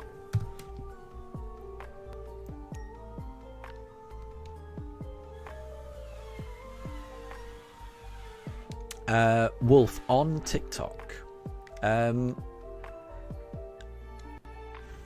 Wolf, did one of your messages get not go through? The reason I say that is because you've said on TikTok, but I don't know what that's in reference to. The previous message you said was, oh man, I hope you can catch it if you find it, whatever the shiny it will be. So I'm wondering if one of your messages didn't go through. I don't know.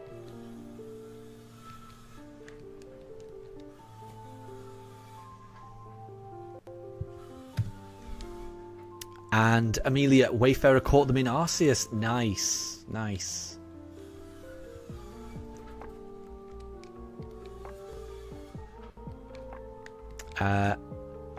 Wolf, you're trying to say check your TikTok. Okay, gotcha.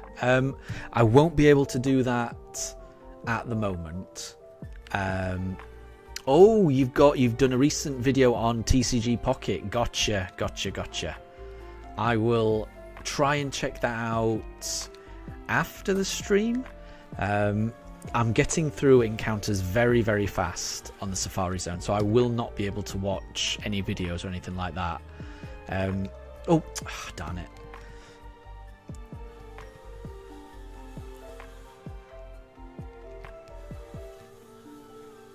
Did you see that? That Pokemon fled after one ball. If that had been shiny, that would have been heartbreaking. And yeah, I will totally check that out. Wolf. But yeah, it'll have to be after I finish the stream. Because this is very similar to the Eterna Forest Hunt, where it's like encounter after encounter after encounter. In fact, it's a little, in terms of how fast the encounters are happening, it's even faster than Eterna. The numbers were going up faster in Eterna because we were encountering two at once, but this is even faster because in Eterna you had to watch the throwing out Pokeball animation each time, whereas this one, it's not there. It's a very fast hunt in terms of how often you're checking to see whether it's shiny.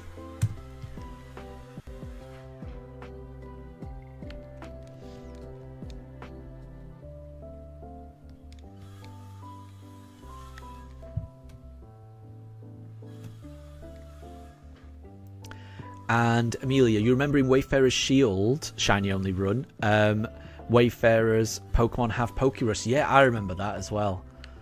It's so rare to get Pokerus. And I don't know if I've mentioned, I mean, I've definitely mentioned it a few times, but our Pokemon have currently got Pokerus, which is very awesome. Can you see? So yeah, we got Pokerus as well. I couldn't believe it. We got it in Eterna Forest at some point. And I think the odds are like 1 in 20,000. It's very, very rare to get it. And I think this might be the only playthrough I've ever done where I've had Pokerus.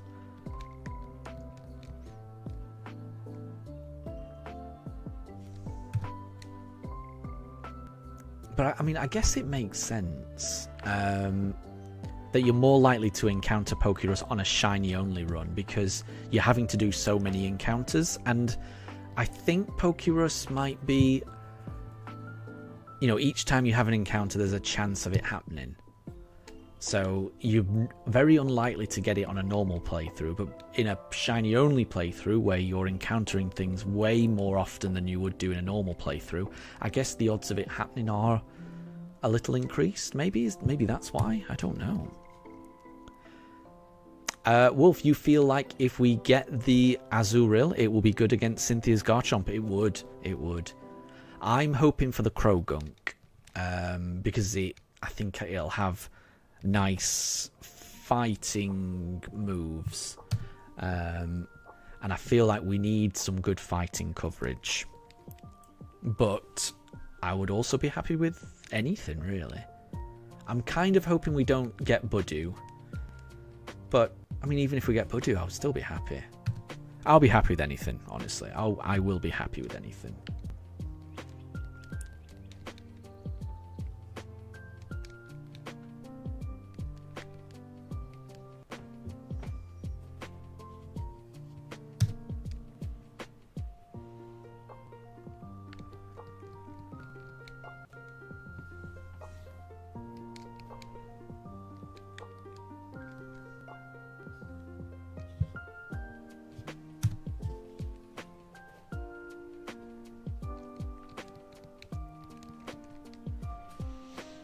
So it is currently 3:15. Assuming my dogs stay as calm as they are right now, I will be taking a break in about 45 minutes time. So that's the plan.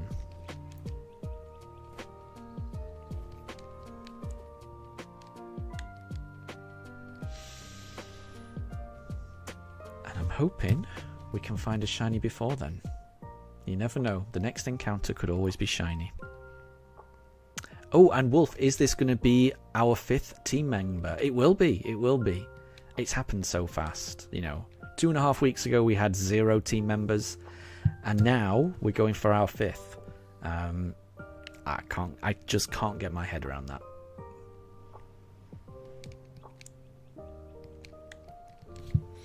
So yeah, quite a few people have pointed out that our team will be quite weak to ice, and I very much agree with that. So getting a Krogunk that knows a few fighting moves, that would be helpful. And I'm kind of thinking that when we do the Pokeradar hunt, I might try and make it a fire Pokemon if I'm able to choose. And Wolf, you're exactly right. Time flies. It does not feel that long ago that I was opening up briefcases. And ever since we've stopped opening up briefcases, this run has gotten very, very fast, in my opinion.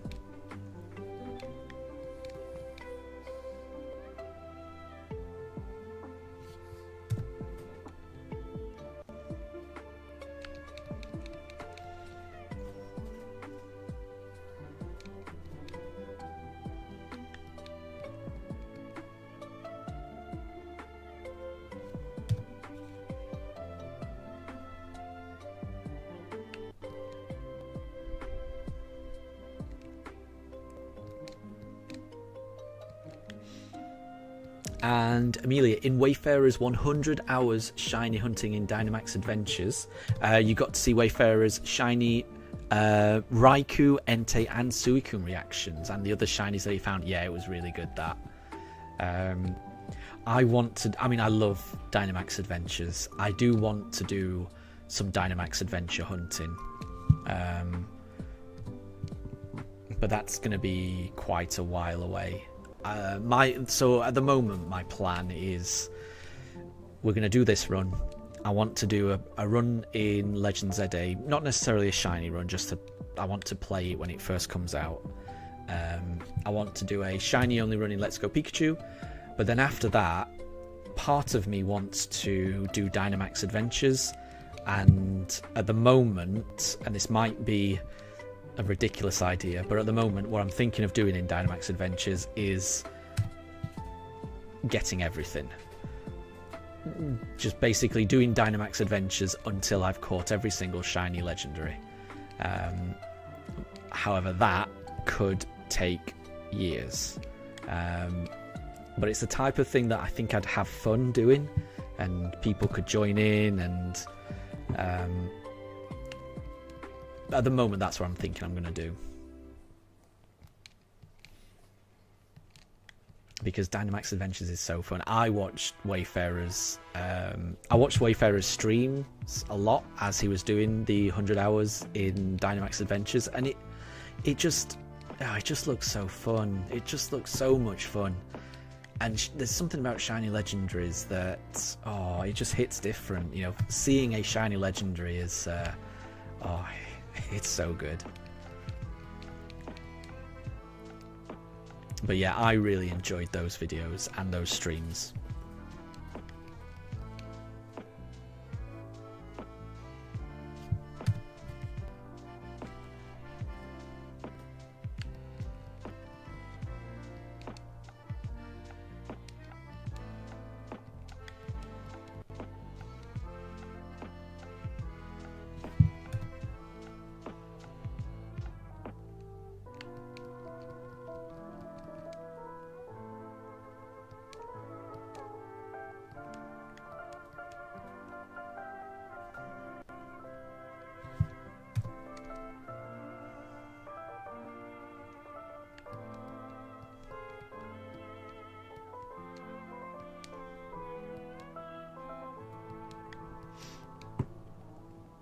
And Amelia, that's how you need Nintendo Online in Dynamax Adventures. Yeah.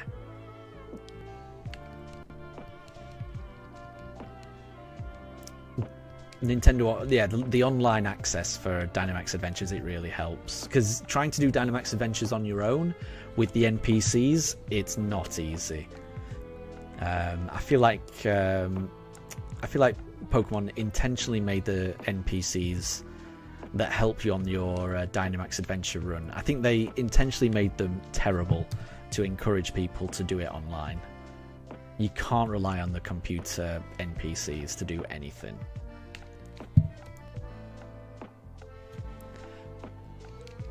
And Amelia, how was Wayfarer's Indigo Disc stream? You missed it. So I watched it. When did I watch it? Was it last night or the night before? I didn't watch all of Wayfarer's last stream, but I think what Wayfarer was doing was grinding Blueberry Academy points so that he could unlock all of the starter biomes, so that he could complete his Pokédex. And then once the Pokédex is finished, then Wayfarer would be able to maybe start Perrin's quest and do, the rest of the plot line, things like that. I think Wayfarer is streaming tomorrow, and I think that's when the story's going to get progressed, and things like that. But it was fun. I think he's already found a shiny Cranidos, a shiny Skarmory, and a shiny Love Disc. And the shiny Love Disc was just a full odds, just swimming by the shoreline. It was a really good spot. I would not have noticed that shiny Love Disc. But yeah, they're fun streams. Whenever I can, I do like to watch Wayfarer's streams.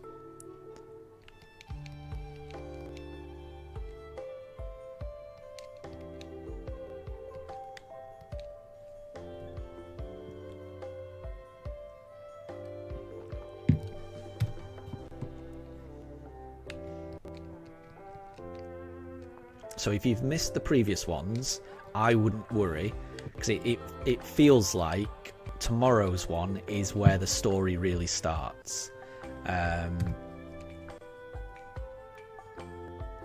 So I think up to now, I think Wayfarer's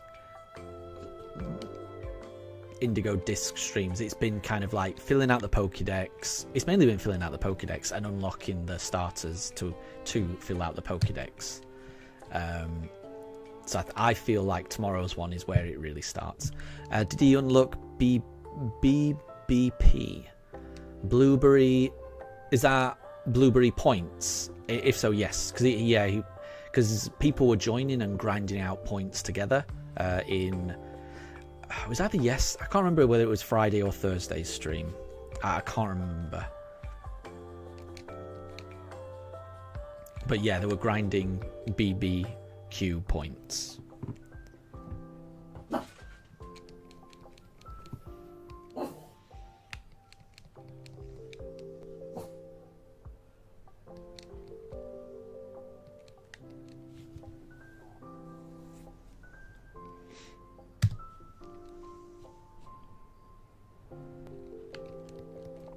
And did he battle Carmine? I think he did, actually. I think that was one of the last things I saw, I think, before I had to go to bed because I was really tired.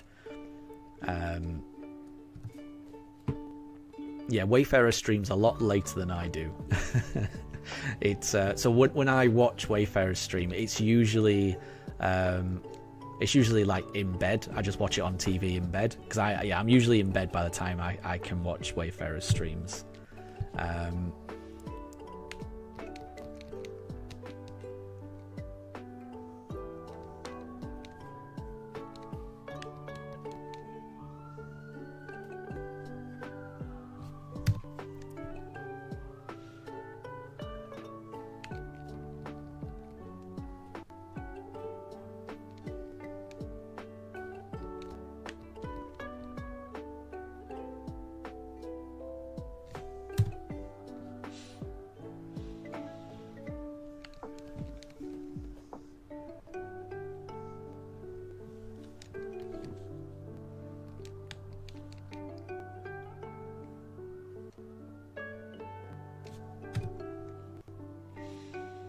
Okay, well, 910 encounters so far today.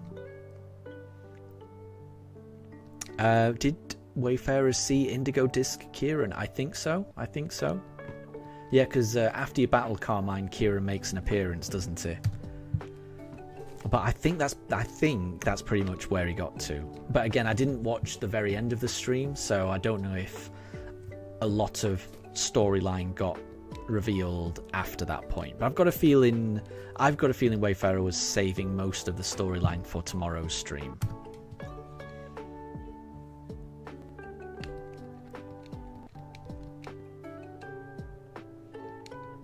Because yeah, Kieran changes a lot between Kitakami and the Blueberry Academy, doesn't he?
Yeah, Krogunk is the one I'm really, really hoping we walk away from this hunt with.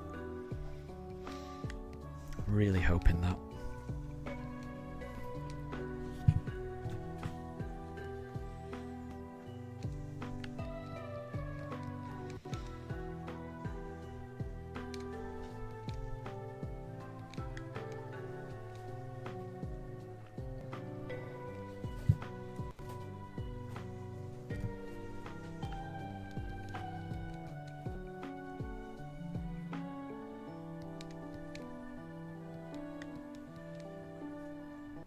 Oh, Ham, you've run out of games to play. Anyone got any suggestions? Interesting. Oh, Andraven. Good to see you. Good to see you. I hope you're doing well.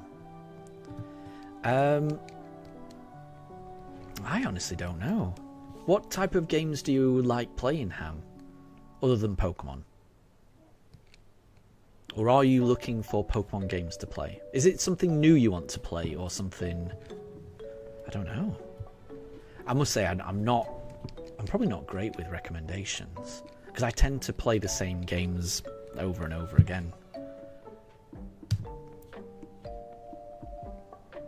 Oh, and literally anything, Ham, so not necessarily Pokemon, presumably. Nice.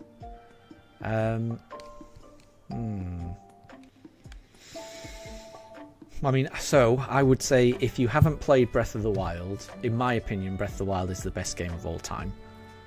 That would be my recommendation. I'm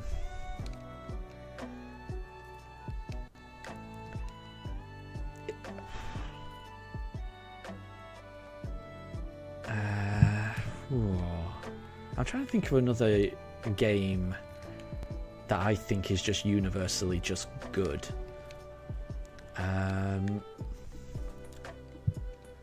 mean, if you haven't played it and you've got any vague interest in farming games, I would say Stardew Valley is as good a game as you can get.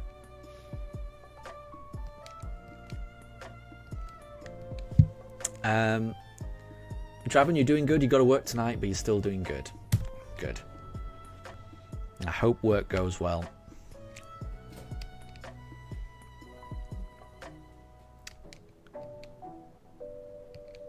We are in the Great Marsh, trying to find our 5th shiny team member.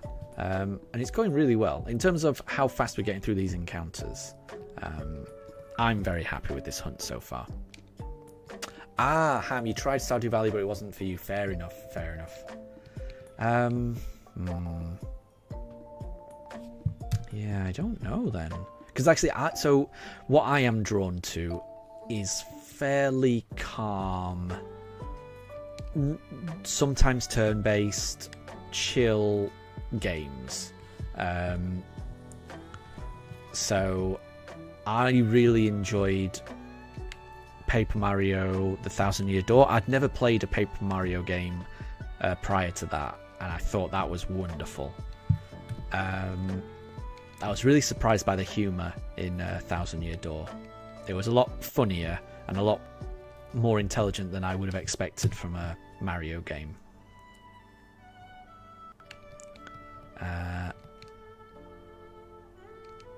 But then I also like... I love playing Civilization. I love playing Football Manager. I love playing... I like strategy calm games. Oh, Fire Emblem Three Houses I loved. But yeah, like I say, I feel like I've got a very particular taste in games, which I feel like doesn't apply to most people. Because I know a lot of people like games like Fortnite or Monster Hunter and things like that, and I struggle with that. Oh, Wolf says Animal Crossing New Horizons. Yeah, that's a really good game. That's right up my alley.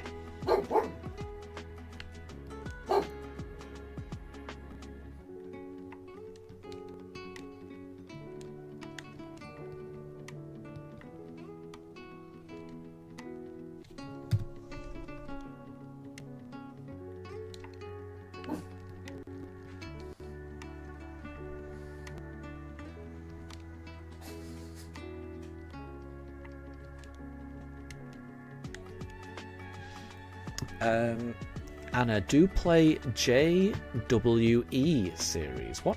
I don't know what that is, honestly. What does JWE stand for?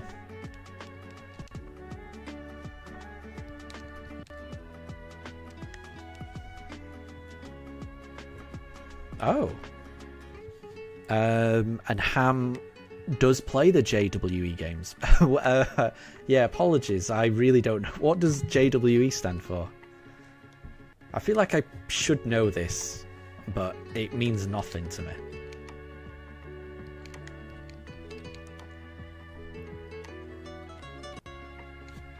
JWE. What could that be? Oh, Jurassic World Evolution. It's like it's like a park builder. Okay, okay, nice. I didn't realise that. Okay. So I used to, back in the day, in the 90s, I used to play a game called Theme Park, where you build, a theme park. And I enjoyed that. So is that, what I'm imagining is it's kind of like that, but with dinosaurs and things. Because that does sound fun. In my head, that sounds like a game that I love, which is, Theme Park, but just with dinosaurs. That sounds great. So I mean, that probably does sound like a game that's that I would get on with.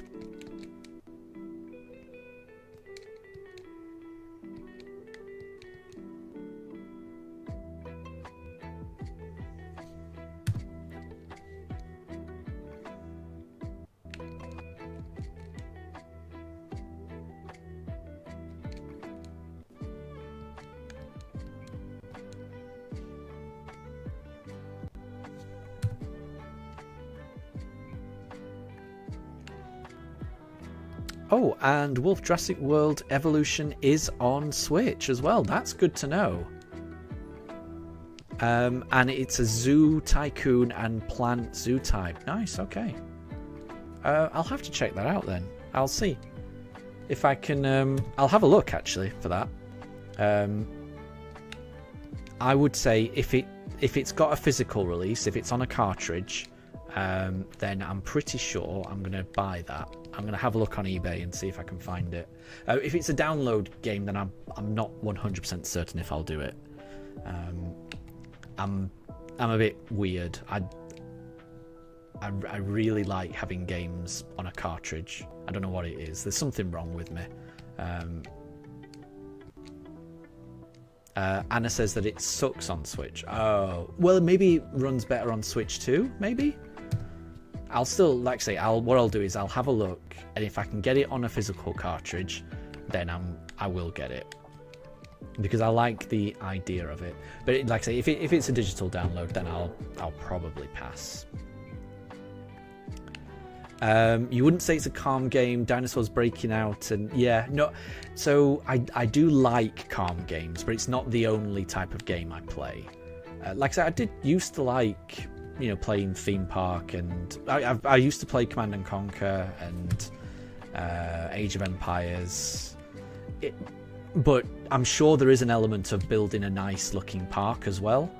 I don't know. I could imagine in my head, I'm imagining a game that I could probably have fun with.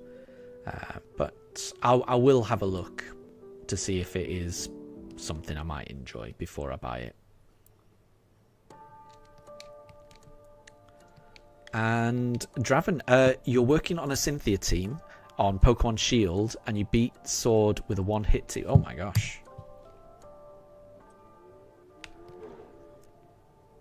Ham, don't buy it on Switch. It's horrible. If you want to buy it on PC. Yeah, I don't play on the PC as often. In fact, I can't remember the last time I played it on PC. Oh, Anna says it's worse on Switch too. The fog turns into graphical issues. Okay, well, if that's the case, then I probably won't get it then. Yeah, I don't play games on PC anymore. I used to play it all the time. I used to play games on the PC all the time. Now I'm pretty much just Switch. Fair enough. It's not the end of the world. I don't have a shortage of games to play, honestly. I've got a million games I need to play.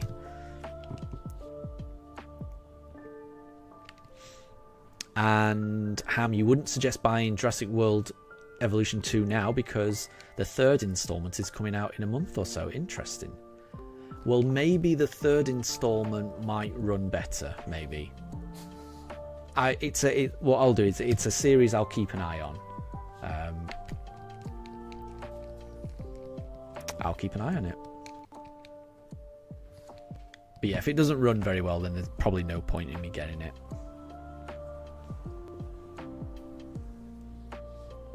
Although I will say, actually, I generally don't care how a game runs. What I mean by that is when Pokemon Scarlet and Violet came out, every single video I watched that talked about reviewing Scarlet and Violet would not shut up about how awful it ran. And when I was playing through it, that was the last thought on my mind. I was in love with that game, and I could see past any graphical issue that anyone else had. Like I say, I am an old man, and I remember how games. I remember 8-bit graphics. I remember games taking. You had to. A loading screen would take 5 minutes. I grew up with that, and I really do not mind a game running like that. I know a lot of people do have problems with it, but it's the least important thing to me how a game runs. What's more important is storyline, gameplay, character development, addictive game mechanic loops, the actual things that make a game fun. That's what I care about. How a game runs or how a game looks, I honestly couldn't care less. I can totally look past that. If a game crashes, that I do have a problem with. But short of a game crashing, how a game performs is so far down on list of priorities for me. So I mean, I might actually give the Jurassic World thing a go, because like I say, where other people would have a problem with it, I probably will not have a problem with it.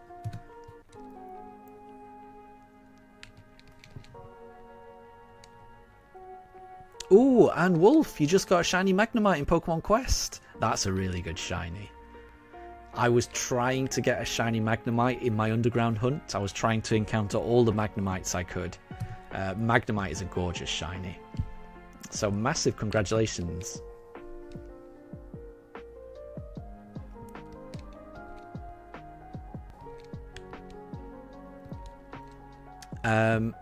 And oh, Ham, you do want to play Warhammer Space Marine too, but you're not sure it will run well on your PC.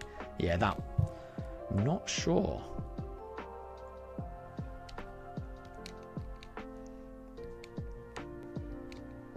And yeah, the PC that I've got probably wouldn't run games very well anyway.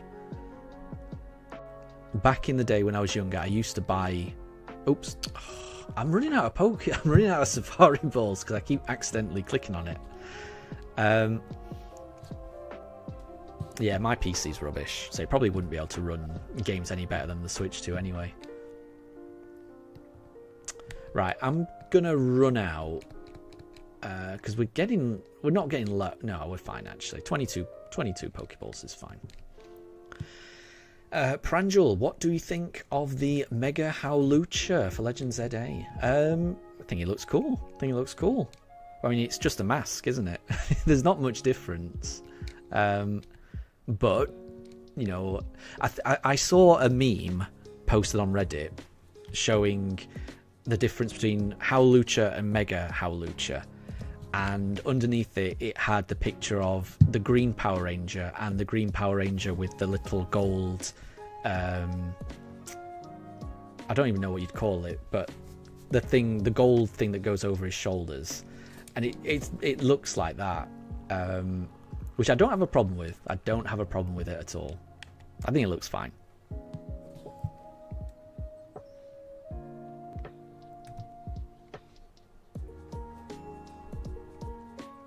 And Amelia, your guess is that we get it on encounter 1000.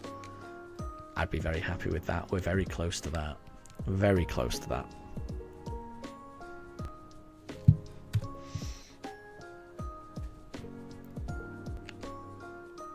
And so Jurassic World's got a hefty price on it as well. Like $60, which is pretty much for you right now, yeah. I can imagine. That does sound like a lot. do like getting games second hand for the most part. It's part of the reason I really like buying games on a physical cartridge, because you can just wait a couple of months, buy them on eBay, and you're paying a third of the price. And I really do like that.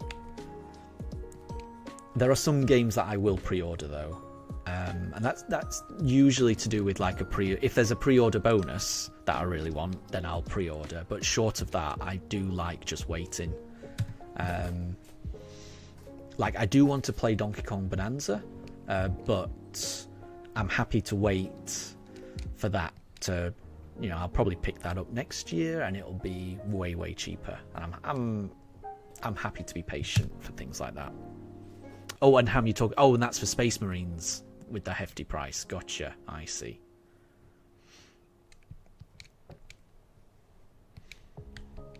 And Wolf, you've put your new shiny Magnemite on your team so that it can evolve. That's the good thing about Quest. Is that it's just got the original 151 Pokemon. And I would say that shiny Magnemite and shiny Magneton are perfect shinies. Absolutely perfect. I love how they go from silver to gold. It's just so cool. I will say that the evolution from Magneton to Magnezone, shiny Magneton to shiny Magnezone, is one of the most disappointing evolutions ever. It upset me so much seeing that Magnezone is not gold. It's a similar feeling to how I feel when Dragonair evolves to Dragonite, and Dragonite isn't that lovely shade of pink, it turns into green. It's that kind of feeling. And then Pokemon Quest, you don't have that concern with Magnemite. It stays the perfect shiny colour, which I like. But everyone has a different preference, I suppose. I just wish Magnezone was gold. I'll always wish that.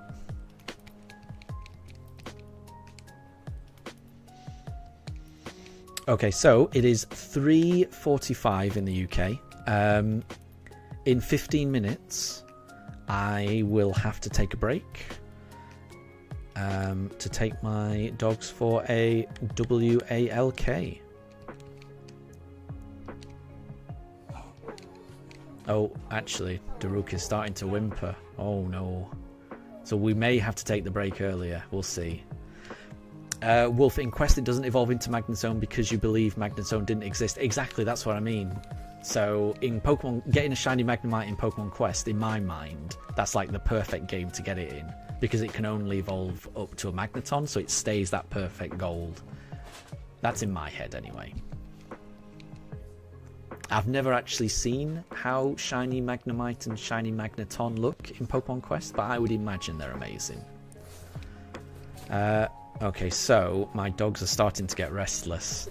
They've got a very good internal clock, so they know when it is time for WALK. And I think Daruk realizes it's very close to his time for a WALK. So what I'll do is, what I am hoping we can make it to encounter 1000, and then we'll take a break. Because we're getting through them so fast, it shouldn't take too long. So we'll do 15 encounters, and then hopefully we'll take a break. Unless Daruk starts arguing.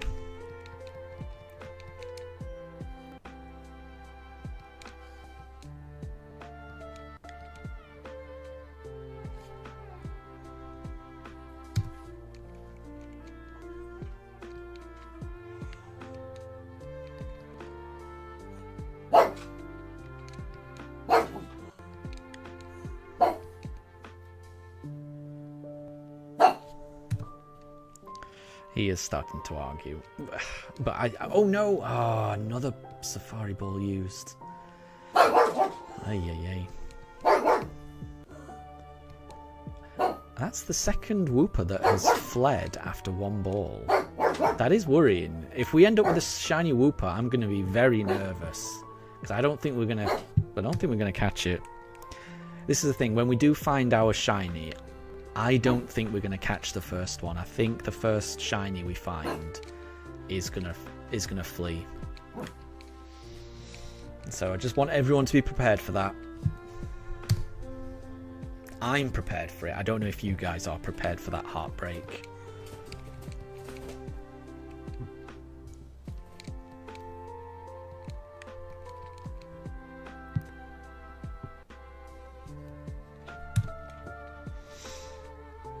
We're getting very close to 1,000 though. Very close. And then we'll take a break. The break is likely to last 45 minutes. It might even be a fraction longer, just because it's a community day, and I want to make sure we go on a very long WALK, so I can catch as many rookie Ds as possible. But I think it should be 45 minutes. It should be 45 minutes.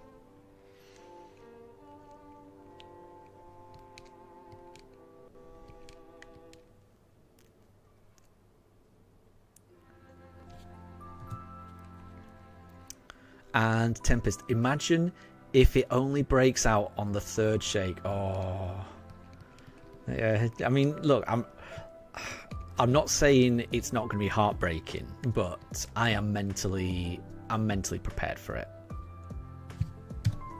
It will still be heartbreaking when we lose it, but it's just going to mean that when we finally do get the shiny and it stays in the ball, it's going to make it even more special. So any shiny that we miss out on, it's going to make the next one even better. That's what I'm thinking. We'll have to see. It will be. I know it will be heartbreaking. I guess what I'll try and do is I'll just think of it like a shiny Starly, actually. You know, we encountered all those shiny Starlies in the briefcase hunt. And there was no way for me to catch them. So if a shiny runs away, I'm just going to think of it like a shiny Starly. Like, you know, there was no way for me to catch it. I did my best. I tried. And there's no way to catch it. And, you know, I managed to get through 3 shiny Starlies. So I'm hoping it's a similar type of thing. In my head, anyway. Right, we're just going to do one more encounter now. And then I'm going to take a break. So here we go. Could we get the shiny on encounter number 1000? No. Okay, so let's run away. And what I'll do is I'm just going to exit, because I do want to exit the Safari Zone. Yeah, so that we can get a full replenishment of 30 balls. Let's just save it. Okay, and then we'll come back here. So it is currently 10 to 4 right now, so I think I'll be back by about 35 minutes past 4. So if anyone needs to duck out in the next 45 minutes, thank you very much for stopping by. It's been lovely having you. Have a great rest of your day. For everyone else, I'll see you in about 45 minutes. And if anyone is shiny hunting, good luck. Especially if you're shiny hunting on Community Day. I hope you get lots of shiny Rookie Ds. But I'll be back in 45 minutes, everyone. See you in a bit.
Okay, we're back. Let me just pop that in chat.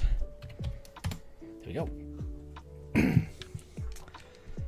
Oh, okay. So, the pooches have been fed. The pooches have been walked. And we're ready for the last part of the shiny hunt. Let's just have a look through the binoculars and see where Krogunk is. I wonder if Krogunk is in the same place.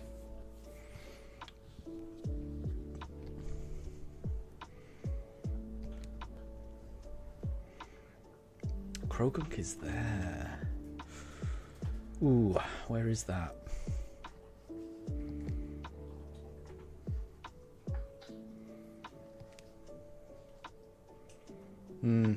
Let's see if we can find it.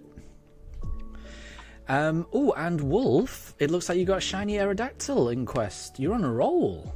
Congratulations.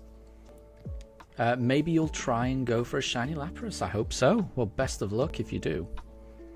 And Alexors, welcome to stream. I don't know if you're still around, but if you are, welcome to stream. Shiny Sky. Good to see you. Good to see you. You can't believe we're doing this hunt. It's come around really fast, actually. It's come around really fast. Right, I was hunting here last time, and this is... I'm just going to see if we can get Krogunk here, or whether it changes each time. So I'm just going to do a few encounters here. I'm hoping we can still encounter Krogunk, but we'll see. Ham, you love AI. In what way? What do you mean? Can you elaborate? I'm a bit confused.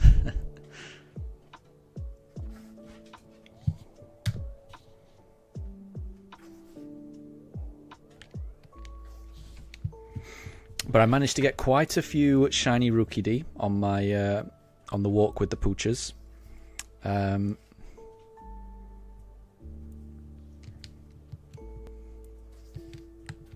many have I got? Let me show you guys. I've got quite a few. We've got, I don't know if you can see, all the ones with sparkles. That's 1, 2, 3, 4, 5, 6, 7. We've got 7. Which is, I think, is pretty good. I'm very happy with that. And there's still 18 minutes left of it. So I'm very happy. I've had a very good community day.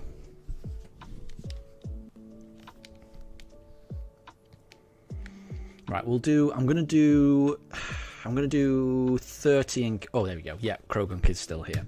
So what I was about to say is I'm gonna do 30 encounters here, and I'm gonna see whether Krogunk shows up, and I'll know whether it's changed or not. And it looks like it's the same. So, yeah, this is a good place to be. And Alexors, I am finally back, and Wolf sent you here. That's really nice, Wolf. Thank you. Just as an introduction, we're doing a shiny only run in Pokemon Shining Pearl. We've been doing this hunt for... Well, not this hunt. We've been doing this run for about 3.5 months. The majority of that time was taken trying to find the starter. This is the 5th hunt of the series so far. And we're trying to find a shiny in the Great Marsh. The issue with this is when we do find the shiny, it can run away. So this is a unique hunt for us. This is the only hunt where the shiny can run away. So who knows how long it's going to take us to find it. You never know. And we don't know which shiny is going to appear either. Personally, I'm hoping that we find a Krogunk. I think the Krogunk would really help our team. Oh, Ham. So you know that AI is bad in many ways, but AI just saved you hours of time. I mean, that's pretty good, isn't it? We've got... Our work is slowly introducing bits of AI into our work, and at the moment it is kind of helping, I'm going to be honest. You know, it's like summarizing huge files of documents into a few bullet points, and you know, having gone through those files in detail, the bullet points it's coming back with, it's not a million miles away from what I would write. So at the moment I am quite impressed with AI, to be honest. Worryingly impressed. Who knows what it's going to be like in the future, but I mean, if it saves people time, it's not a bad thing. And there's plenty of examples of industries that, you know, technology's come in and changed, you know, and people have got around it. You know, it's just you know, technology will always disrupt industry. It's not just AI, you know, mechanization, computers, the internet, AI now. Every advance is going to disrupt it's going to disrupt things, and you've just, I think you've got to embrace it. There's no point fighting it, to be honest. You need to be able to adapt in life. Oh, Shiny Sky, you caught the shiny Moltres last night on your very last soft reset as well. Oh, nice. Moltres is the shiny of the legendary birds, I think. It's a gorgeous shiny. I really do like it. So massive congratulations, that's great. And on the last reset as well, like just when you were probably giving up, just, you know, oh, I've not found it this session, you know, maybe next time, and then suddenly to find it, oof, that must have been special. Shiny Sky, you closed your eyes and said to yourself, could this be shiny? Oh my gosh. Oh, so you almost manifested it, almost. That's really good. That is really good. And actually, Ham, sorry, I missed your message earlier, so I didn't see how you'd used AI. So you put your specs into ChatGPT to compare it with the requirements for Space Marines 2, and it's so helpful now you believe your PC could actually handle it. There you go. Yeah, that's pretty handy, actually. I'm not going to lie, that's the type of thing that I could find a use for. So, yeah. And Katri, welcome to stream. I hope you're doing well. You've not missed anything. This is our first day in the Great Marsh. We've already got through over 1,000 encounters in one day, which is, I think, is pretty amazing. We haven't found any shinies yet, but a shiny could just be around the corner. You never know. You never know.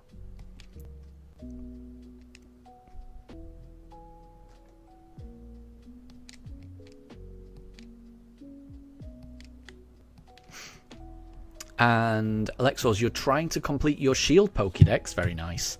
And shiny hunting. Oh, Ray in Dynamax Adventures. Nice. I am a big fan of Dynamax Adventures. I think it's my favourite way to shiny hunt. I adore Dynamax Adventures. I do want to do some Dynamax Adventure hunting eventually. Because I could imagine shiny hunting Ray in Dynamax Adventures must be amazing. You can't beat shiny Rayquaza. It's one of the best shinies. One of the best shiny legendaries, definitely.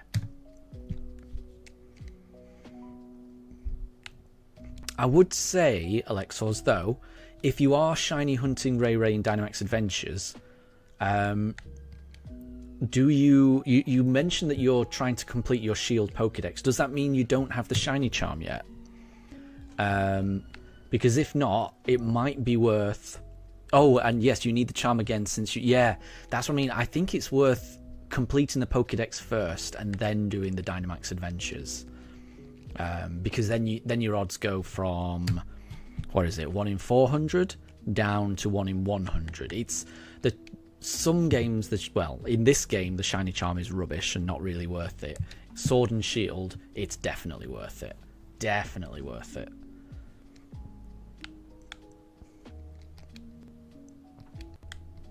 So hopefully you can finish that Pokédex, because I think it's worth the time investment.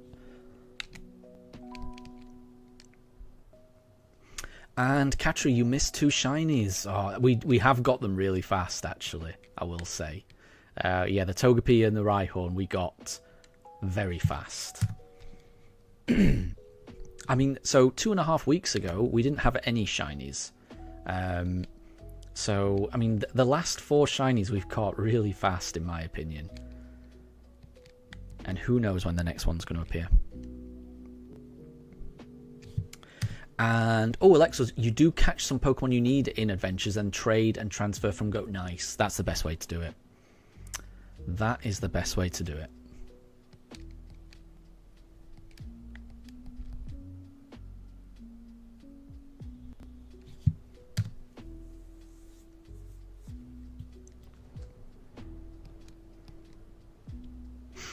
Oh, but you just lost time to do some more grinding again. That's the way it goes, I'm afraid. That's the way it goes. You just got to keep going.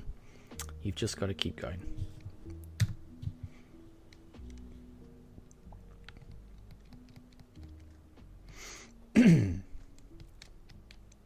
So we're up to encounter 1028. I'm trying to think how many we're going to get through this evening. I'm probably going to be streaming. It's 10 to 5. Probably another 2.5 hours, I think. So I'm not sure how many encounters we're going to get through. But I'm going to get through as many as possible. And Alexos, you've got 0 badges and 189 Pokemon. Wow. That's good going, actually. To have that many Pokemon before the first gym is crazy, actually. That's really impressive.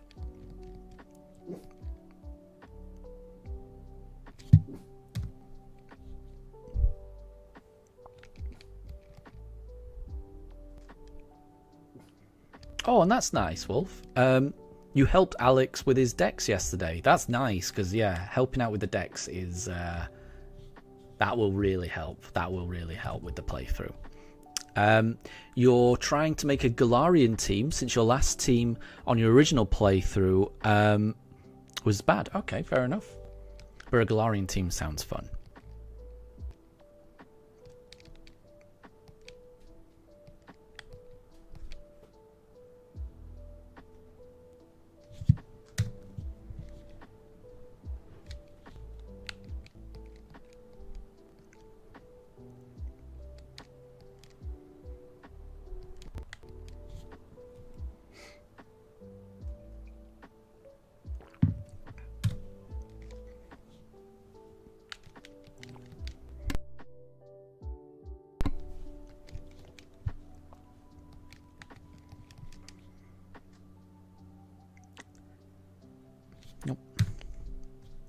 But this Krogunk is the one I'm really hoping for.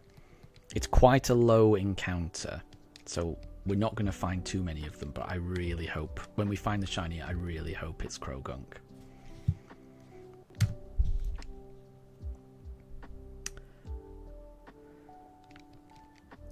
And Alex, you've got to finish all 3 Pokédexes, but mainly the shiny charm. The shiny charm is the main draw, in my opinion. Which means I think you just need the base game Pokédex completing to get that. And like I say, it's I think it's the best shiny charm you can get. I think because of the impact, not just in the game as a whole, but also the impact it has on Dynamax Adventures. I think Sword and Shields is the best shiny charm. Honestly, the most important one. And BDSP's shiny charm is the worst one.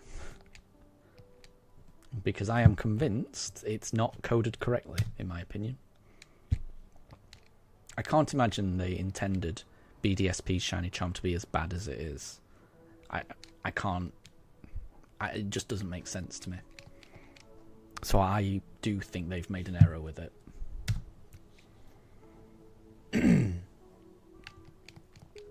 And Alex, your team layout right now is, and they're not all fully evolved, is Shiny Cinderace. Oh, nice. Shiny Galarian Rapidash. Nice as well. Yeah, both of those are really cool. Obstagoon, Galarian Domanitan, Dracovish, and Toxtricity. That sounds pretty cool. That sounds pretty cool to me. I'm a big fan of Galarian Rapidash. And especially in its shiny form. I think it's got an amazing shiny. So that sounds like the makings of a really fun team, in my opinion.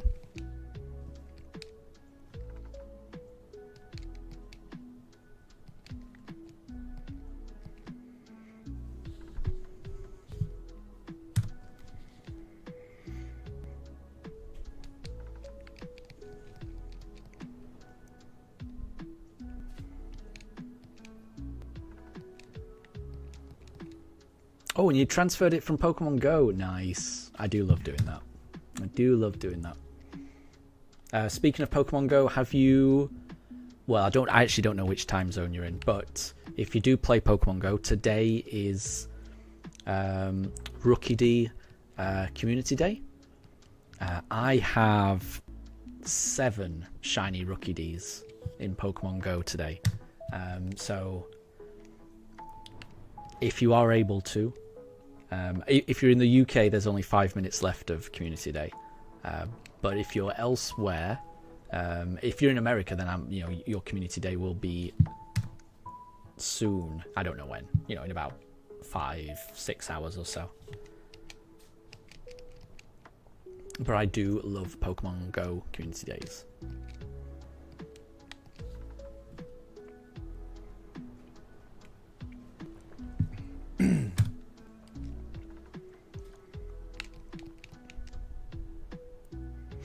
And Shiny Sky, if the 5th generation remakes are like BDSP, you're still going to buy them, honestly. Yeah, I am as well.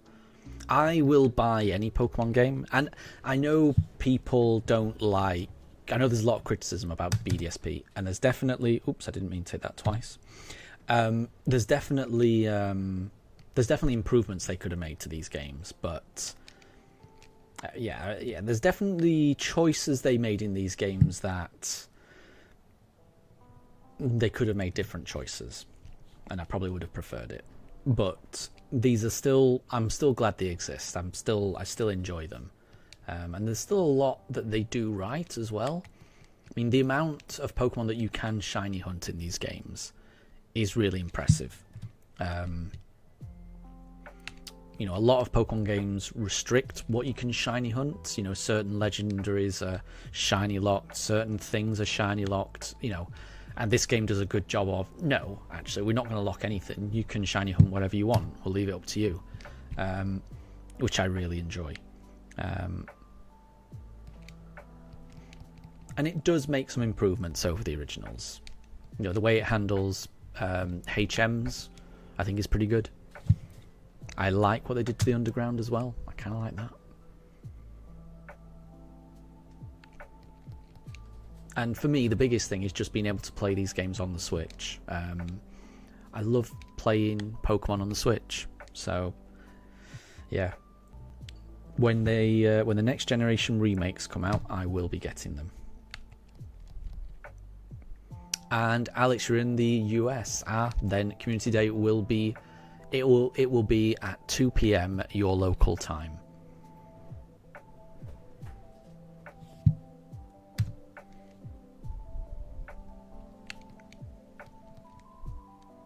And Wolf, you gave Alex Galarian Darumaka by catching and then evolving. Oh, nice.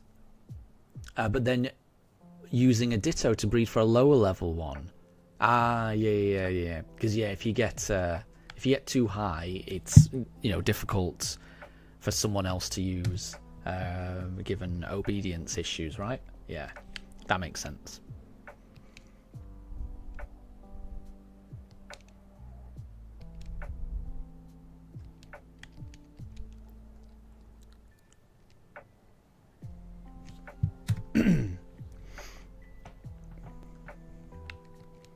And Wolf, when Alex asked you to breed one, you immediately thought that meant going for a shiny, which would be a lot of work, definitely. But all Alex wanted was just the original, just for the Pokédex, presumably, or to play through.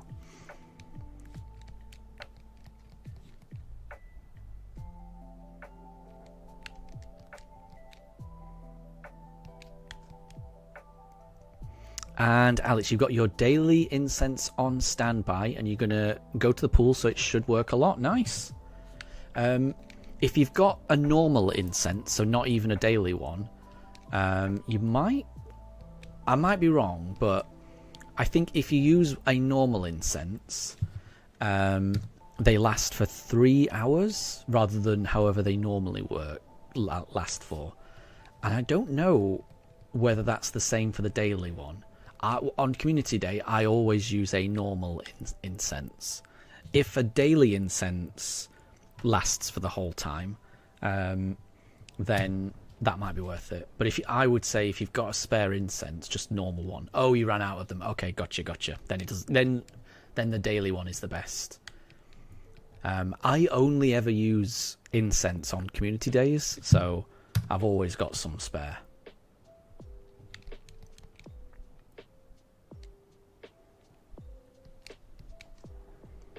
And Shiny Sky, you don't think you're strong enough to do a safari hunt yet? Oh, I'm sure you are.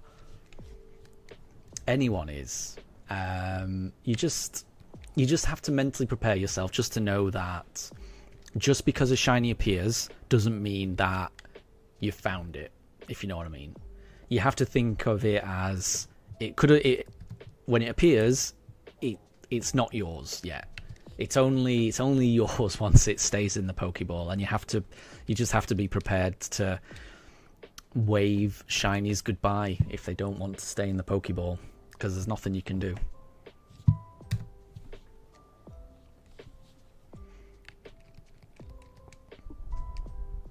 And Ohiso, welcome back.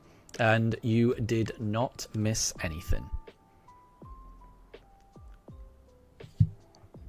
And on Quaxley Community Day, you got 24 shinies. That's crazy. That is crazy. I got quite a few on Quaxley Community Day.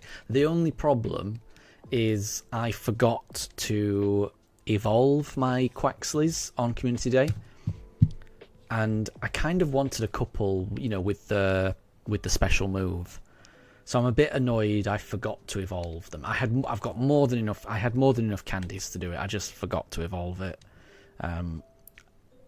So I felt a bit silly. But they do repeat Community Days eventually. So maybe at Christmas they might do a repeat one where I can just evolve it. We'll see. But you're okay with 4. So it sounds like you got 4 of the Rookie Ds, which is pretty good. And you used auto. I use auto catcher as well. I use auto catcher because my thoughts are, even if it does let a few shinies go, it's going to, at least there's a chance of it catching. And there's no way that, if I'm walking my dogs, I can't be on my phone checking every single Pokemon. So even if there's a chance that the auto catcher can get a shiny, it's better than no chance because I'm not able to use my phone, basically. So I definitely approve of auto catchers. It's very useful. Oh, and Community Days ended, actually. Yeah, I ended up with 7. And I'm okay with 7. 7 is a good number. 7 is a very good number, in my opinion.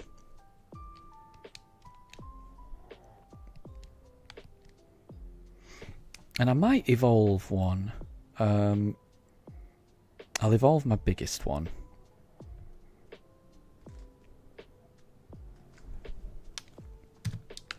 Because I don't know if it gets a decent move. But I'll try in any event.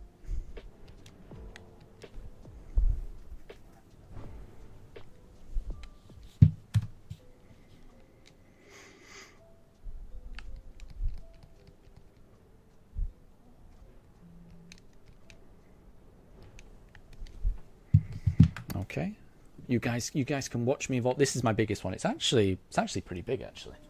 So this is, I've already evolved it once into a Corvus Squire, and then we'll evolve. This is my first time seeing a shiny Corviknight in Pokemon Go.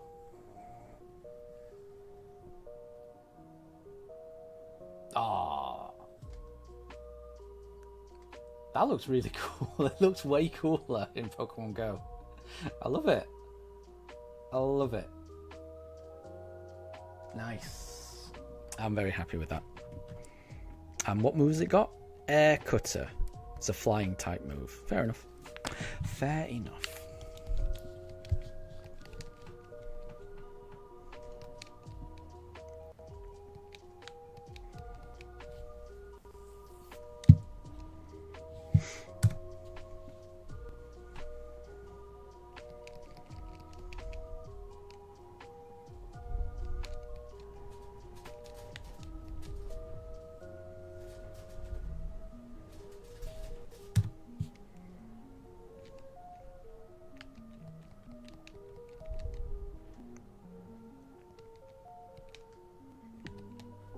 Oops, wrong one. Nope, nope, nope. Here we go.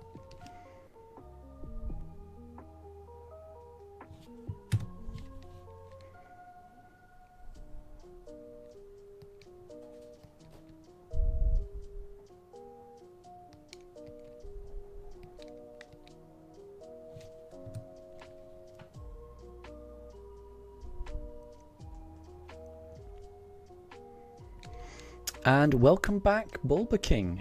You were playing some Pokemon Showdown and you're a little burnt out from it. Well, I hope you had fun, and I hope you won your fair share. I'm always impressed by people that can play competitively, but I've never tried. But I do respect the strategy, and it does look fun.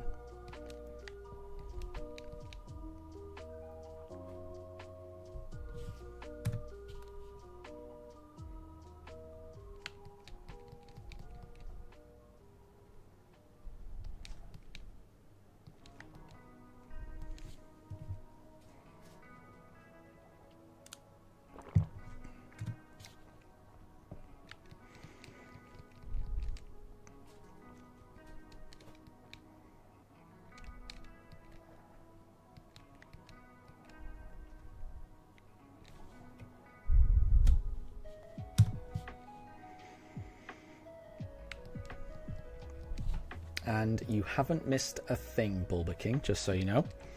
No shinies have appeared. Nothing. We are still trying to find our first shiny. But it could happen at any point.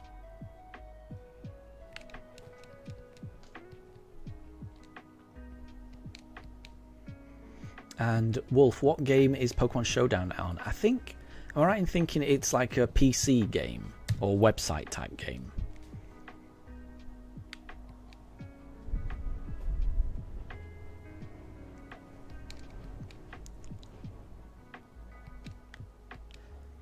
And Bulba King, you did a battle with one of your friends. It took you 3 times, but you did manage to defeat him. That sounds fun. I mean, even whether you win or lose, if you're playing against a friend, it's going to be fun. The outcome wouldn't matter if you're playing against a friend, because you're clearly just going to be having fun.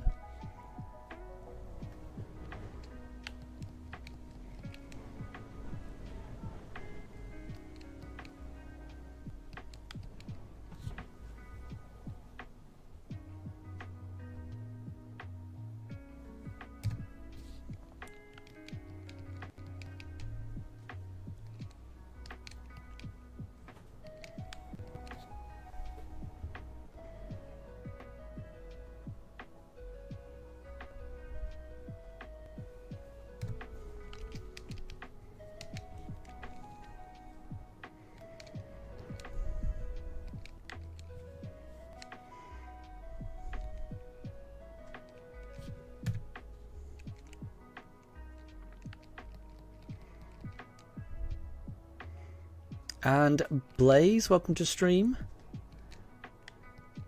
I hope you're doing well. You're on vacation. I hope you're having fun on vacation. We're currently shiny hunting in the Great Marsh. You've not missed anything. We are trying to find a shiny. When we find the shiny, there's no guarantee we're going to be able to catch it. It may run away. That's just the nature of a safari hunt. So we'll just have to see how it goes. But I hope you're doing well.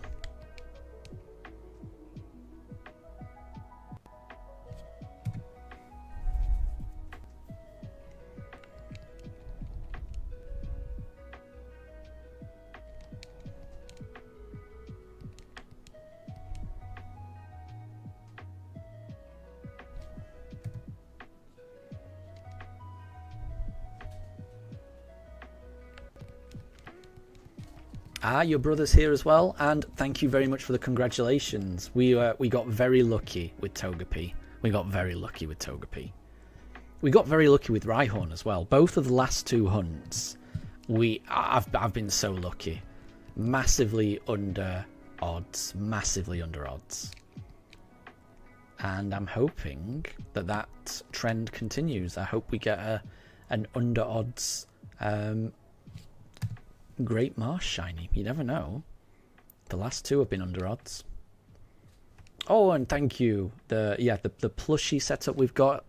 I've tweaked it a little bit. We've got I think Totodile is new, and Umbreon is new, I think.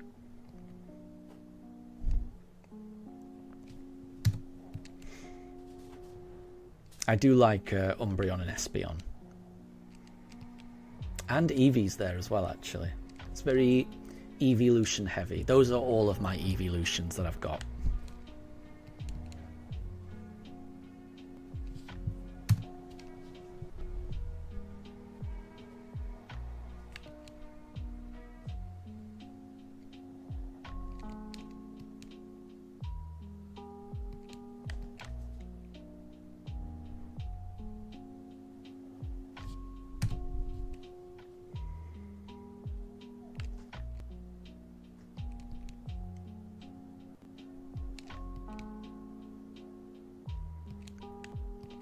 And Shadow, still no Safari Zone shiny, not yet. But we are quite under odds at the moment. So at this rate, I think by this time, maybe not this time, by the end of next weekend, we should have reached full odds. So by the end of next weekend, we should have seen a shiny. Statistically speaking. Obviously that did not pan out for the briefcase hunt, so there's no guarantee. But yeah, I'm expecting hopefully we find it by the end of next weekend. But again, there's no guarantee that once we find it, it stays in the Pokeball. You never know.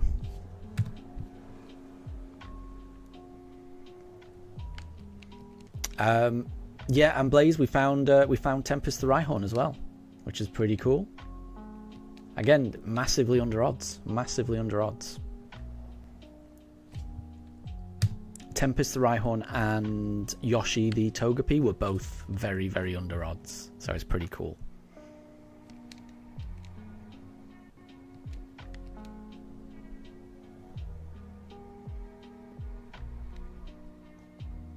Oh, and Shadow, you're searching for a Safari Zone shiny as well. Gotcha.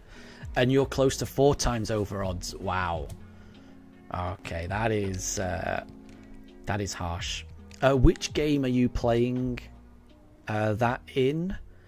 I just want to get an idea of, when you say 4 times over the odds, do you mean 4 times over odds of 4,096, or do you mean 4 times over odds of 8,000? 8,192. Because 4 times over on the old odds is far more painful than 4 times over.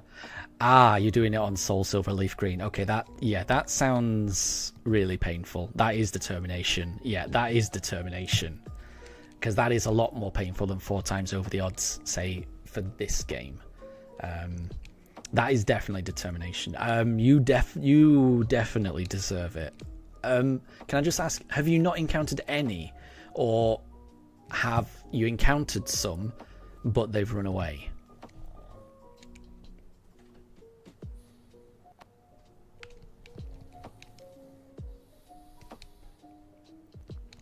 And Alex, you're already up to 205 in your Pokédex. Nice. Keep it up. Keep it up.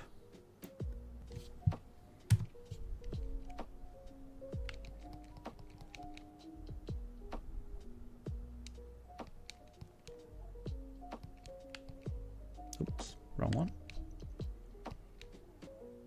No shinies at all in all that time. My gosh. Well, I mean, you definitely deserve it. You definitely deserve it. You definitely deserve the shiny.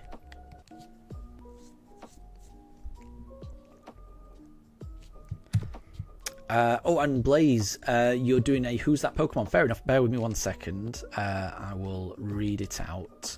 So the problem with Who's That Pokemon now is because I've got to pay so much attention.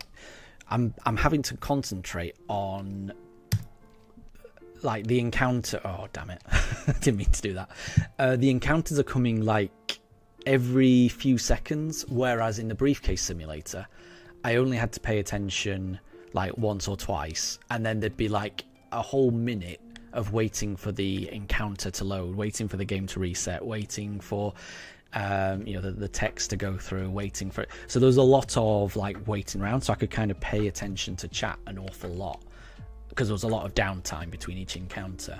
But here it's encounter after encounter after encounter, so it is more difficult for me to pay attention to chat. So we've done a Who's That Pokemon, and the clue that Blaze has got is a kind of magic hat, a chicken, and a question mark. I'm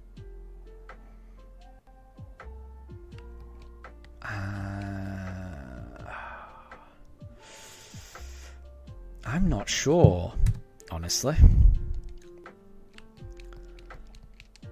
So this is the thing, I might not be able to really help out because it's a little hard for me to concentrate on thinking about something like that while I'm doing this.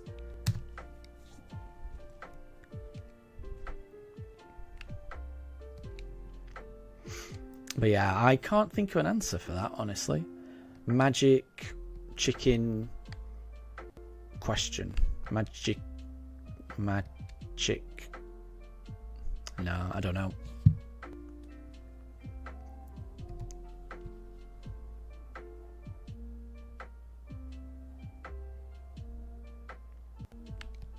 And the answer was Hatena. And you've got to go. Okay. Fair enough. And thank you very much for stopping by. We'll catch you next time. I would never have got that. I would never have got that.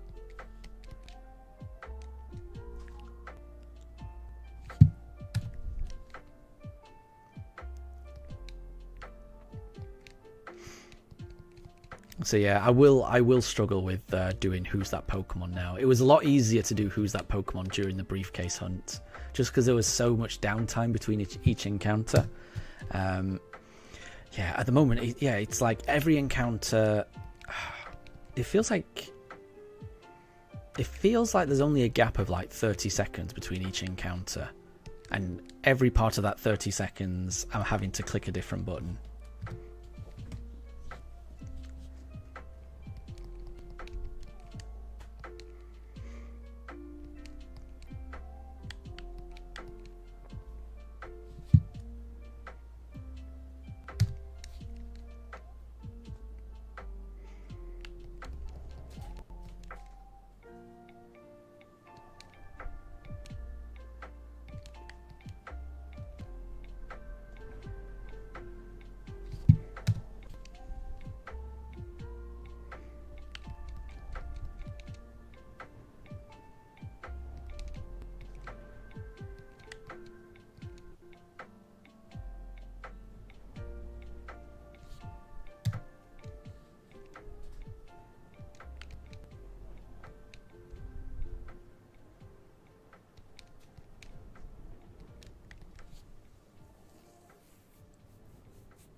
And, oh, Bulba King, you think the poochers need a WALK at the PARK to boost their energy just a little. So, they very recently had a walk, so I can actually say the word right now. It's fine.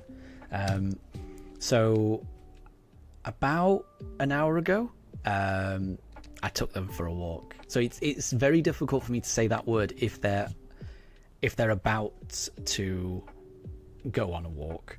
But now that they've had it, they're fine. So yeah, and they went to the park in the morning. So yeah, they're not gonna react to those words too much now. They're both exhausted. They've had very busy days today. They don't go to the park every day, and when they do, it really tires them out. It's usually a weekend thing that they go. There's not usually enough time for me to take them, midweek, just because I've got to work. Do you think they deserve a treat? Yeah, they've already had one. So whenever they come back from a walk or from their lunch, I always give them something. I could give them another one, but I don't want to give them something while they're both sleeping. While they're sleeping, I think I want to let them rest. But if they both wake up, then I do have some treats next to me that I can give them. Although I will say the last time I gave my dogs a treat was on Daruk's birthday, and the pooch cam accidentally panned round and showed the top of my head, which I didn't really want. So I have to be careful when I give them food, because I don't really want to appear on camera. But the top pooch cam kind of it turns and focuses on any movement or anything like that. So it is a little tricky for me to give them a treat without the top pooch cam wanting to film me.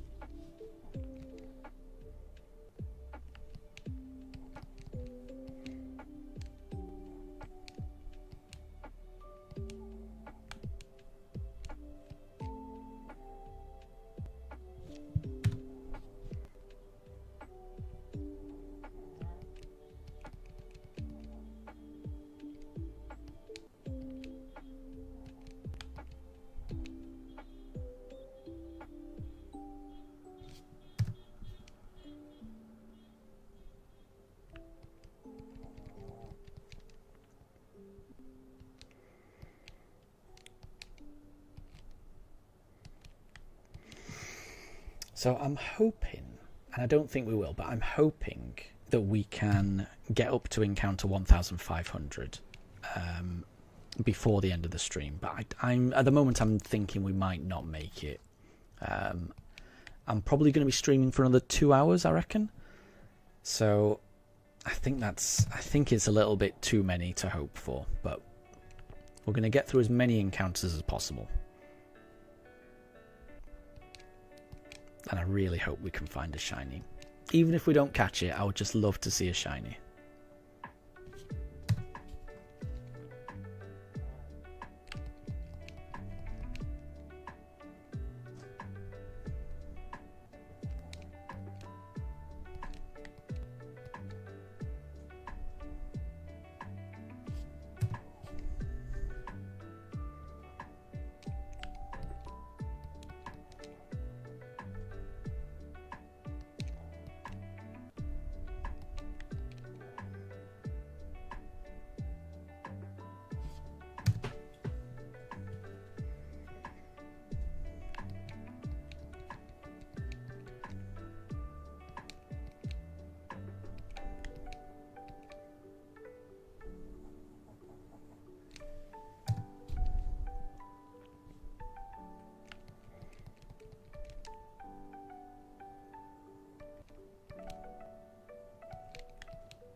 and I've only just noticed this, the markings on Wooper's belly look uncannily like the symbols of like a, you know, mobile phone signal. Like it, you know, it tells you how powerful like the Wi-Fi network is, that type of thing. The next time it comes up, I'll show you. It's difficult for me to describe.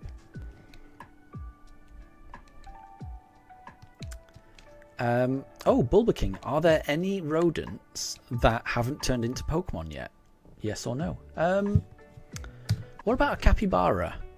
Is there a capybara inspired Pokemon?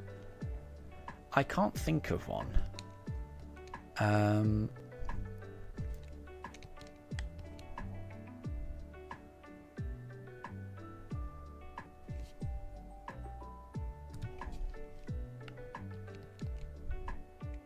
And Ohiso, you got to pop off again. Have a good night. No problem at all. Thank you very much for stopping by. And have a lovely evening yourself. Although now you're leaving, we're probably going to find the shiny. You know that.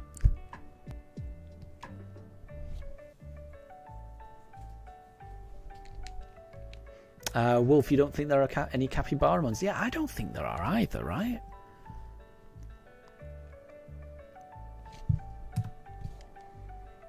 Surely it's just a matter of time before they make one.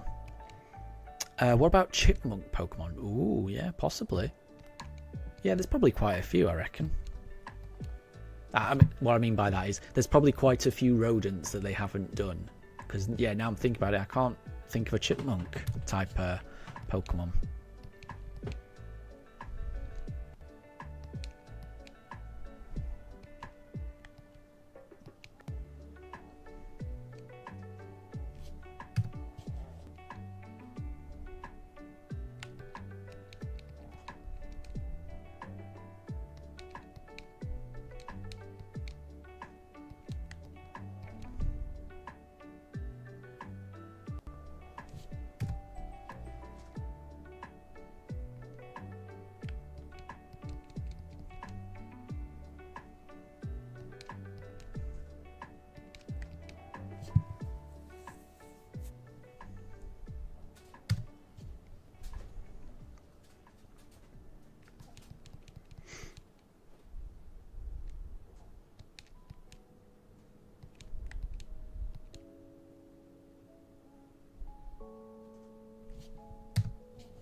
And Bulba King, you were also thinking of gerbils, and we don't have a gerbil Pokemon yet. Yeah, probably not either. Yeah, so I feel like there's probably quite a few rodents that we haven't had. Maybe they will get released in the next generation. I can't wait for the next generation.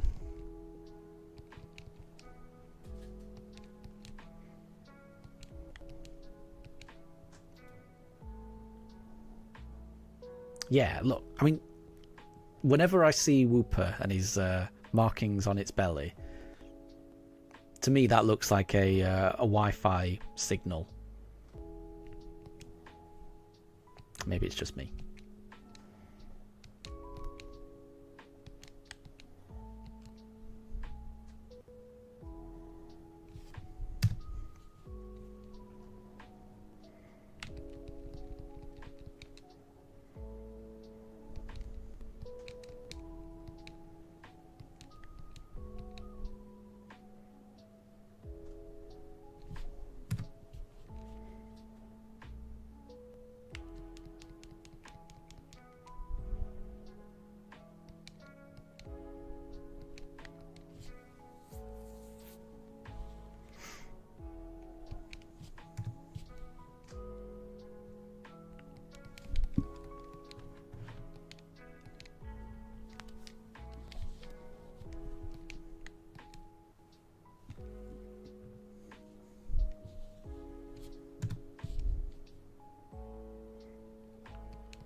And Wolf, you think we need a Pegasus Pokemon.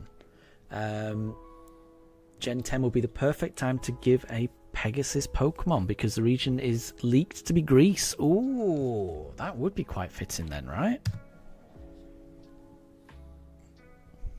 Yeah, that would be that would be pretty good. There's a lot of inspiration you could take from Greek mythology. It's a very rich mythology, Greek.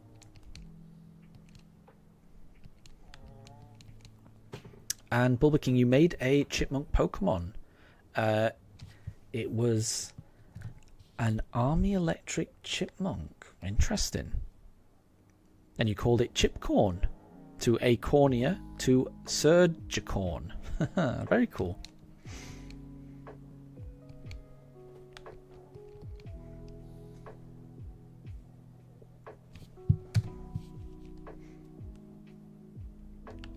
I like how creative people can be in like creating Pokemon and things like that.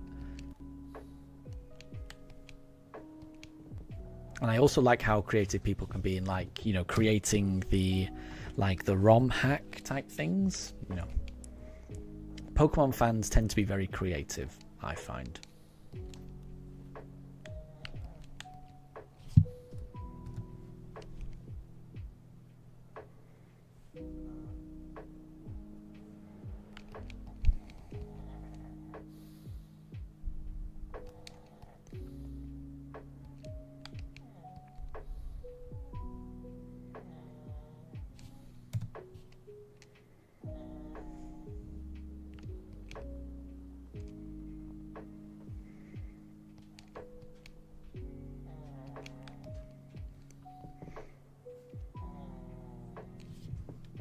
And Wolf, you don't know much about Greece. You'd like to learn about some countries, and by playing Pokemon, you'd like to learn about the region. Exactly, yeah.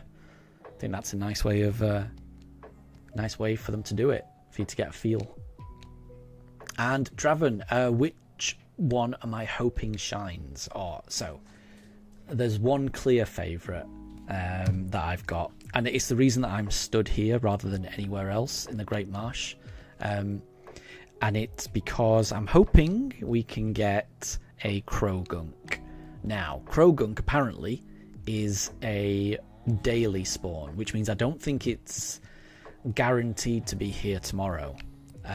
So I think our one chance of getting it is hopefully we get it today. The reason I want Krogunk is because it's going to be like part fighting, and at the moment I've got a team that is very, very weak to ice. So having something that might be able to deal with an ice-type Pokemon would be handy. And I think Krogunk would be my best bet. Plus, it's an amazing shiny. So that's the one I'm hoping for. But to be honest, I'll take anything. I'll take anything and I'll make a team out of anything. So whatever shines, shines. I will be grateful for anything we get. If it's a shiny Starly, fair enough. I've already found a few of those. Maybe it's fitting that we finally add a shiny Starly to the team. It's whatever the Pokegods decide.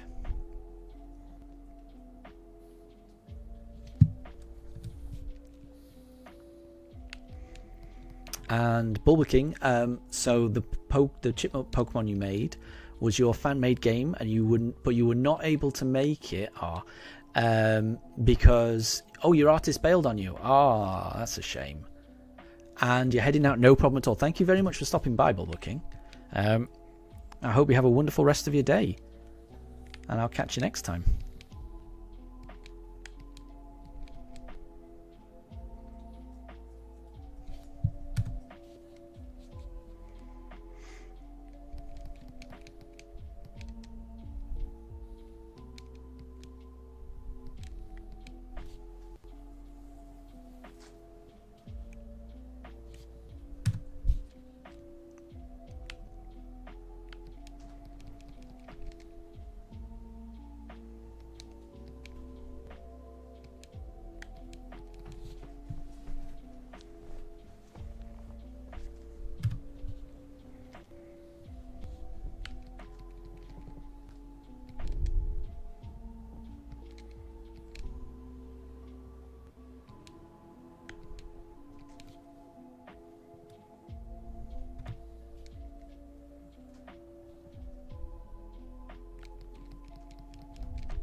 And Draven, you caught a Tootle that knows Gastro Acid. It's a poison move, but it's a water Pokemon. Yeah, I'm going to be honest, I often forget the typing for Tootle and Dreadnought. So I think at least Dreadnought is water rock, but I always forget that it's part rock as well. There's something about that Pokemon, I always just forget its typing. I don't know why.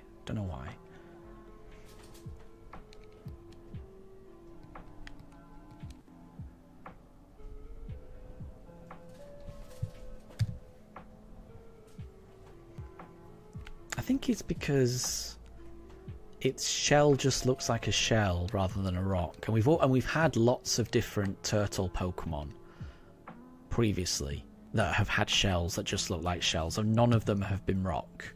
And it just, I don't know, there's something about it that just makes me think, why is that rock and not any other turtle looking Pokemon? Although I guess Torkoal is. I don't know. Honestly, I don't know why I struggle with Dreadnought. Because I like the Pokemon, I just always forget its typing.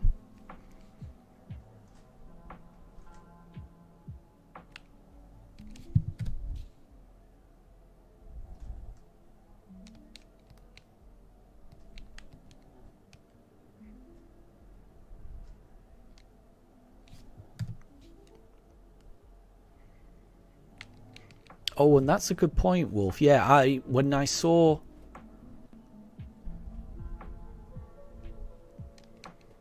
Yeah, when I saw what, I assumed it meant water. But it could also mean... Because, yeah, some Pokemon in Sword and Shield have that glow around them, don't they? And does that mean it's got really good IVs? I must say, I don't know too much about what the glow means. But some Pokemon in Sword and Shield do have a glow. And Draven, when you saw the poison move, you were like, which other types of moves can it learn? Yeah? I'm trying to think if I've used the Dreadnought on a playthrough. I don't think I have. So honestly, I don't know what other types of moves it knows.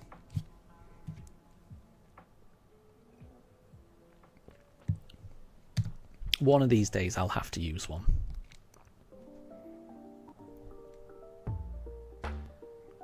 Oh, so what Pokemon? Okay.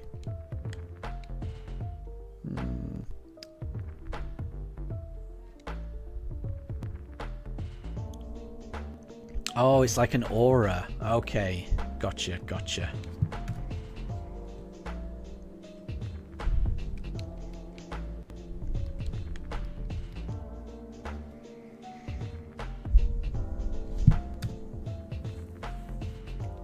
And I will say, some Pokemon just know some random moves. It always used to confuse me. I think Nidoking, I think I might be wrong here, but in my head, Nidoking can learn Surf, and I might be wrong. Or is it right? Oh, it might be Rhydon that knows Surf.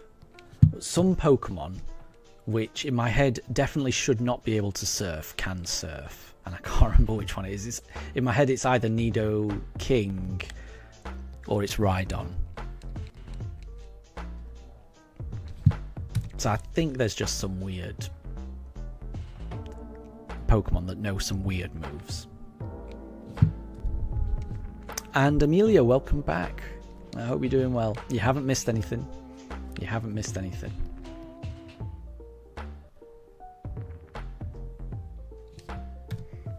And Wolf, it might be Rhydon. It might be. I'm trying to remember now. It's not going to come to me. I can't remember. But I guess my point is, some Pokemon know some very weird moves.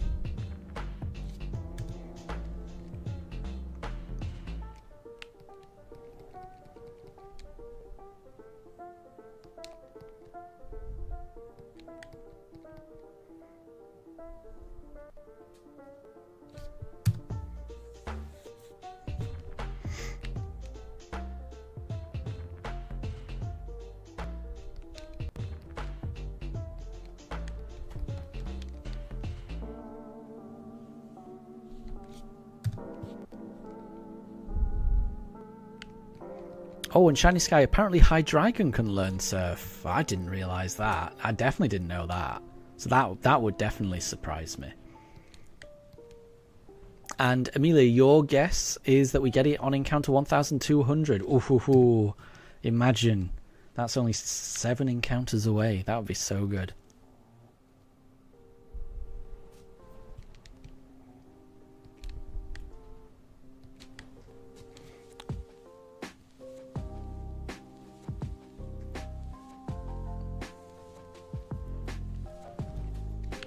Oh, an interesting, Wolf. Apparently in the anime, there was one episode where a person was determined to catch a Rhydon because they wanted it because it had a certain move. Interesting.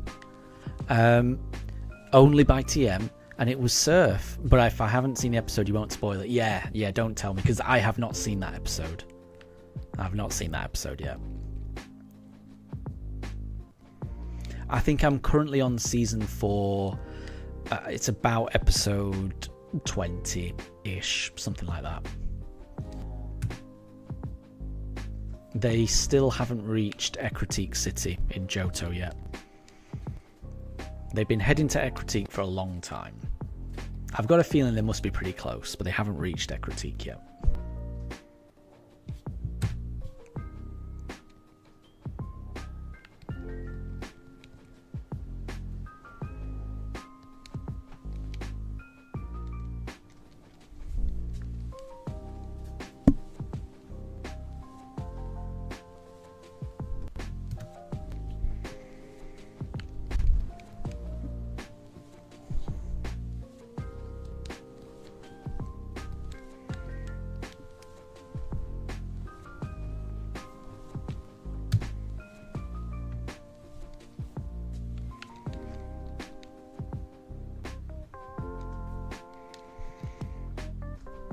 Okay, well, Amelia, this is encounter 1200. Ah, it's not shiny. So we will keep going. Because it could always be the next encounter. You never know.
And Amelia, how was the break? Thank you very much for asking. It was lovely. It was lovely. I took the pooches for a walk. We went somewhere where there was lots of Pokestops so that I could get lots of Pokemon on Pokemon Go. It was... Oops. Oh, no. It was Rookie D Community Day. So I think in the end I managed to catch 7 shiny Rookie Ds, which was great. The dogs have had their food. I had a delicious home-cooked pizza for dinner. And now we're back to play for just under 2 hours left. There's about an hour 45 left of stream. So I'm hoping we can maybe find the shiny. You never know. We've got through an awful lot of encounters today. I'm very happy with the number of encounters we've got through.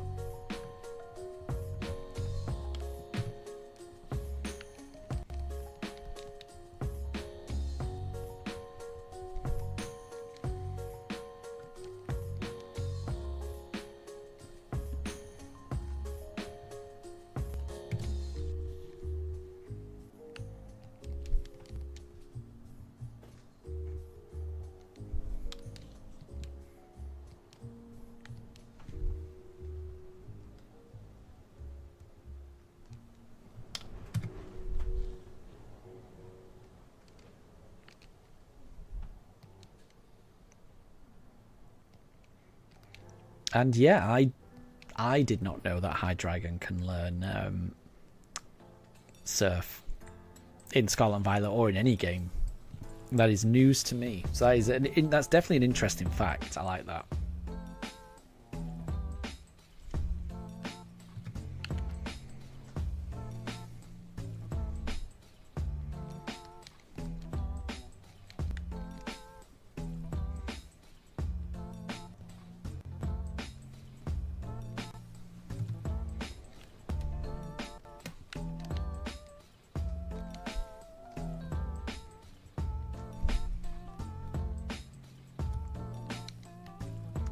And Amelia, your new guess is 1,230.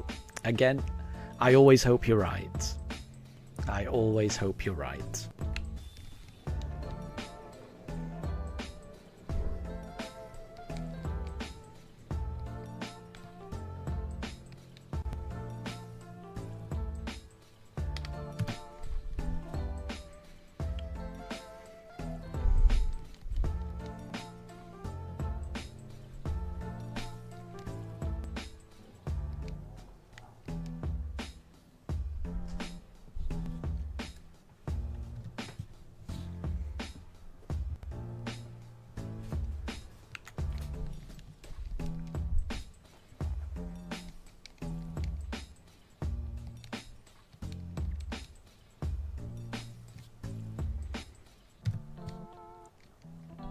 So apparently Hydreigon can also learn Hydro Pump as well. And Shiny Sky, you remember that because in Pokemon Black, when Getsis had it and almost crushed you with it. Oh my gosh. Sounds deadly.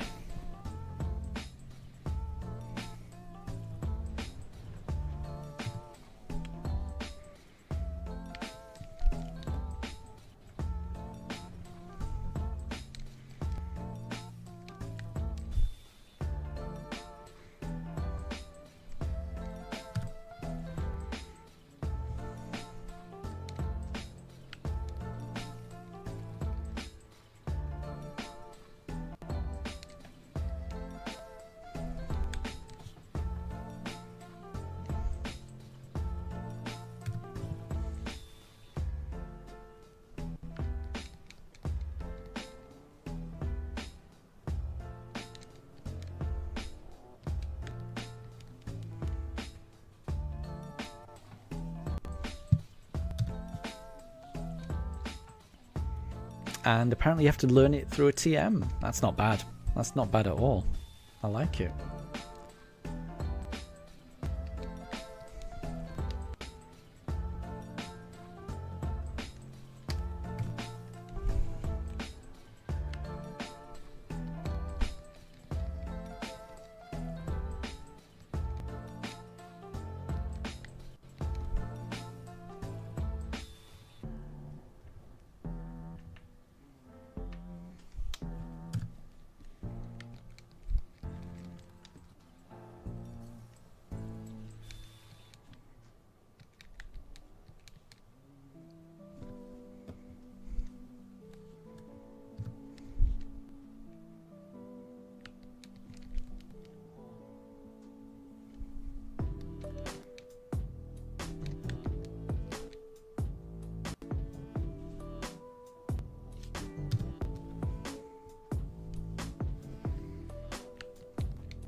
currently playing Magikarp Jump, and I've just fished up this particular Magikarp.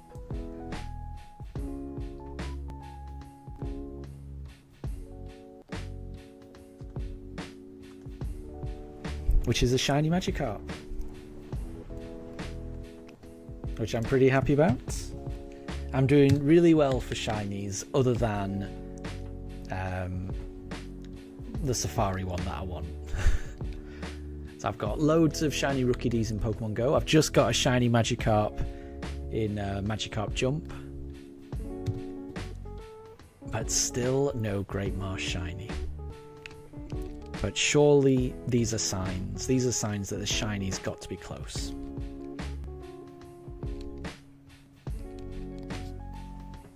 I know, I like it. I know Magikarp Jump, it's a silly game, but I do like it. I do like it.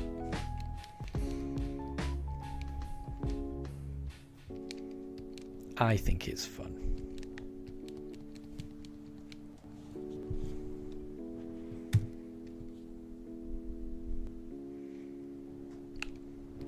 And, oh, Wolf, now that you've got your shiny Aerodactyl, you will be naming it Petrie from the Land Before Time movies. Yeah, those were good movies. I think I only saw the first one, but I do...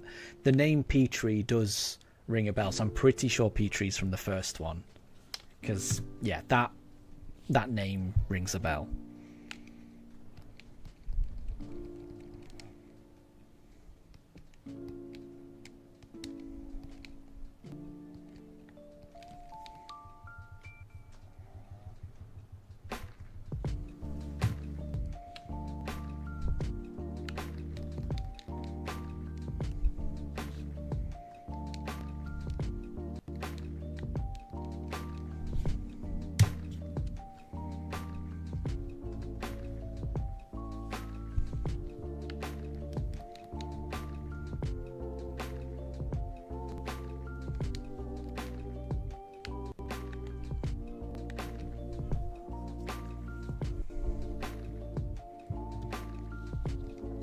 And Wolf, you like the Petrie character?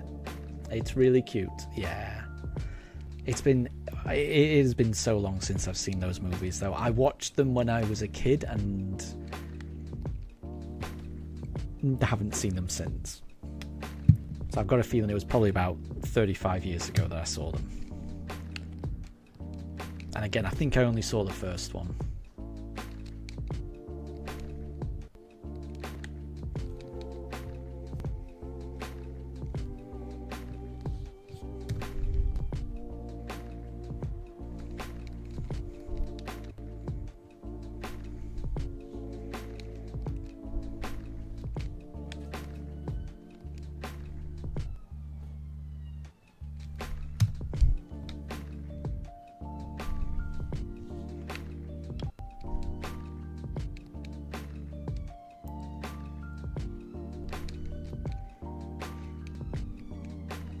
And Wolf, it's been a long time since you've seen the movie as well. Yeah, I remember the movie being very sad. Very sad. But told in a really lovely way, but I remember it being really sad.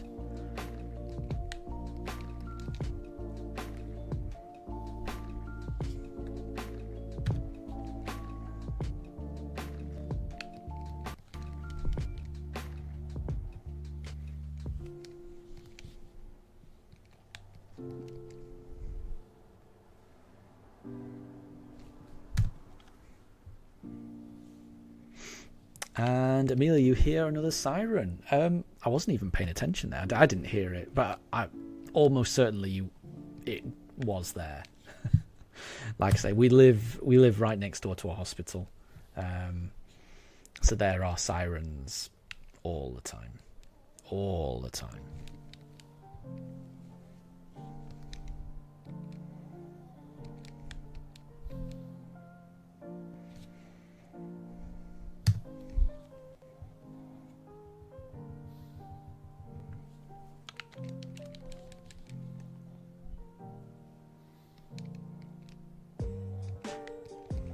And Wolf, you don't remember which one you've seen, although you think it was the one where Littlefoot was going to a place his grandpa didn't come and stay when they got there.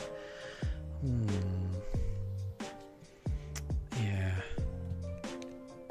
I remember Littlefoot losing his parents and having to go out on his own with his group of friends.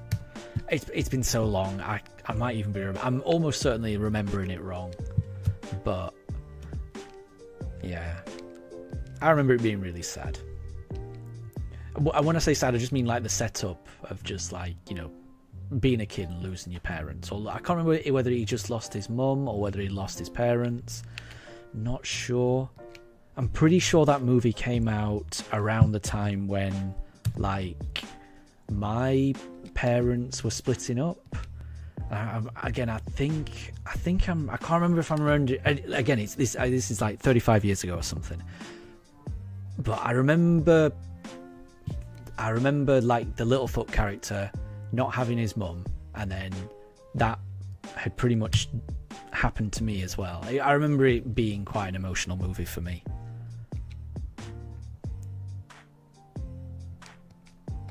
They're definitely good movies.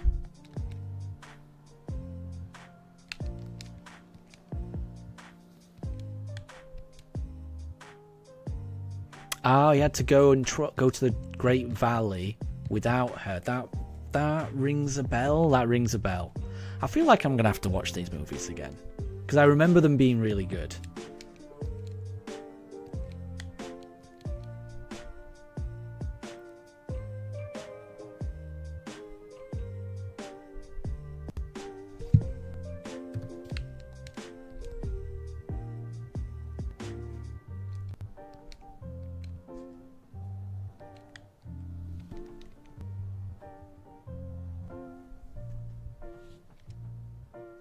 Yeah, I definitely remember the start being really sad.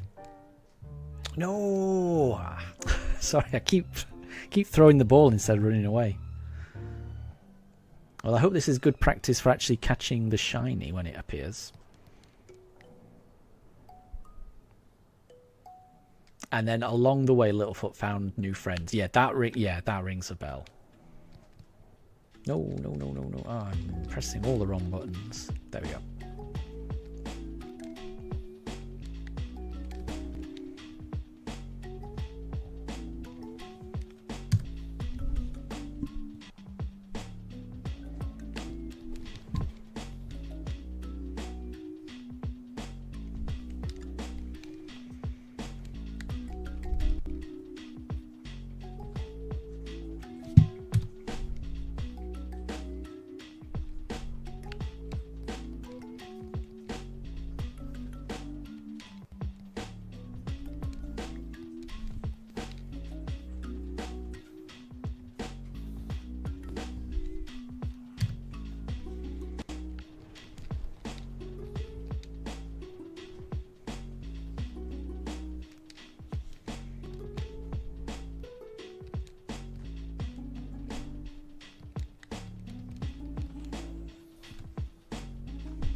And Amelia, your new guess is Encounter 1300. Again, I'd be happy with that.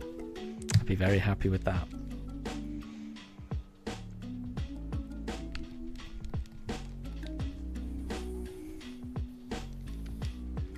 You never know. It could always be the next one. It could always be the next encounter. Aww. And I would love it to be Krogunk. You've no idea. It would be so good to get a Krogunk.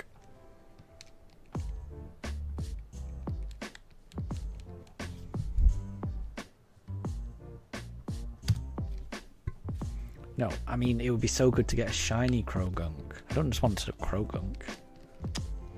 I should have been more specific. It will be so good to get a shiny Krogunk. What if this works? Nope, didn't work.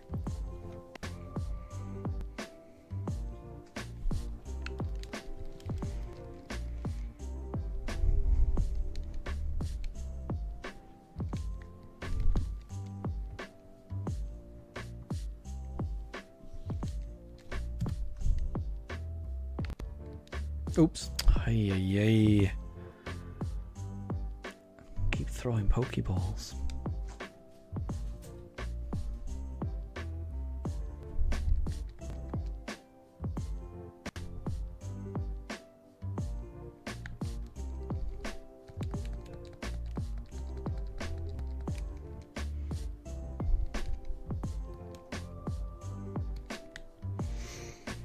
This is actually filling me with confidence a little bit. But every time that I accidentally throw a Pokeball and it catches a Pokemon, that makes me feel better, honestly.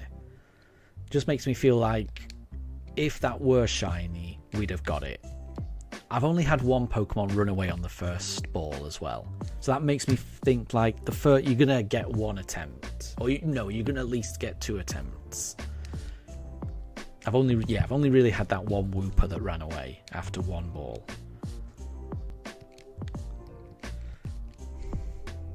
So who knows? Who knows?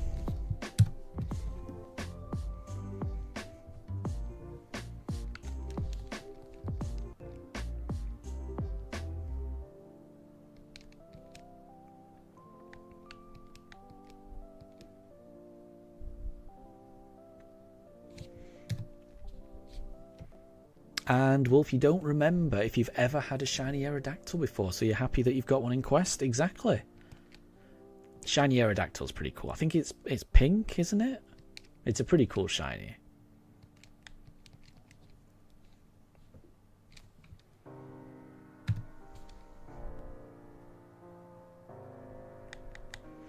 Ooh, and Shiny Sky, you think that it'll be a pretty easy job for the Pokeball as well. I like it. I like the confidence. So when I first started this hunt, I was basically thinking we're not going to get it. The first shiny that appears, we're not going to be able to get it. It's going to run. But maybe we'll get the second or third. I'm starting to get a little more confident that we might get it on the first one. We just need to find it. We just need to find it.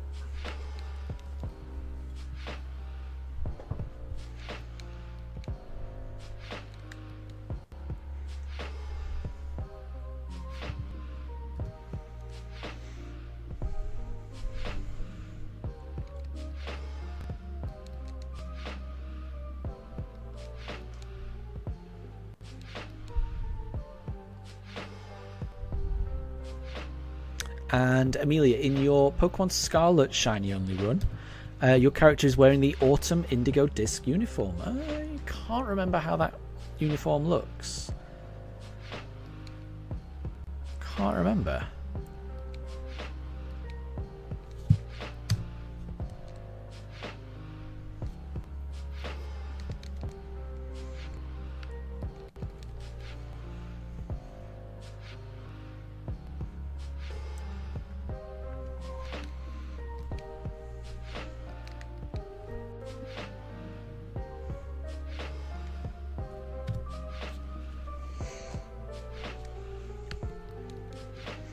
So, I mean, we've got through it. We're definitely going to get through at least 1,300 encounters today, which means, sorry, 1,300 encounters today, which means that if we stream tomorrow, I'm going to get through another 1,300. So that would bring us to 2,600 encounters.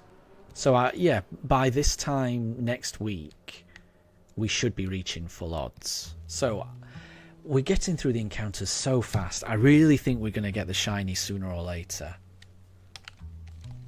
Which is great. I've got a good feeling about this hunt. I was scared about the hunt before. I'm starting to feel... No, as this particular hunt goes on, I'm getting more and more confident. I think we're going to be fine. Nothing is going to be anywhere near as bad as that briefcase hunt. I'm convinced. I think the briefcase hunt was the Everest, and we've got over that, and every other hunt is just going to be a breeze. That's my thinking. And Amelia, so the Autumn Indigo Disc uniform is the one with the red collar thing. I'm trying to think. I can't remember it. The next time I play Scarlet and Violet, I'll dig it out to remind myself. I do have to log on to Scarlet and Violet to claim the shiny Ruinous Quartet. So I will need to do that soon. Still haven't got round to it. But everyone's got exactly a month, because it's the 30th of September it runs out, I'm pretty sure.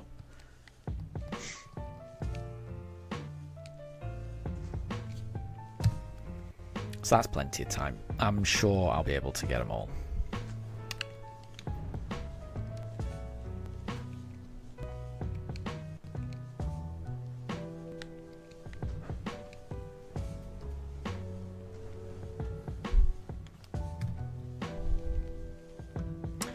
And yeah, exactly, Wolf. So just imagine a shiny Starly appears to make up for the fact you couldn't catch the shiny Starly at the start. Yeah.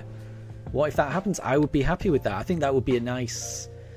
It would be a nice way to kind of bookend it, you know, like that reflects how the run started, and then how the run is almost finishing. And I think it would be very fitting. You know, we found 3 shiny Starlies right at the start that we couldn't catch. So what if we found one here that we could catch? That would be pretty good. I would say, if there was one Pokemon that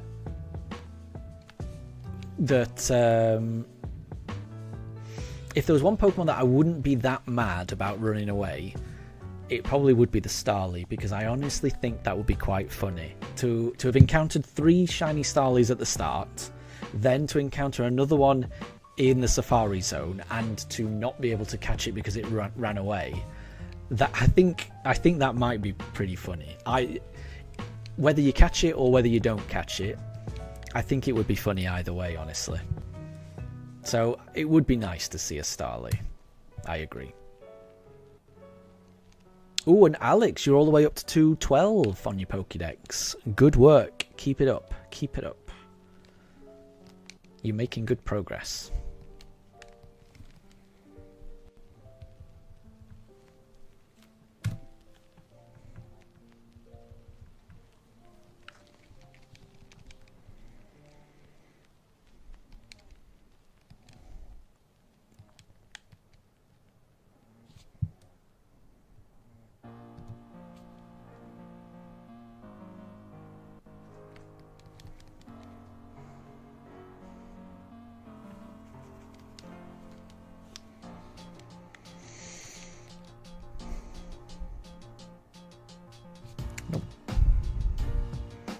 And Alex, now you need people to trade with.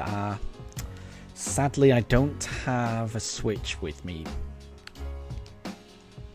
so I can't help.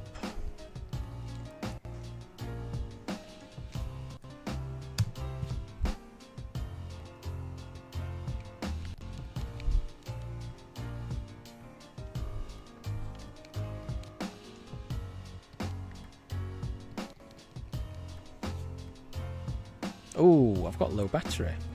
Bear with me. There we go. I can just plug it into that. It's fine. Oh, I haven't pressed the encounter button.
Oh, and Amelia, you found a shiny Ralts. Shiny Ralts is a great shiny.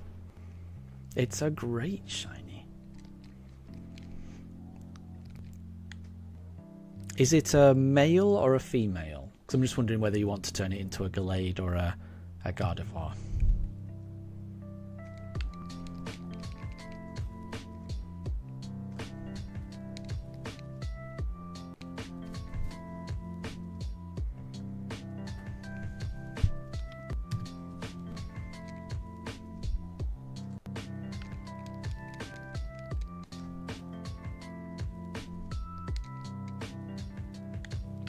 Ah, it's male, so you have the option of either.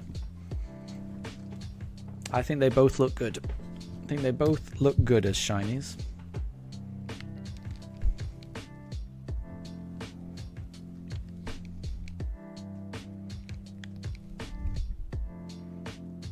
And Amelia, your shiny Buizel is evolving. Very good.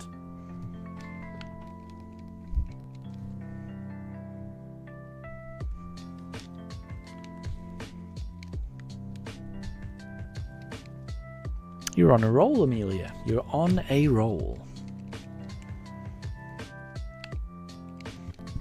I hope to join you on the shiny roll. Hopefully, I can get a shiny.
And Alex, you've got a shiny Howlucha in Scarlet and Violet. All ready for your Legend ZA playthrough. Nice. But you're using a normal one for your playthrough. Fair enough. Fair enough. It's good that you've got it ready to go. I like that.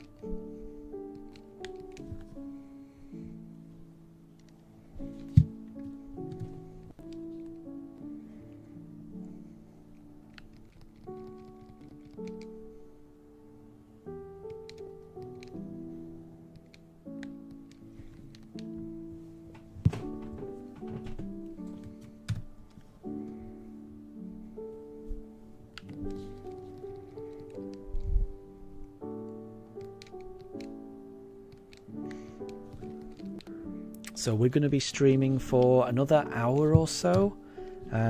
It doesn't look like I'm going to make it all the way to 1,500. But I mean, I'm going to be close, but I don't think I'm going to make it all the way there. Pranjul, good to see you. Studying is complete. You feel great, so you're going to be here for a while. Nice one. Well, we're going to be here for about an hour-ish. You haven't missed anything.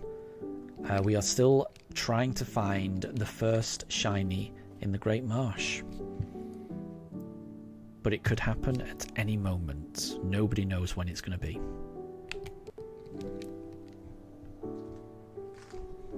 I started today's stream by saying I've got a good feeling about today.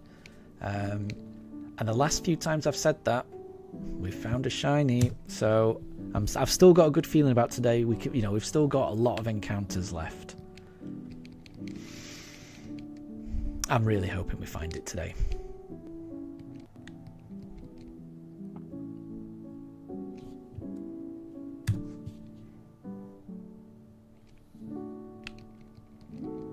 And Amelia, you just transferred your shiny Finizen from Violet to your shiny only playthrough in Scarlet. Nice.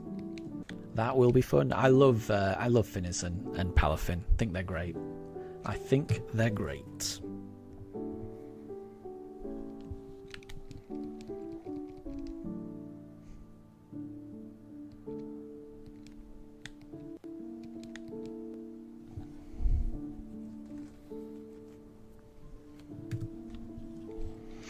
And Pranjul, you hope that we find the shiny in this hour? Yeah, me too.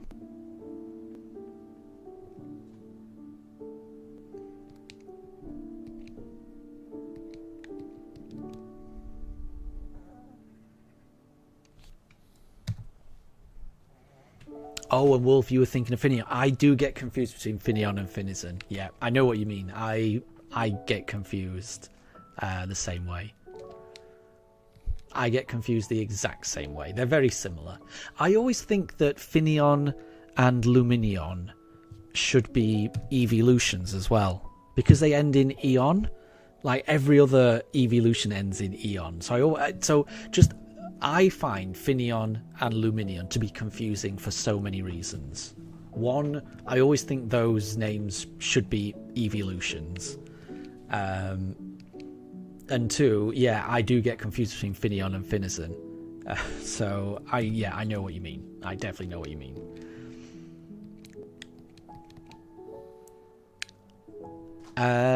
Pranjul, did you play HFX on Nintendo DS? No, I don't know what that is. I don't know what that is, honestly. What does that stand for, HFX?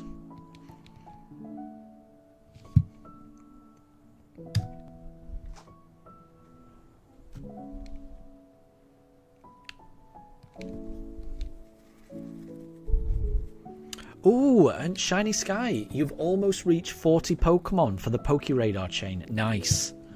I've never done that before. I need to learn how to do that. So if you've got any tips, Shiny Sky, I would... if you've got any tips that you would like to share, I would be eternally grateful. Because I'm going to have to watch a few videos on how to do it. But I've never done a Pokeradar hunt before. And I'm going to be doing a Pokeradar hunt in the next 2 hunts. I'm either, the next hunt is either going to be a Pokeradar or a fossil hunt. And, even if we do a fossil hunt next, the next one is going to have to be a Pokeradar hunt. I've been putting it off for a while. But good luck on yours. And yeah, Shiny Sky, if you've got any tips you can offer me on what's a good method for doing the Pokeradar.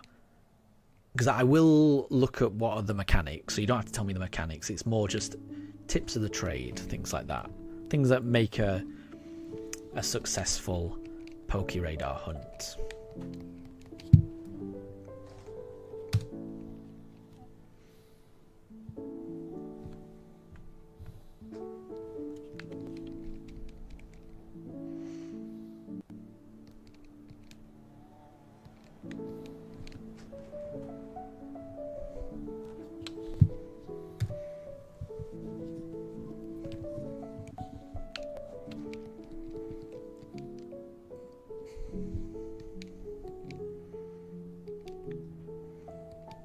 It stands for Hero Fighter X. It's an amazing game created by Marty Wong.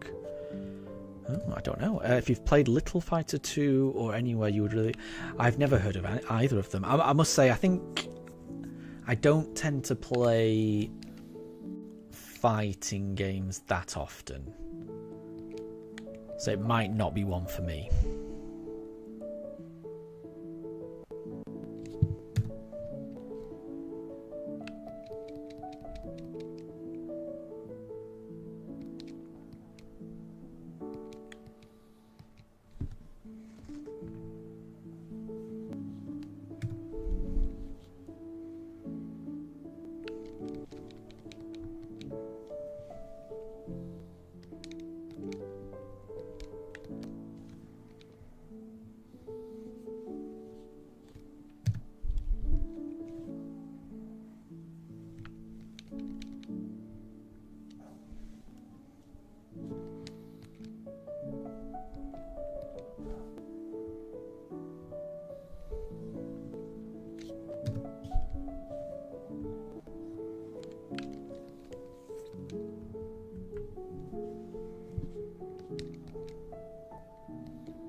Could this be the shiny? No. Maybe it'll be the next one. Oh my gosh. Oh, there's kids running down the road screaming.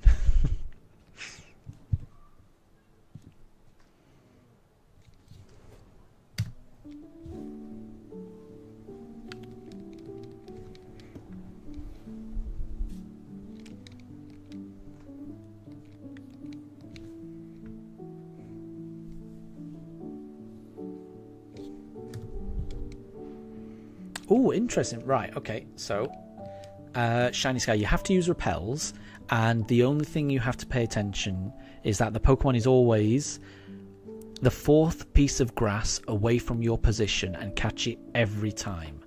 Right, gotcha. So I think it's probably going to take me a few goes to get used to it. So what I think I'm going to do is... when I do the Poke Radar hunt, I'm going to make sure I've got loads and loads of Pokeballs. I'm going to save before I do it. And then if I mess up, I'm going to reset so that I don't lose all those Pokeballs. Ultra Balls, I should say. I've got some money, but I don't have massive amounts of money. So we'll have to see.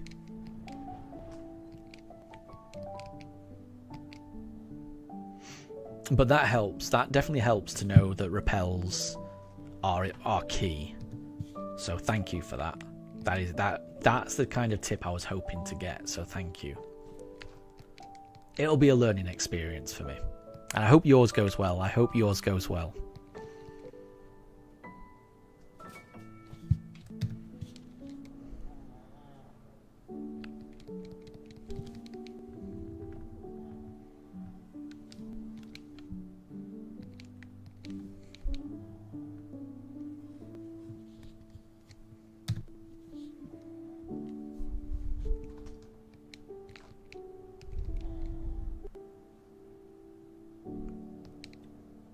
Oh, and I see, Pranjo. So it's not like a fighting game like Street Fighter or Tekken. It's more like a 2.5. Interesting. D Metroidvania-like. Okay. Interesting. I did try playing Metroid Dread, and I did not get very far with it.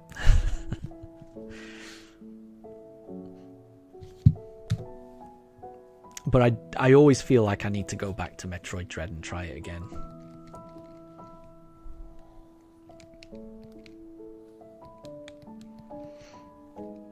Oh, and Wolf says, make sure to turn autosave off when you do it. Good point.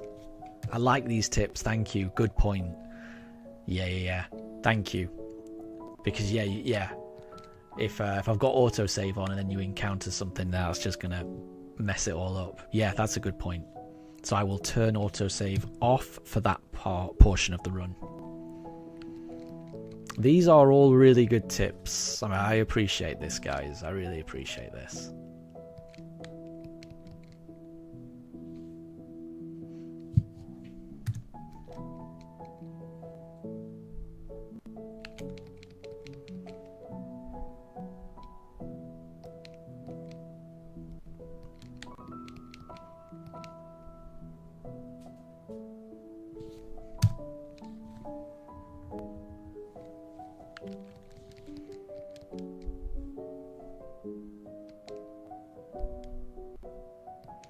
And Amelia, who's my favourite Paldean gym leader?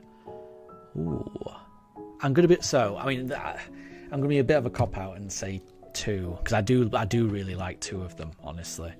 Everyone likes Larry, and I am no different. I do like Larry a lot. I think he's great.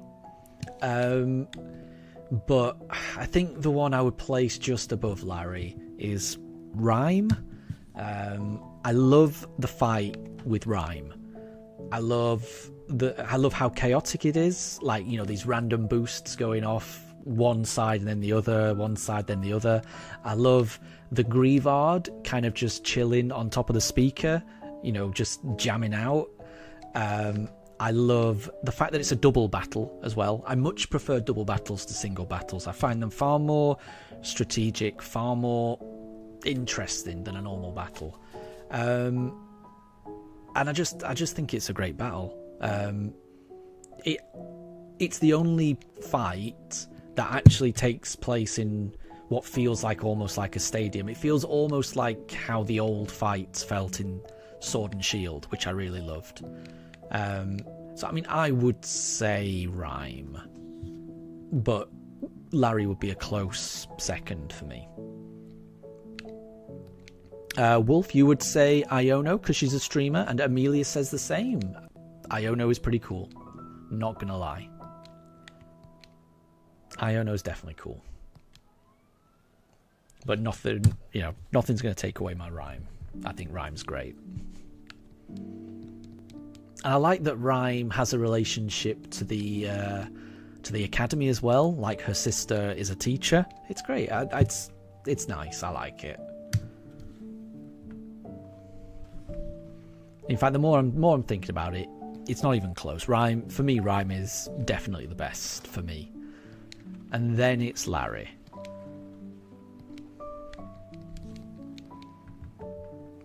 And Shiny Sky, now it's time to hunt the shiny. So which Pokemon are you hunting using the Pokeradar method, Shiny Sky? And I hope it goes well.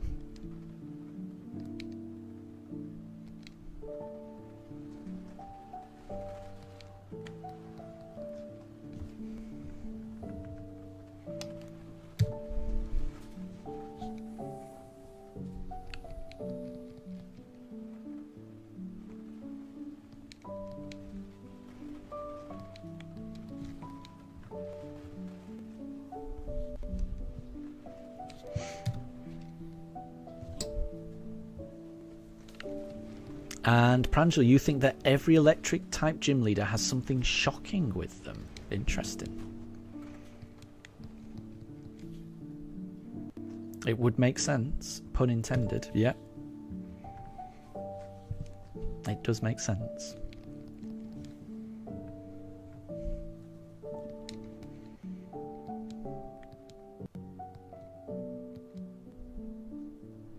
Oh, and you're doing a Cascoon hunt. Nice one. That's the one that evolves into Dustox, right? Well, good luck. Good luck. I would have been... So when I was in Eterna Forest, I was hoping for a Mischievous, but my second choice would have been a Dustox as well. So that sounds really cool. Good luck.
And Pranjul, any creators that I like on YouTube or Twitch? I don't know many creators on Twitch, I would say. But I do watch a lot of YouTube. I don't know. I mean, in terms of like other people that stream Pokemon or talk about Pokemon, the main one that I watch is Wayfarer. Other than that, I also watch like Arlo or Austin John Plays. Also Osiris. I like to watch his videos. Those are the main ones to do with Pokemon that I watch. And then other than that, I'll watch a few cooking channel things, like I watch Sorted Food, I watch Jake N.G. Lopez. What else do I watch? Those are the main things I watch on YouTube, honestly. If there's any like monologue from like the Late Show with Stephen Colbert, or Jimmy Kimmel, something like that, I'll watch. Seth Meyers, things like that. That's pretty much what I watch on YouTube.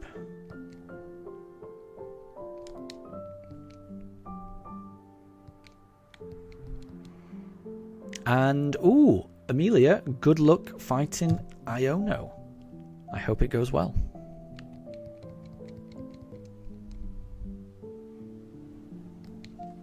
And Wolf is right. Miss Magius is a bit tricky with Confuse Ray. Also, Miss Magius has got Levitate, so don't try using Earth moves. Oh, that's what you've put, Wolf, as well. Yeah, exactly what Wolf has put there.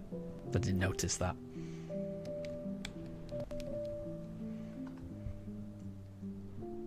It's one of the reasons I'm very happy to have a Misdreavus of my own, because of how annoying that Miss Magius was in the Iono fight.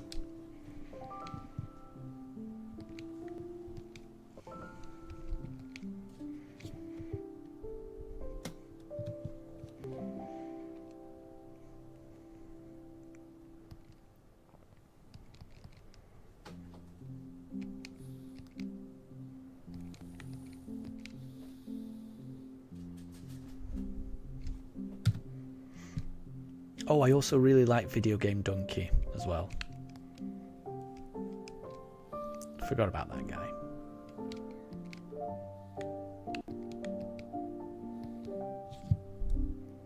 And Amelia, you beat Iono. Well done. Well done.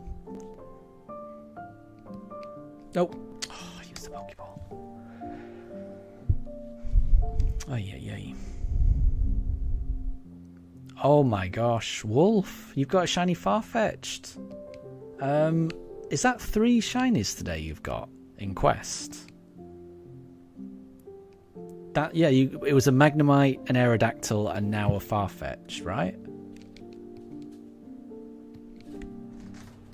That is insane.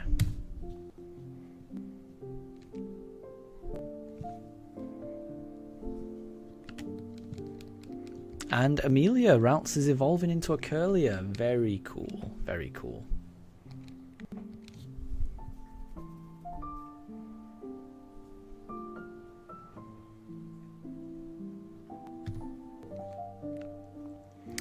And Pranjul, in India, Nintendo games are unheard of. Many Indian creators quit YouTube or switch their games to popular ones like Minecraft and PUBG. I've heard of PUBG. I don't know too much about it. I've heard of it.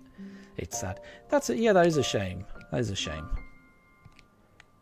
But I mean, I guess I'm assuming that people are doing that because they enjoy those games. It's probably, those games are probably popular for a reason. So I'm sure those creators who have switched to Minecraft, I'm sure it's because they actually do enjoy Minecraft. I mean, there's not much point playing a game if you're not enjoying it.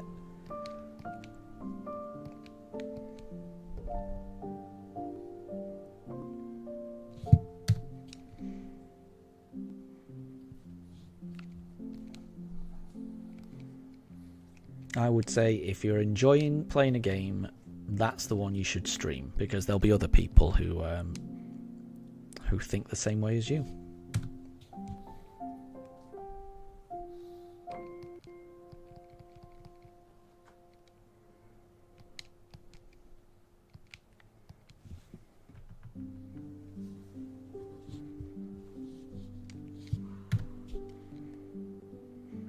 We are getting close to 1,400 encounters, which is crazy to me that we've managed to get to 1,400 encounters in one day. In one day. I'm impressed with this. By this time next week, we'll have reached full odds, definitely.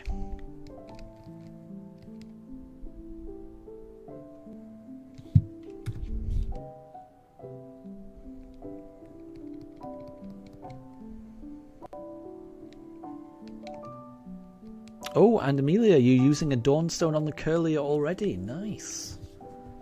That will be a Glade then. That will be a Glade.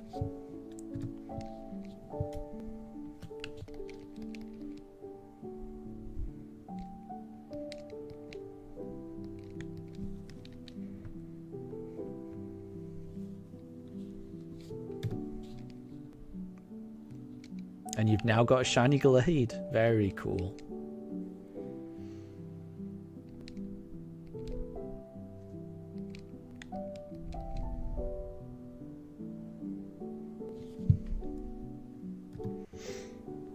And Pranjal, you think that they really do enjoy the Nintendo games, but after 6 or 7 years of uploading and only getting views no more than 1,000, they end up quitting or switching. Interesting.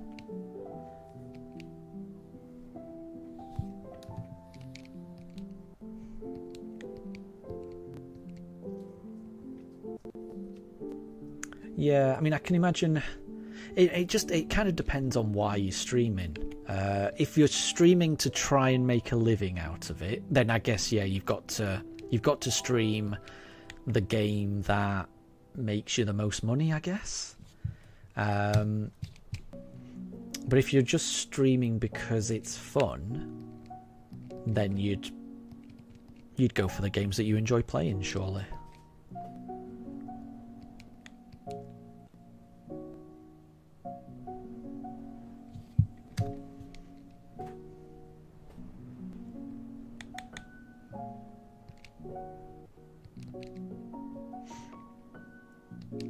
Which is why I feel like I'm in quite a lucky position. Like, I've got a full-time job. You know, that's what pays my mortgage. This is just what I enjoy doing in my spare time.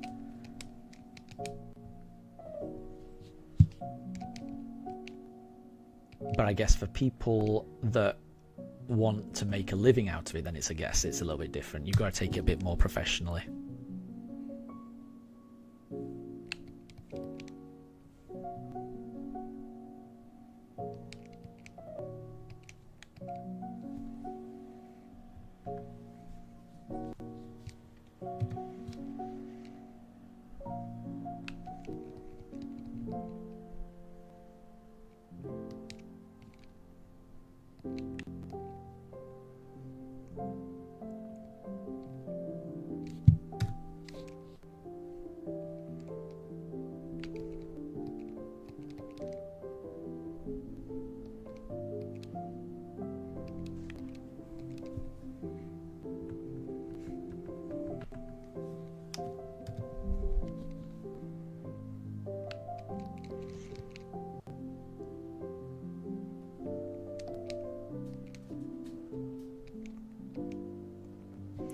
Okay, so it is 10 to 7 in the UK. We're on encounter 1,413. And I'm now starting to wonder, can we make it to encounter 1,500? I've been thinking there's no way I'm going to reach it, but I'm going to be streaming for another 40 minutes or so. We're not going to be a million miles away from it, you know.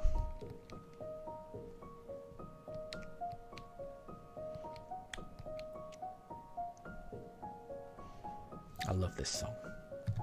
Legends Arceus has got some amazing music in it. And this is my favourite one. And this is just making me think, like, I can't wait for Legends ZA to come out, because it's going to be exciting, it's going to be different, it's going to be new, it's going to be exciting. But the thing that I might be most excited about is I'm almost certain that it's going to have a banging soundtrack. I can't wait to listen to it. Because that is one of the things I love most about Legends Arceus, this type of music.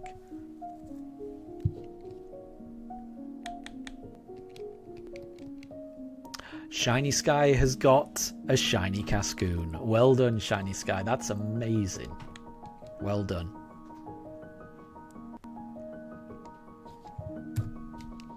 That is so good. And that fills me with hope that when I do the Pokeradar hunt, hopefully it goes half as well as yours.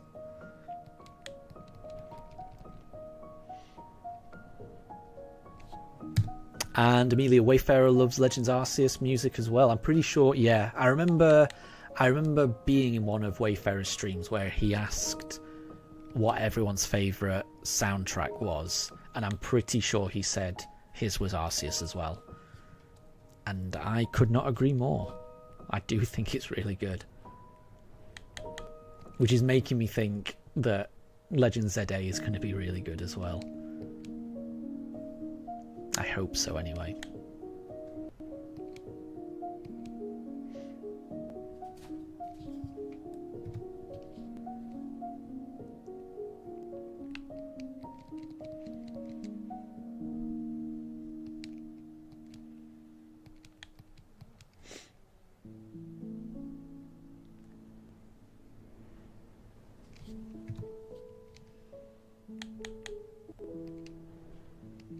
You know what, I really think we're going to get up to 1,500 actually.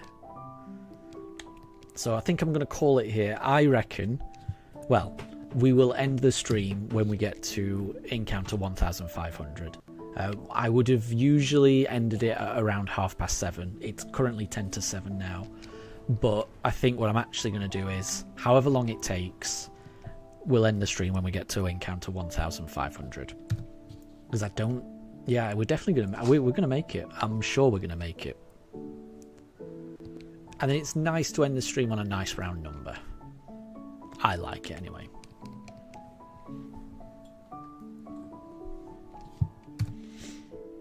So, 75 more encounters, everyone.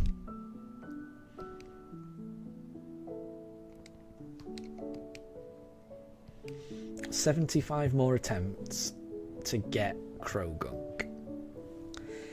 Because I can't guarantee we're going to see Krogunk tomorrow. Krogunk may disappear, so this might be our best chance at getting a Krogunk.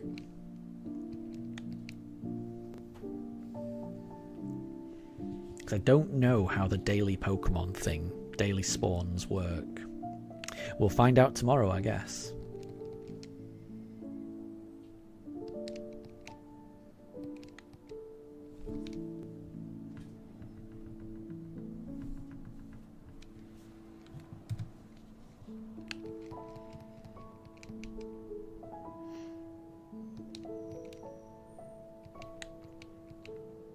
Oh, and Shiny Sky, you can still catch another shiny if the chain is still active afterwards. Nice. That's quite cool. So whichever Pokemon we go for on the radar thing, once we've caught it, we could keep going and just catch some more just to have some extra shinies, which might not be too bad. I can see the appeal of that.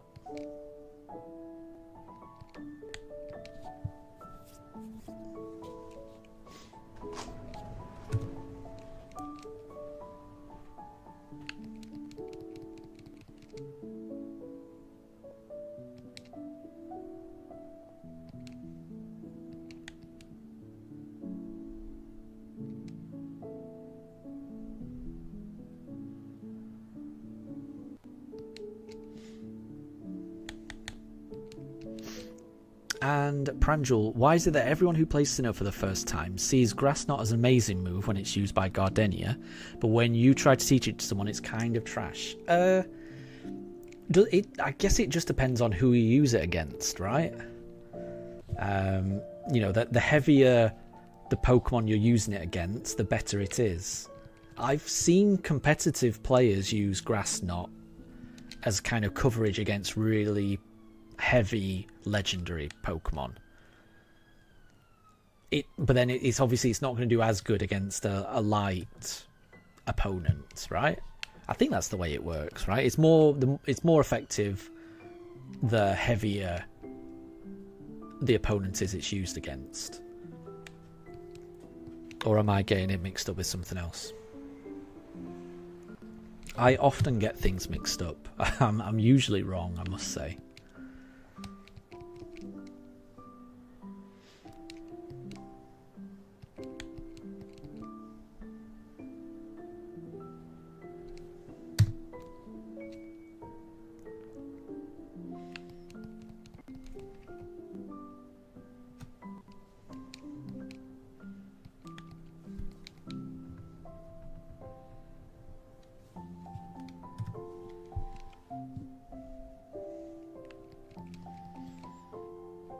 But I will say I definitely got caught out by Grass Knot.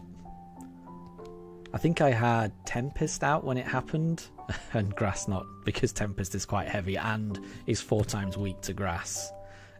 Tempest went down in 1 hit, which was heartbreaking.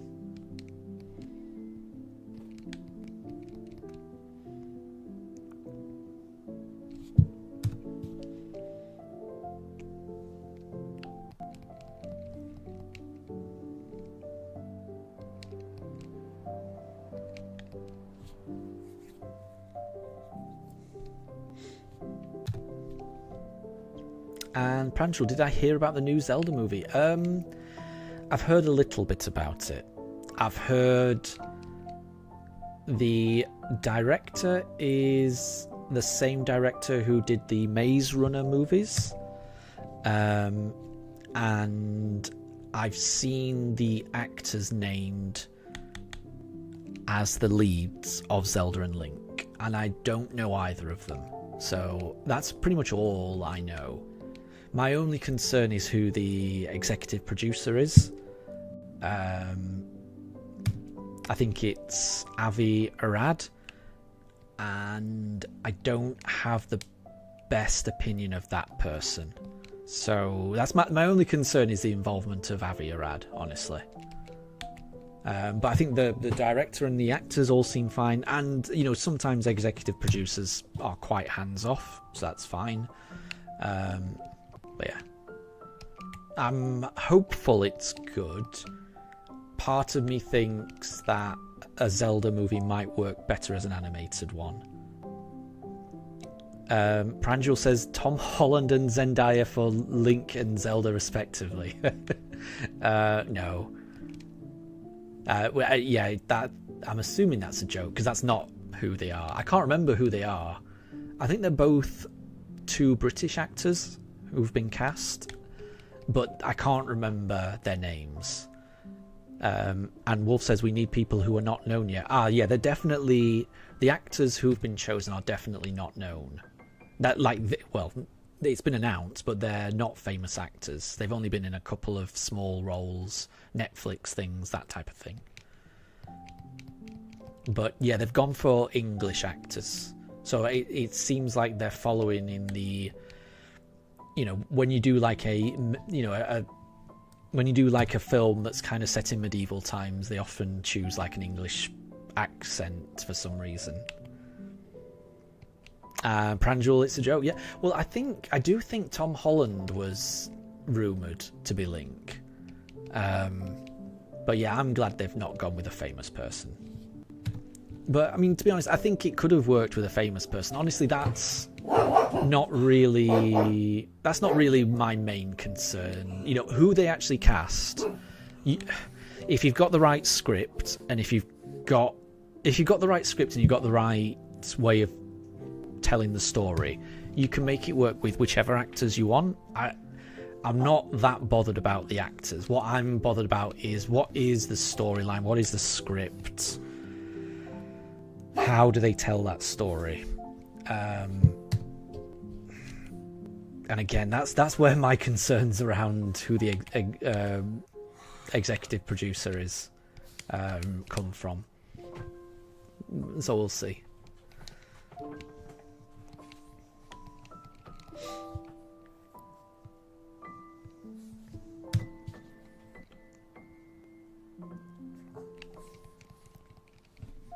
I'm looking forward to it, but I also think it's like, is it like 2 or 3 years away? It's like they've announced it really early. I don't quite know why they've announced it so early, because I'm pretty sure it's years and years away. Which to my mind, that isn't a good sign either. The fact that it's that far ahead. I kind of feel like if it had everything in place, if everything was ready for it to go, it wouldn't take that long. And the fact that they've announced it so far ahead tells me they're a little bit worried about it, and they want to make sure it's, I don't know, it just doesn't fill me with confidence announcing something that far in advance. So the more I'm talking about it, the more I'm actually a bit worried about it. But, you know, nobody knows anything about it other than the director and the 2 leads. That's the only thing people know about it. We don't know what the plot's going to be. We don't know anything. So who knows? I would love it to be a success, because I adore the Zelda series.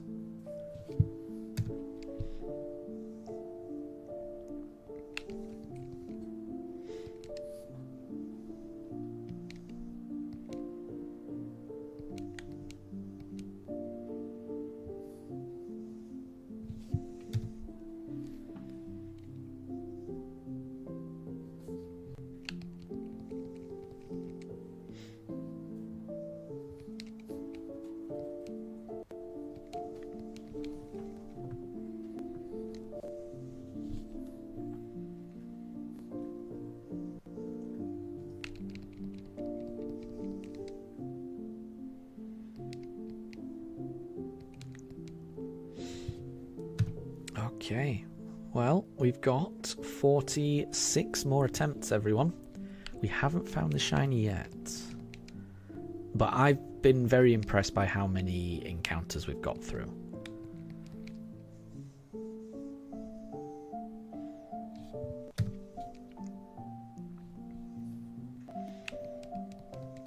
It's just a matter of time before we find it.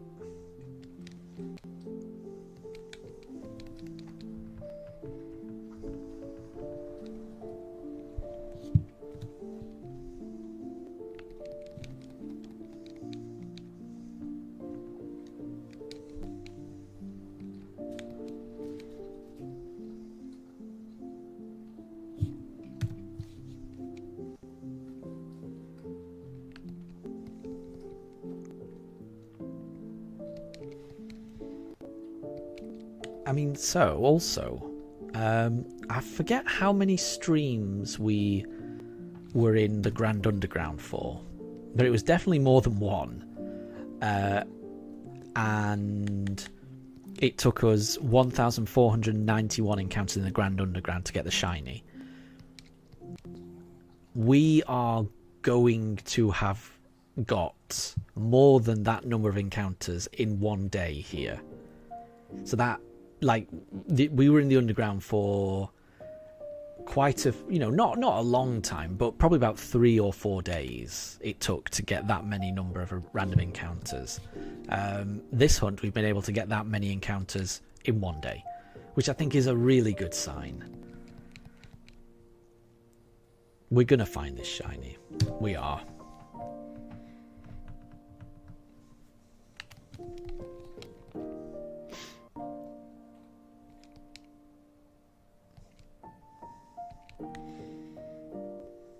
And Anna, you're not wondering if you should randomize your briefcase run. Interesting. You mean like do what I did and kind of choose Turtwig, Chimchar, Piplup, Turtwig, Chimchar, Piplup, that type of thing.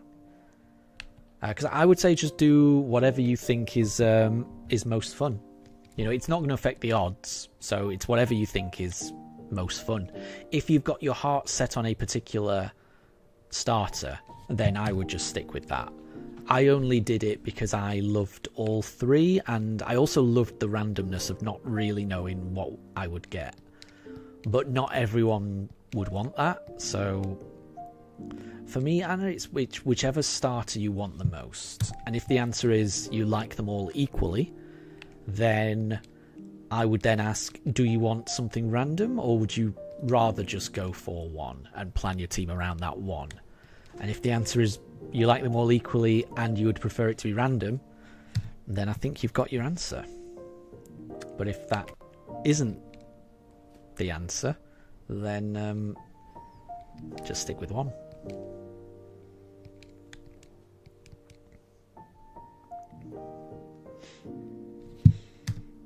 Pranjal, with all seriousness, you think the actors from Lord of the Rings would be a good character to play Link?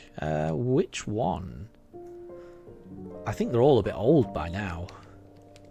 Those movies came out 25 years ago?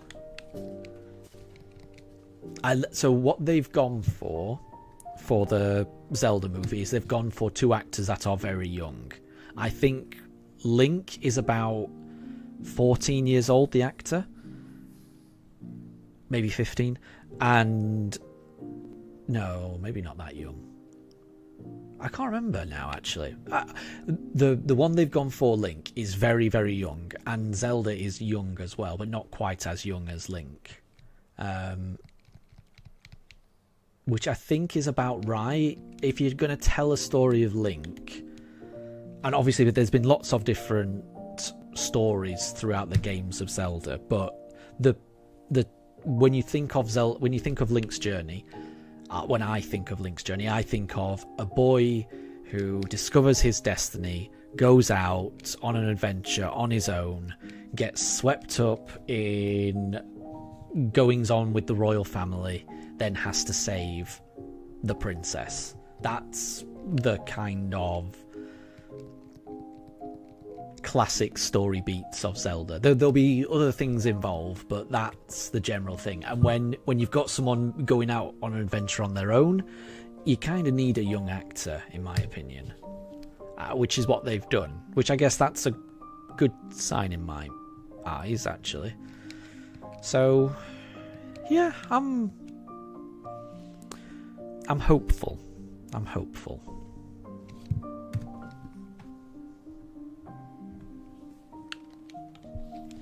Okay, we've got 30 more encounters.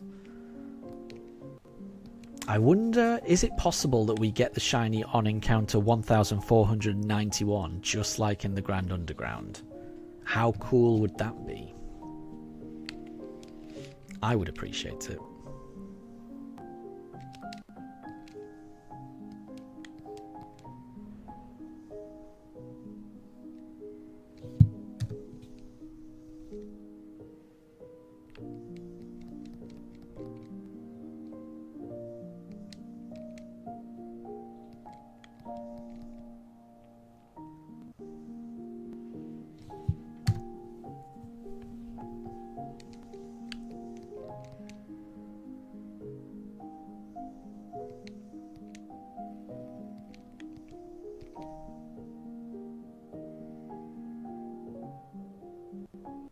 Oh, nope.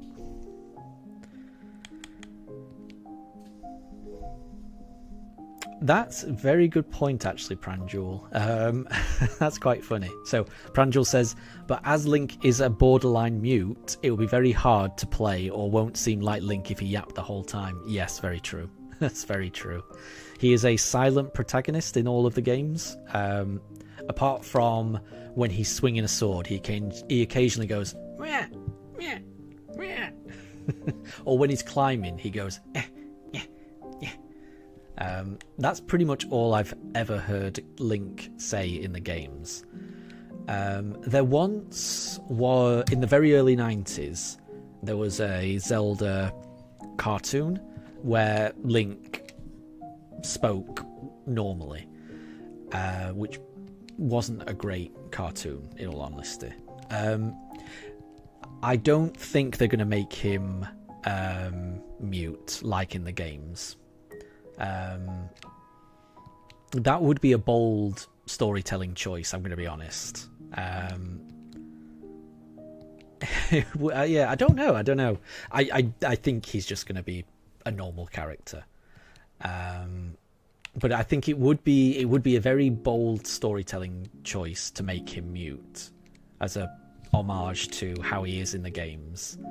I think it probably makes more sense for him to be able to talk, though.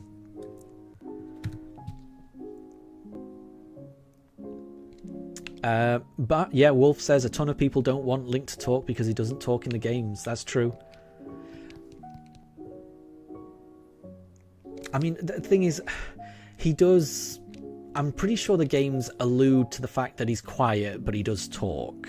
But you never hear him talk in the games because he's meant to be... Well, you know, if you were to hear him talk... It kind of the idea. So the reason he's called Link in the first place is it's meant to be a link. The character is meant to be a link between the player and the avatar on screen. That's where the name derives from. That was the reason they chose it.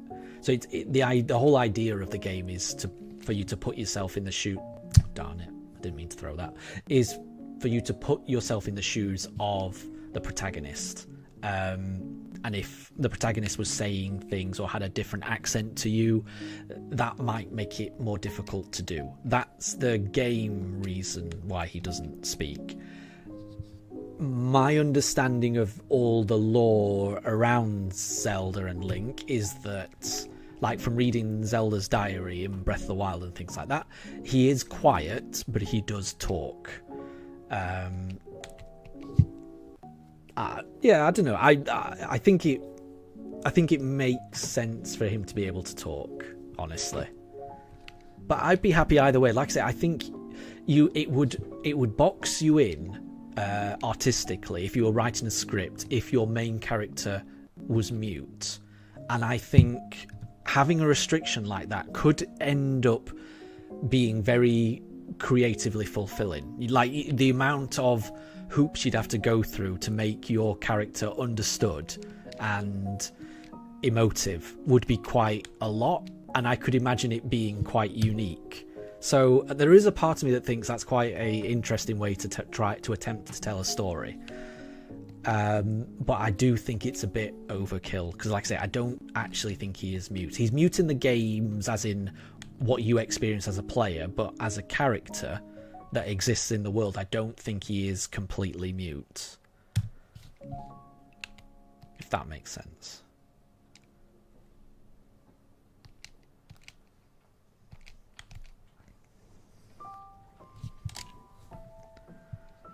Oh, well, I tell you what, we are getting through these encounters really fast. Far faster than I thought we would. We've got another 18 attempts. I really hope we can get a shiny Krogunk. I really do. And if we don't get the shiny Krogunk, I really hope the Krogunk is here tomorrow. But I guess we'll find out tomorrow.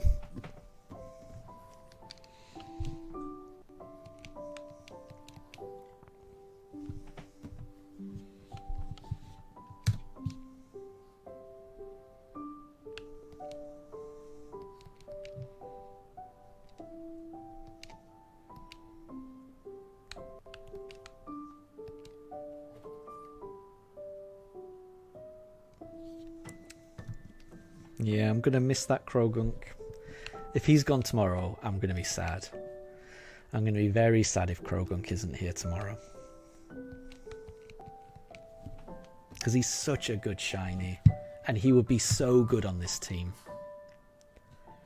This team is crying out for a Krogunk.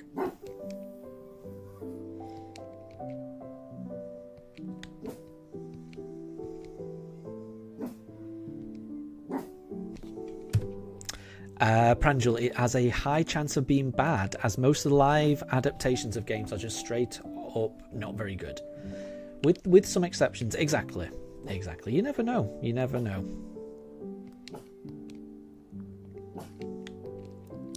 And Wolf, that makes sense because when you're playing as Link and you're interacting with the characters, you have options to choose what to tell them. So it makes sense that he probably does talk. But when you're talking to the characters, yeah, I'm pretty sure. I think so anyway.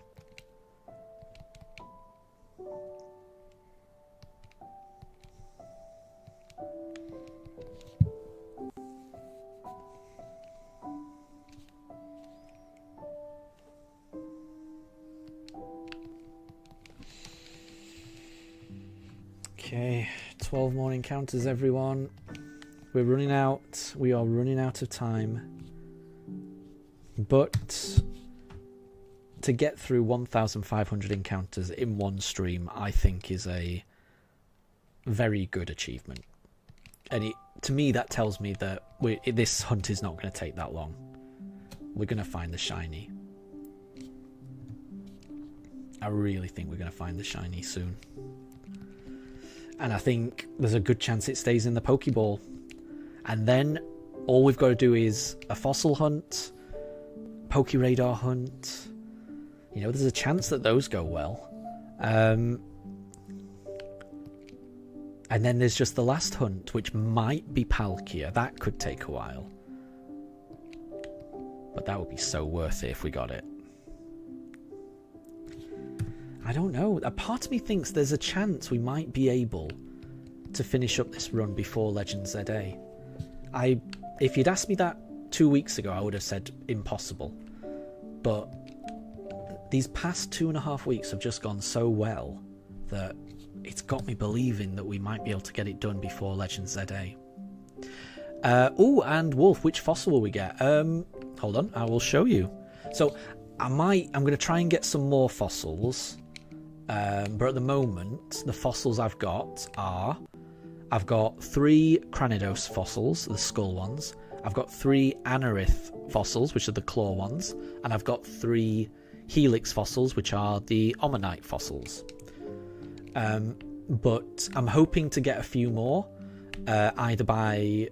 Calamari's offered to trade me some, which would be really helpful. I'm going to keep digging to see if I can get some more as well.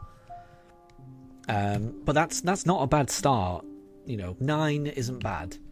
And if I can get any more, then that'll just make the hunt that much quicker.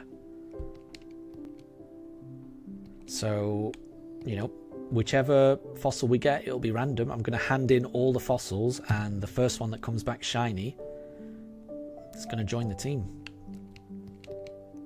Oh, and Amelia, give you some shiny luck. Absolutely. Wishing you all the shiny luck, Amelia. What are you trying to hunt?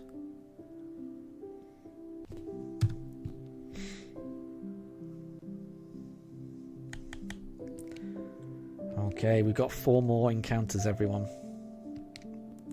This has gone really fast. Oh, and Amelia, you've got some fossils in Brilliant Diamond. If you wanted to. So what I would say is any fossils that people give me, I will give them back. Because all I need is one of them to be shiny, and then the rest I can just give back to people. So if anyone can lend me some fossils, I will give them back, I promise. And Blaze, welcome back. You're just in time for the very last 3 encounters. So we're going to be ending the stream on encounter 1,400 and... Sorry, we're going to end the stream on 1,500. So we've got 2 more attempts now. And Amelia, you're going for Rookie D. Oh, it's a great shiny, that. It is a great shiny. So this is the penultimate encounter, everyone. It's not shiny. So we've got 1 more attempt now. I'm really hoping that this one is a Krogunk and that this one is shiny. Because I don't know if Krogunk is going to appear tomorrow. And Shiny Sky, you've already got 3 shiny Cascoons. What are you going to do with a ton of shinies? Nice. That sounds like a very effective Pokeradar hunt.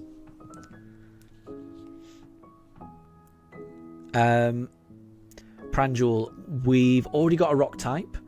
And after the fossil, it would be very weak to grass, especially if we get a shiny Quagsire here in the Great Marsh. It would be bad. It could be bad. Yeah. So my team could end up being very unbalanced. I'll just make it work. We'll see. Pokemon is meant to be a challenge, so we will make the team out of what we get. And there's still a Pokeradar hunt as well that might be able to correct things. And there's a Palkia to get, maybe. So I wouldn't worry too much about the team. The team's going to be good. Right, so everyone, this is going to be the last encounter. So before we do this, thank you very much to everyone who's joined. I really appreciate it. And let's see. Can this be a Krogunk? Can it be shiny? Fingers crossed. Here we go. Oh, no. Sadly not. But we have got through 1,500 encounters today. So that means tomorrow I'll be streaming for a similar amount of time. So we should get through maybe another 1,500. So that would bring us to 3,000 encounters. And then if we do another hunt, I will do, a couple of hunts midweek next week. Probably on Tuesday and Thursday. And then if we hunt again next weekend, we will have hit full odds by then. So I don't think this hunt is going to take too long. I think this has been good. But once again, thank you to everyone that's joined. You've been wonderful. Have a wonderful rest of your day, everyone. I will be streaming tomorrow, so if anyone's around, please feel free to stop by, say hi, and maybe we find a shiny. But yeah, have a great rest of your day, and I'll catch you next time, everyone. Thanks again. Bye.